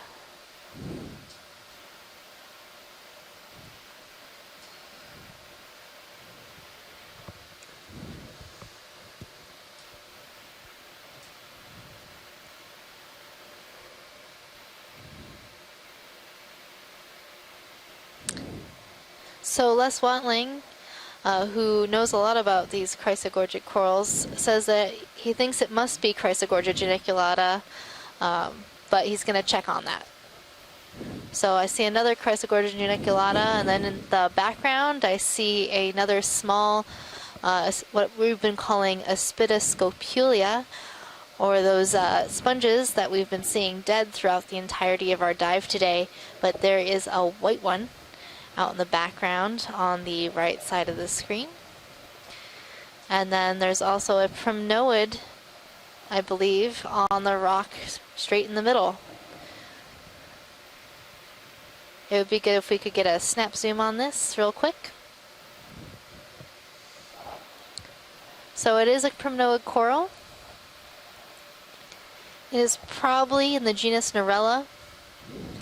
The way to tell Narella genus is that they have 3 main body scales on their polyps. Holothelian right below it.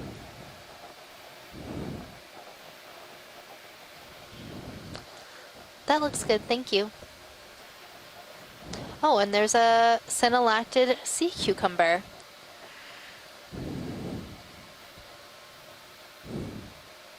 So we haven't seen this sea cucumber today, but we did see a really purple one earlier. This one's a little bit lighter in color. Yeah, we've seen purple, red, rose-colored, pink, I think, pink, and then a redder one, and then this lavender one.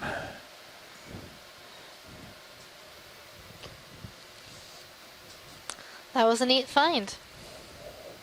Another sponge to the right. Video. This is forward lounge. No, move we've on. seen that Just one. calling it out. So. Yeah. Yep. We've seen a number of those today.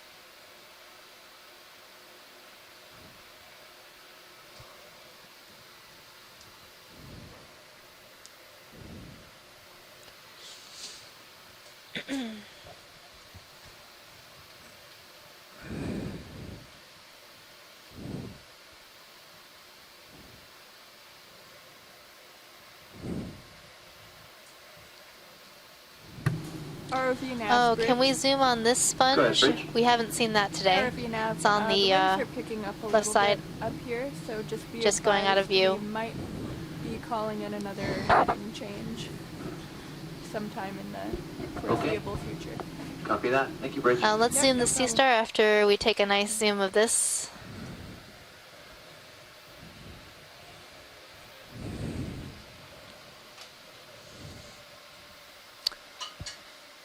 So this looks like the sponge Poliopogon. It is also a glass sponge. And you can tell Poliopogon because of the way it attaches to the rock. It has these little threads at the base of the colony that are coming out and attaching to the rock. This is a Lophophytus attachment.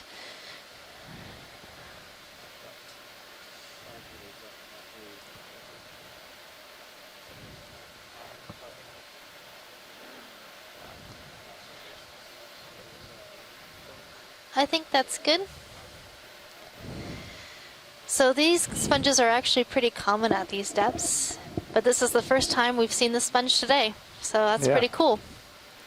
And then there was a star around here somewhere.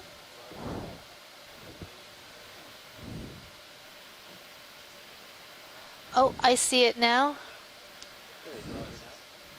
It is behind this rock right above the lasers. All right, manager, we're getting close to the end of that last move. We are. We're about 2.2 meters away. Okay, we'd like to add an additional 40 meters, bearing 020 degrees at 2/10 on our please. So yesterday we saw a couple sea stars, and Chris Ma was able to call in and tell us a little bit about what we were seeing. So some of the starfish at these depths aren't very well known, and he thought we might have seen a new family. We made collections of 2 different stars. This looks very similar to the one that we collected yesterday. It is a goniasterid sea star, so a starfish in the family Goniastridae. Thank you.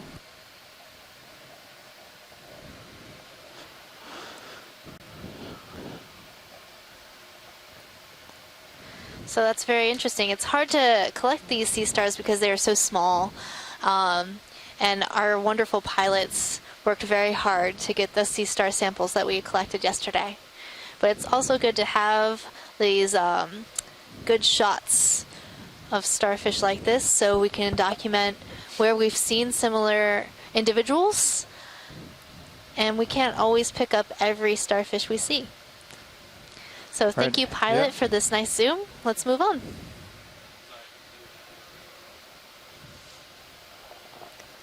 What's that circle on that rock? Yeah, if you look at the lasers, that starfish is probably maybe 1.5 inches across. Oh, just stuff.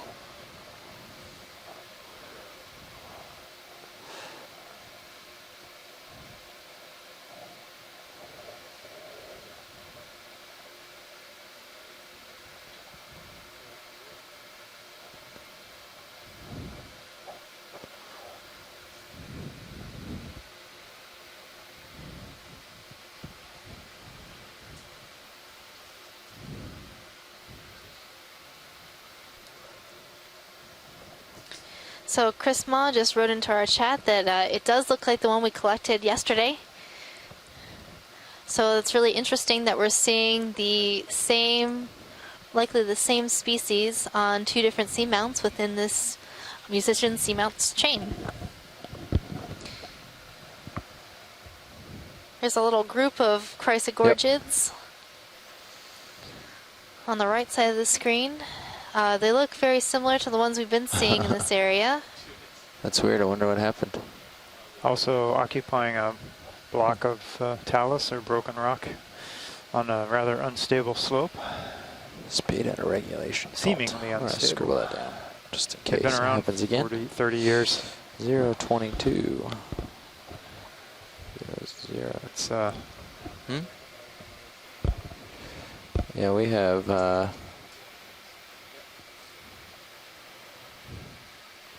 It's another sponge upper left, yeah, upper left center.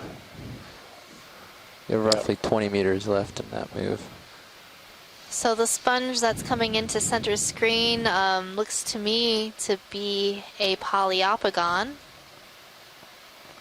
We just looked at this sponge earlier.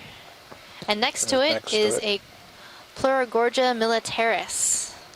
That's a different type of chrysogorgid coral.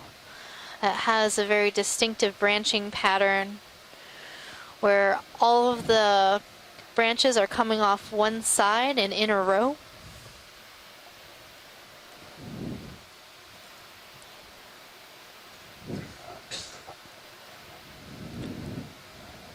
Full wide.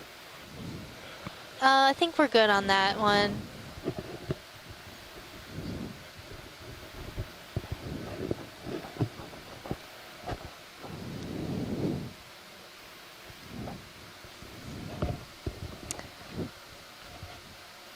Here is a black coral. Might be Alternatipathes.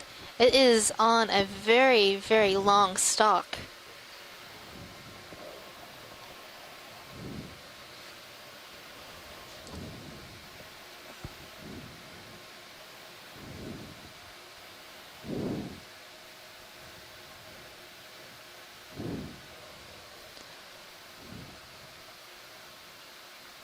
That's a beautiful coral.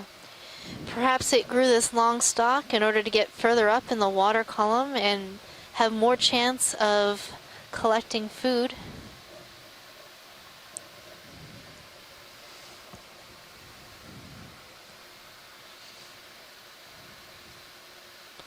We have a toppled sponge, dead sponge on the ground.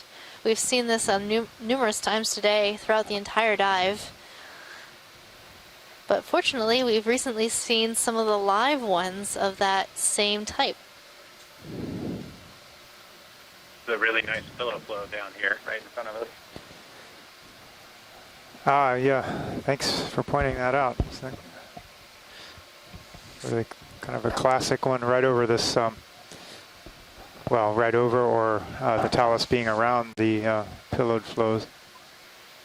These long tubular cylindrical forms moving down slope.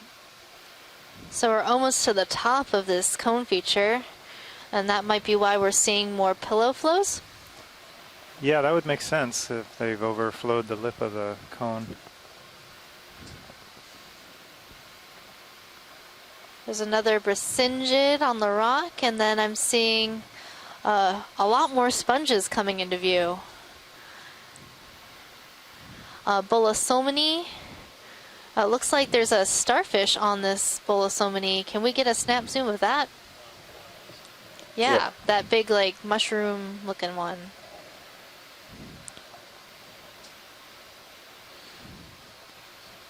That is a different starfish. We have not seen that starfish yet.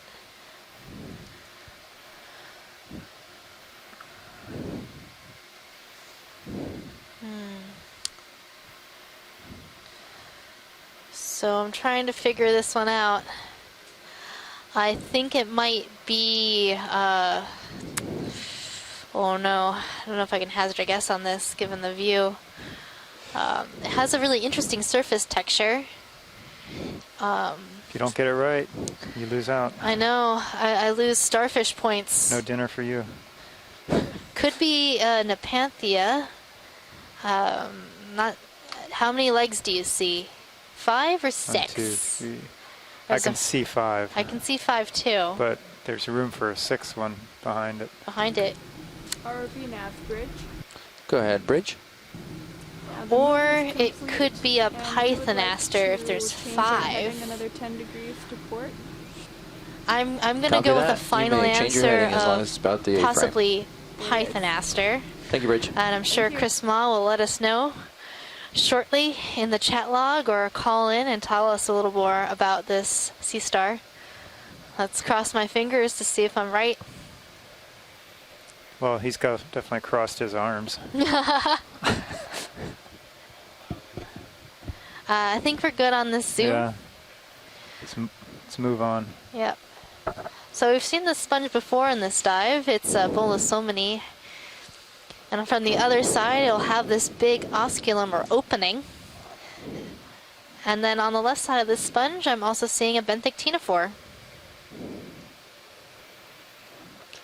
Nope, I think we're good. That's full wide.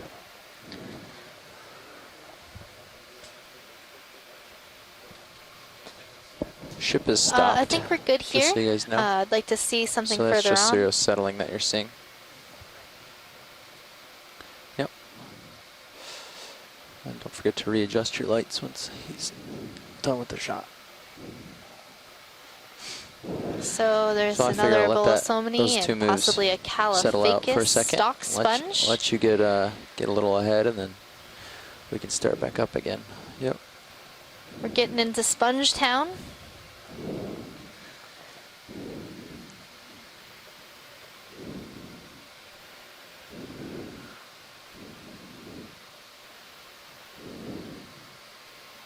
Can we zoom on this Chrysogorgid, that fuzzy coral on the right side of the screen? This looks a little bit different than what we've been seeing. Hey, Megan. Hello. I'm not too late to the party again, am I? We've already... Yeah, we already moved on from that starfish that we were looking at. How long ago was that? A couple of minutes? It's right behind us. Oh, okay. So it's not so bad. No. Sometimes the lag is more significant. Yes, you win the gold star, so to speak, of the day. That is Pythonaster. I'm still trying to figure out which one. We've seen others feeding on sponges before, so the observation is a welcome addition to our knowledge of the animal. It's not very well known. Pythonaster is really weird because it belongs to a lineage of sea stars, which at one time, it's now regarded as being early in the sort of what we used to call ancestral, or it's an early branch on the tree of life for sea stars. So it's interesting, and they're fairly rare. There didn't used to be very many of them known. There were literally three specimens in the world, and about 3 species to go along with that. Say again?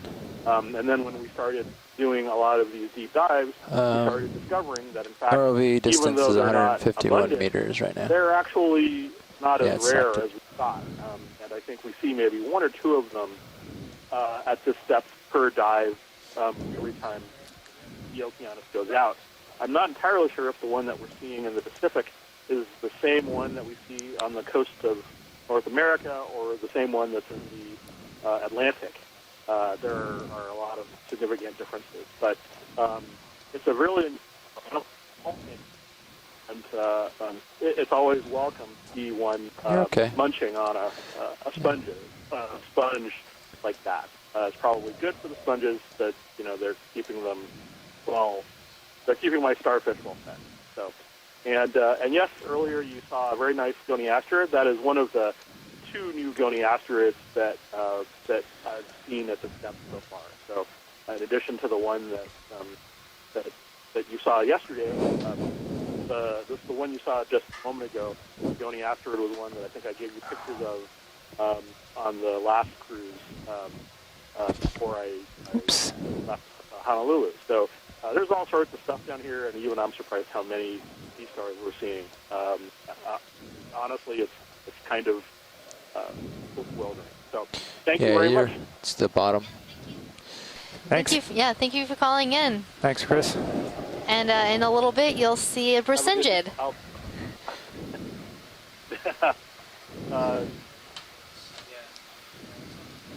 So there's one coming up. Good. Okay.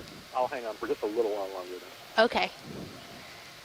We took just a short look at it. We saw one earlier, but it looked a lot like the one that we saw yesterday, and took some time to look at, and then accidentally collected a hemicorallium. We've got a giant anemone coming up, I think, similar to the one we saw, or the same that we saw yesterday. Mm-hmm.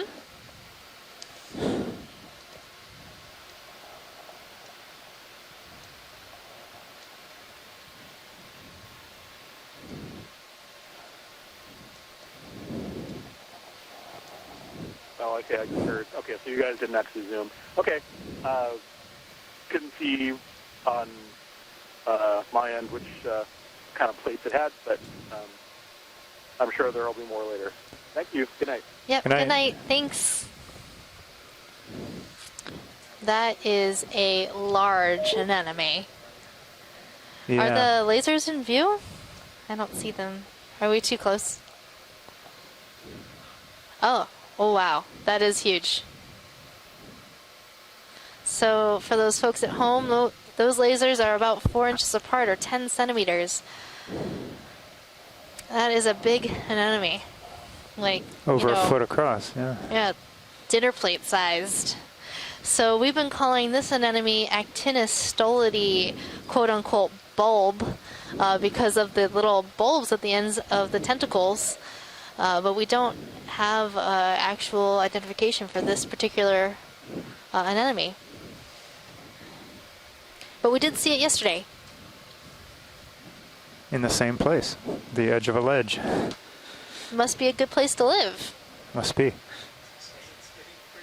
All right, I think we can move on. Thanks, pilots. That's wide.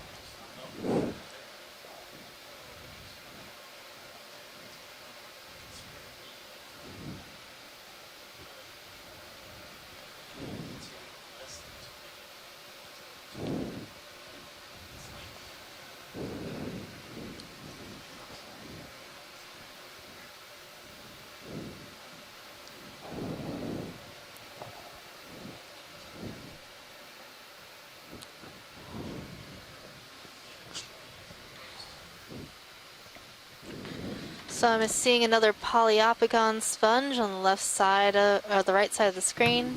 ROV nav bridge. We've seen this sponge before today.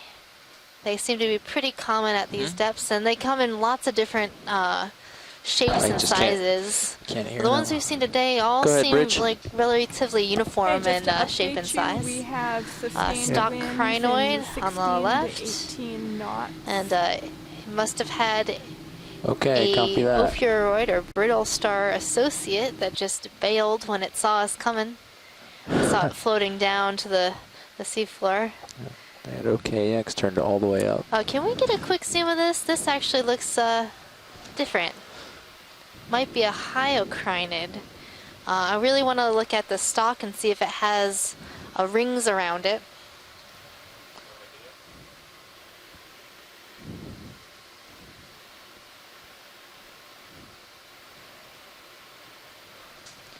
So this one does not have any rings. That's really interesting.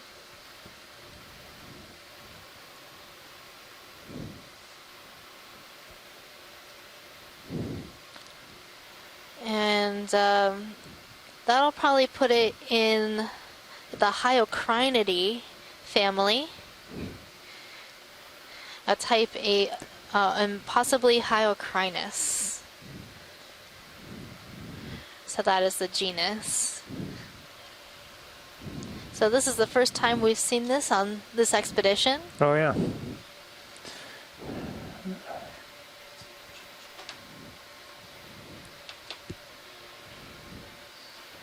Yes, we're happy with this pilot. Thank you.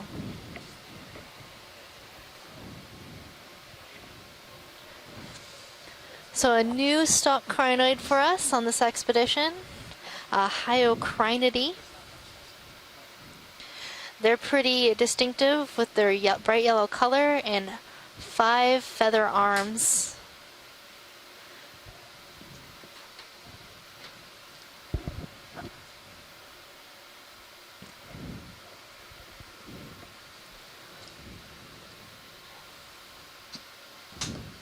I'm going to have to count up the different, the total number of different things we've seen today. There's a lot of diversity in this area. But not a lot of density, right? Not a lot of density in comparison to what we've seen in the last couple days, but we're a bit deeper today. So that this is a pretty decent community for these depths. Should level out pretty quickly. Come upon a little nose here, but.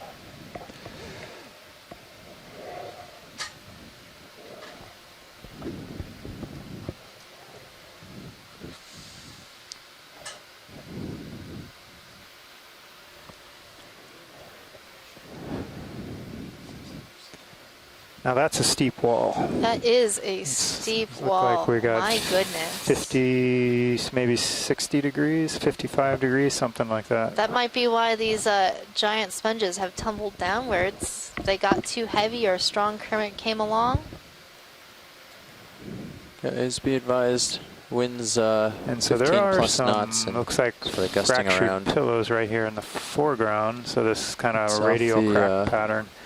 Sort of lava going farther and front, farther off the lava starboard toe bow now. or leading edge gets broken off. So pretty much countering the current at this point. Gets a little hard to tell because of the manganese coating kind of mutes all the detail. But most of these lavas are intact. Actually, they haven't broken.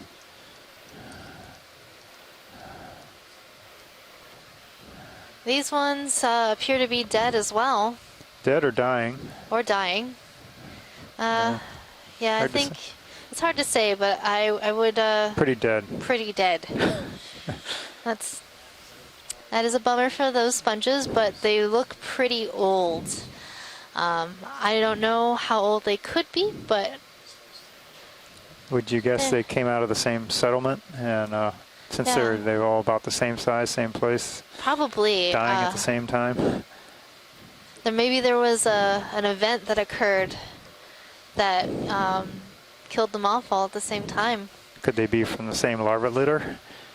Maybe. I don't know. You're asking me hard questions. Making me guess. I don't want to tell the folks at home the wrong thing. Oh, here's a new sponge. This looks like a hyalinimatid sponge. It's a potbelly sponge. That's our nice nickname for it, given its sort of roundish shape in the top osculum. They have a basiphytus or a lophophytus attachment as well.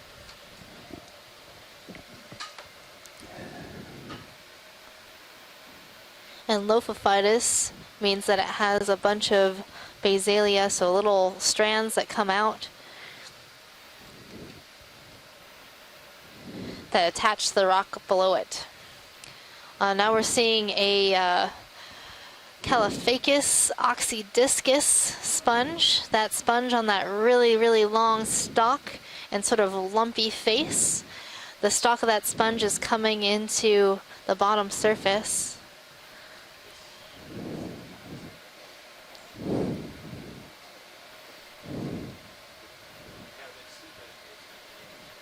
Yeah, this is definitely not expected. I thought that this would be very flat. I have a feeling it may suddenly transition to a flat top. All of a sudden, just flatness? I don't know. I'm not sure. I never climbed up one of these before.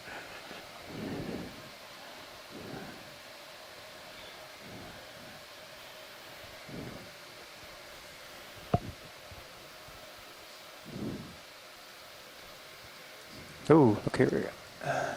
Oh, that's another one of those Caulophacus oxydiscus. A lot of dead stalks, sponge stalks here. Yeah, there's a lot of sponge going on in this area.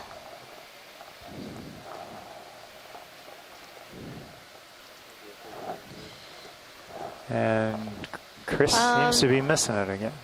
So it looks like there's a Metallogorgia right in front of us, pilots, just to the, that sort of fuzzy looking coral. There's some interest in collecting a specimen like this.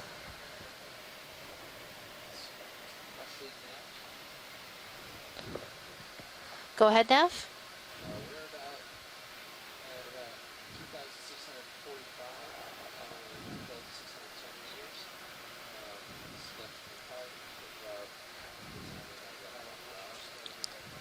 Okay, that's good to know.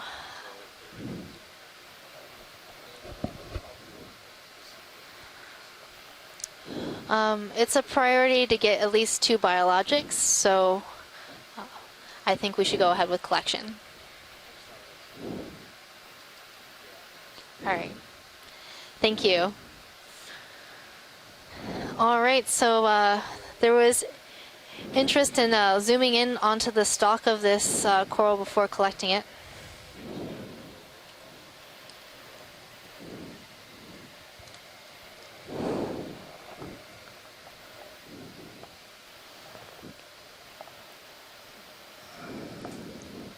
That's a really interesting dead stalk. Sort of like... Yeah, it looks like a tree. Mm-hmm. Left. Not this, the coral next to it. Yeah, that fuzzy looking one.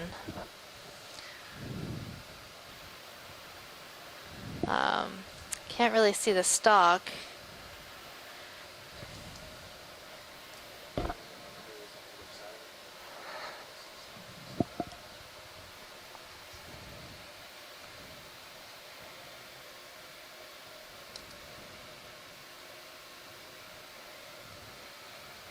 Okay, zooming on the coral now. Got a little bit of view of the stalk, so those on shore, just keep your eyes glued. Les, keep your eyes glued. Let me know as soon as you can if you want this. It looks a bit zigzaggy. We're good to go? All right, so let's collect this. Hopefully that little squat lobster will stay put. So the interesting about this, if it actually is Metallogorgia, I'm not seeing the usual associate Ophiocreus oedipus.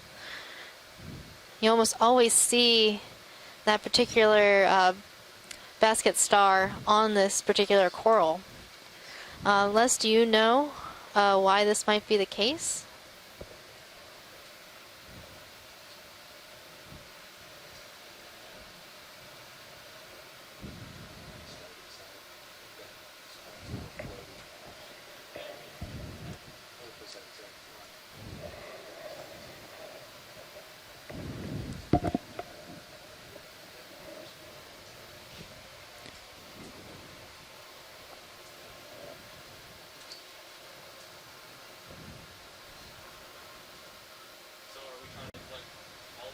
Yeah, just grab it somewhere along the stock.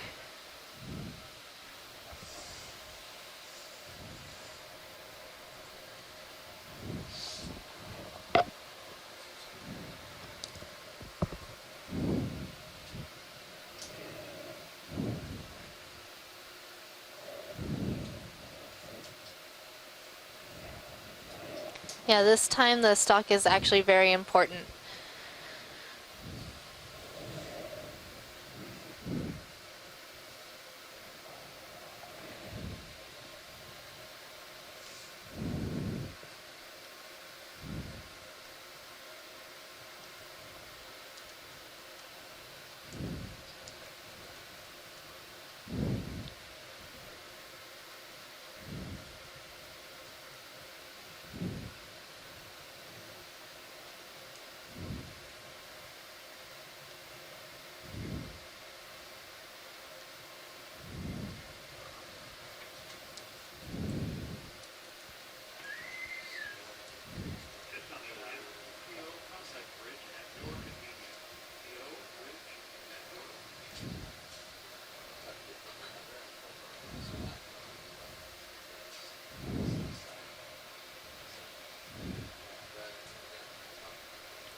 Ooh, nice pluck.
Sounds good, pilot.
All right, extending. Coming out.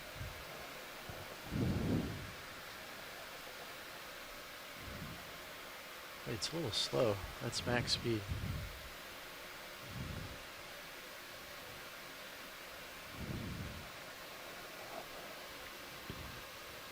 Okay, that's fully extended.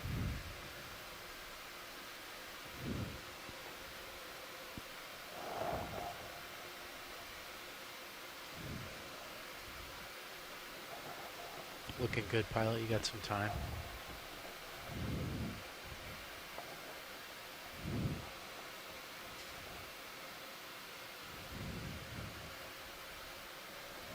Do you want a better view in the Mini Zeus?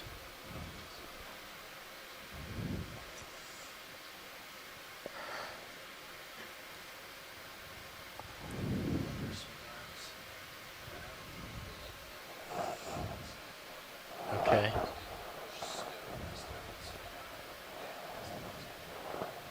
Are on the upper. Okay, coming in.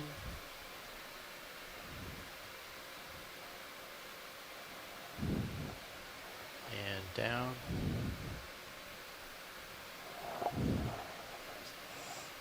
Not all the way. Oh, all the way? Okay.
Close the drawer? Yes. Alright, closing.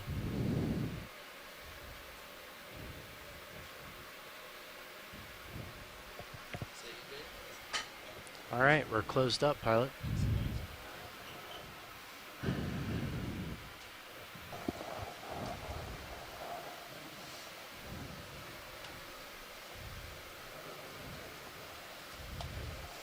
Okay, I'm going to center up the Mini Zeus. That was a great collection. A little bit challenging getting it into the box.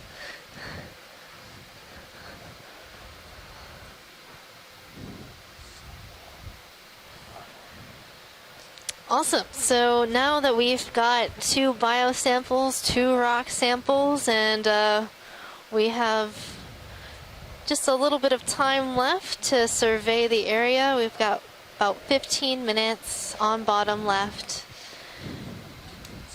9 minutes? I thought we had until 2:15. No problem. Or 3:15. Okay. The table I had said 3:15. All right.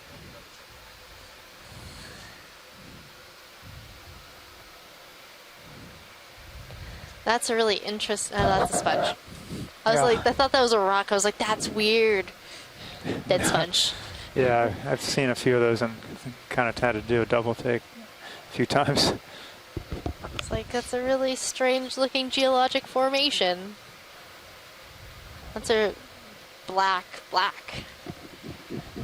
Over by the dead sponge. Yeah, don't know what that is. Just sort of a clean, very clean rock. A very clean rock. There's a metacarcinus shrimp. What else is in this area? A little small Aspidoscopulia sponge.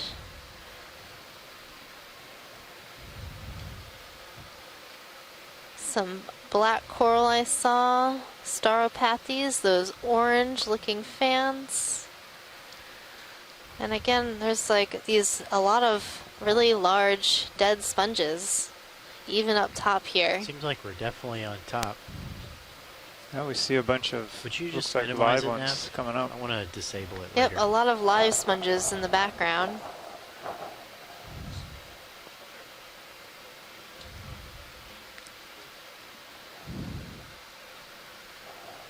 Yeah, I think I might be tugging you a little bit. So because of our collection, we won't make it to the end.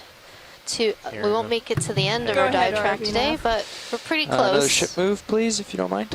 Sure. We're gonna do Can we one do more 30 move. meters, bearing 020 degrees at 2/10 of a knot? That is 30 Look, a sponge on a sponge. So we have a dead sponge, but with a live sponge growing on top of it. Thank you. And I'm also seeing a barnacle. This looks like a gooseneck barnacle. Move initiated. Possibly Alcochium.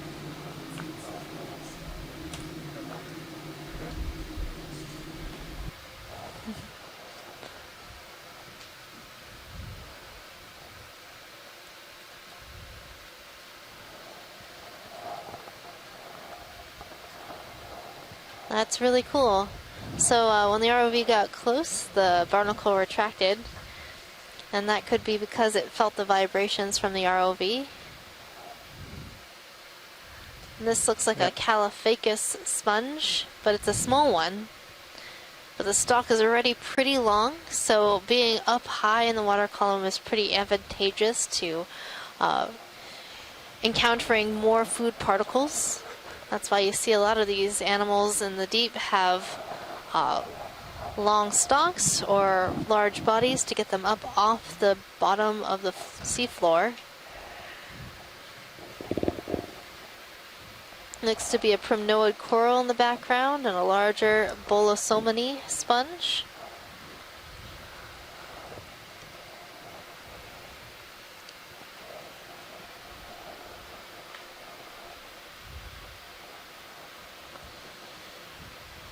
And a huge and a huge live sponge. You can tell this one's alive because it is a really beautiful, almost translucent looking white in color, whereas the dead ones on the ground around it are brown. This is a beautiful sponge specimen. Yep, I've been trying to pay out a bit to give you a little bit more. Are the lasers on? Oh, I see them. So those lasers are 4 inches or 10 centimeters apart. So this sponge is quite large. Will we be able to see it from the other side?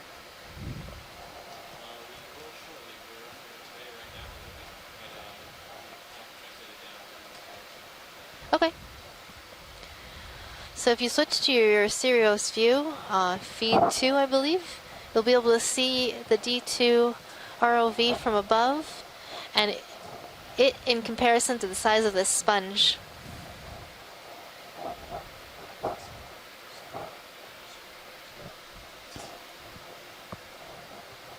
Copy that. Should I do that right now? We kind of lose some light. Want me to go ahead? Copy that.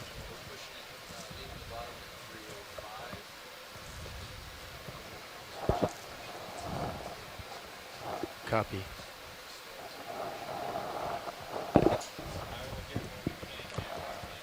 Okay, thank you. So we're going to get one last shot of this sponge as we leave bottom. We'll be taking off shortly from bottom. It's important to stay on schedule. We have a pretty tight schedule to get to all of our dive sites on time. And here in the background, we can see this more dense sponge community. A lot of large Aspidoscopelia sponges, these farreid sponges that you're seeing. We saw a lot of dead ones lower on the slope and all the way through our dive transect today. And finally, at the end of our dive, we're seeing very large adults. You have a cradle, coral cradled underneath it.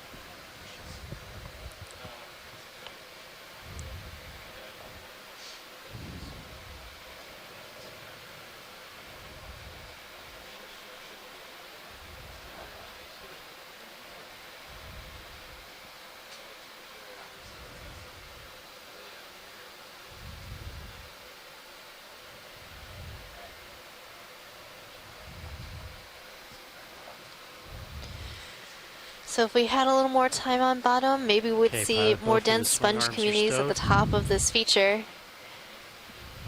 But today we saw a high diversity of organisms, so many different kinds of things along our way, even though it wasn't as dense as some of our previous dives in this expedition. We did see a lot of stuff. Following you. What was your favorite thing that you saw today, John? Besides rocks. ROV nav bridge. I was like that anemone. The giant one? The giant anemone, yeah. Position move is complete. Thank you, Bridge. Or these ribbed sponges, or some of these big sponges, yeah. Yeah, these sponges are pretty neat.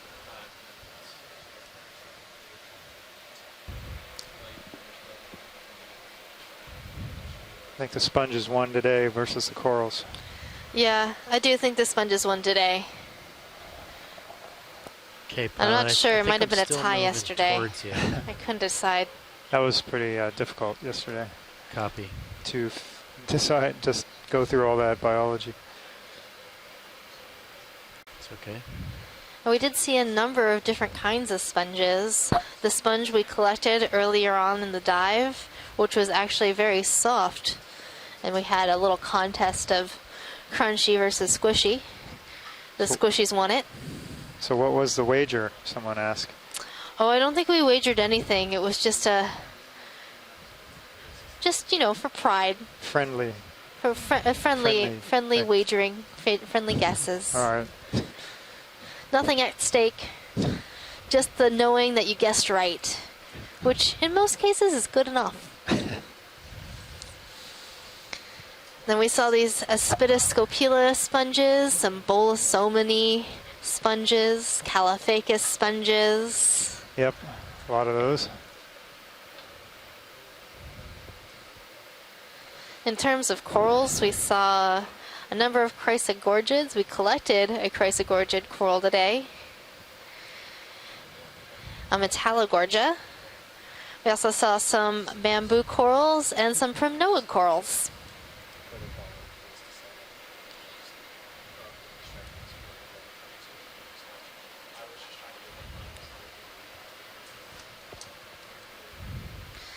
So great dive today, guys, everybody. I hope you enjoyed our dive at Godot Seamount. Copy that. Tomorrow we'll be diving on track you with the mini Zeus or with the Zeus. List Seamount. Did I pronounce that correctly? I think pretty close. Pretty close. So join us tomorrow for more exciting times at the bottom of the ocean. Yes, tomorrow's dive, the seamount is, I believe, right on a fracture zone, looking straight part of down the fracture pilot. zone. So that'll be We've interesting got a good delta, as far as the a little bit geology high. goes, and maybe even the biology. Well, that's all, folks. Enjoy the last views of the bottom, seeing these sponges as we surface. If you'd like, stay tuned. You might see some really interesting stuff in the water column. Later in our dive series, we'll have a full day of water column dives exploring the different things in the largest biome on the planet. Bye-bye.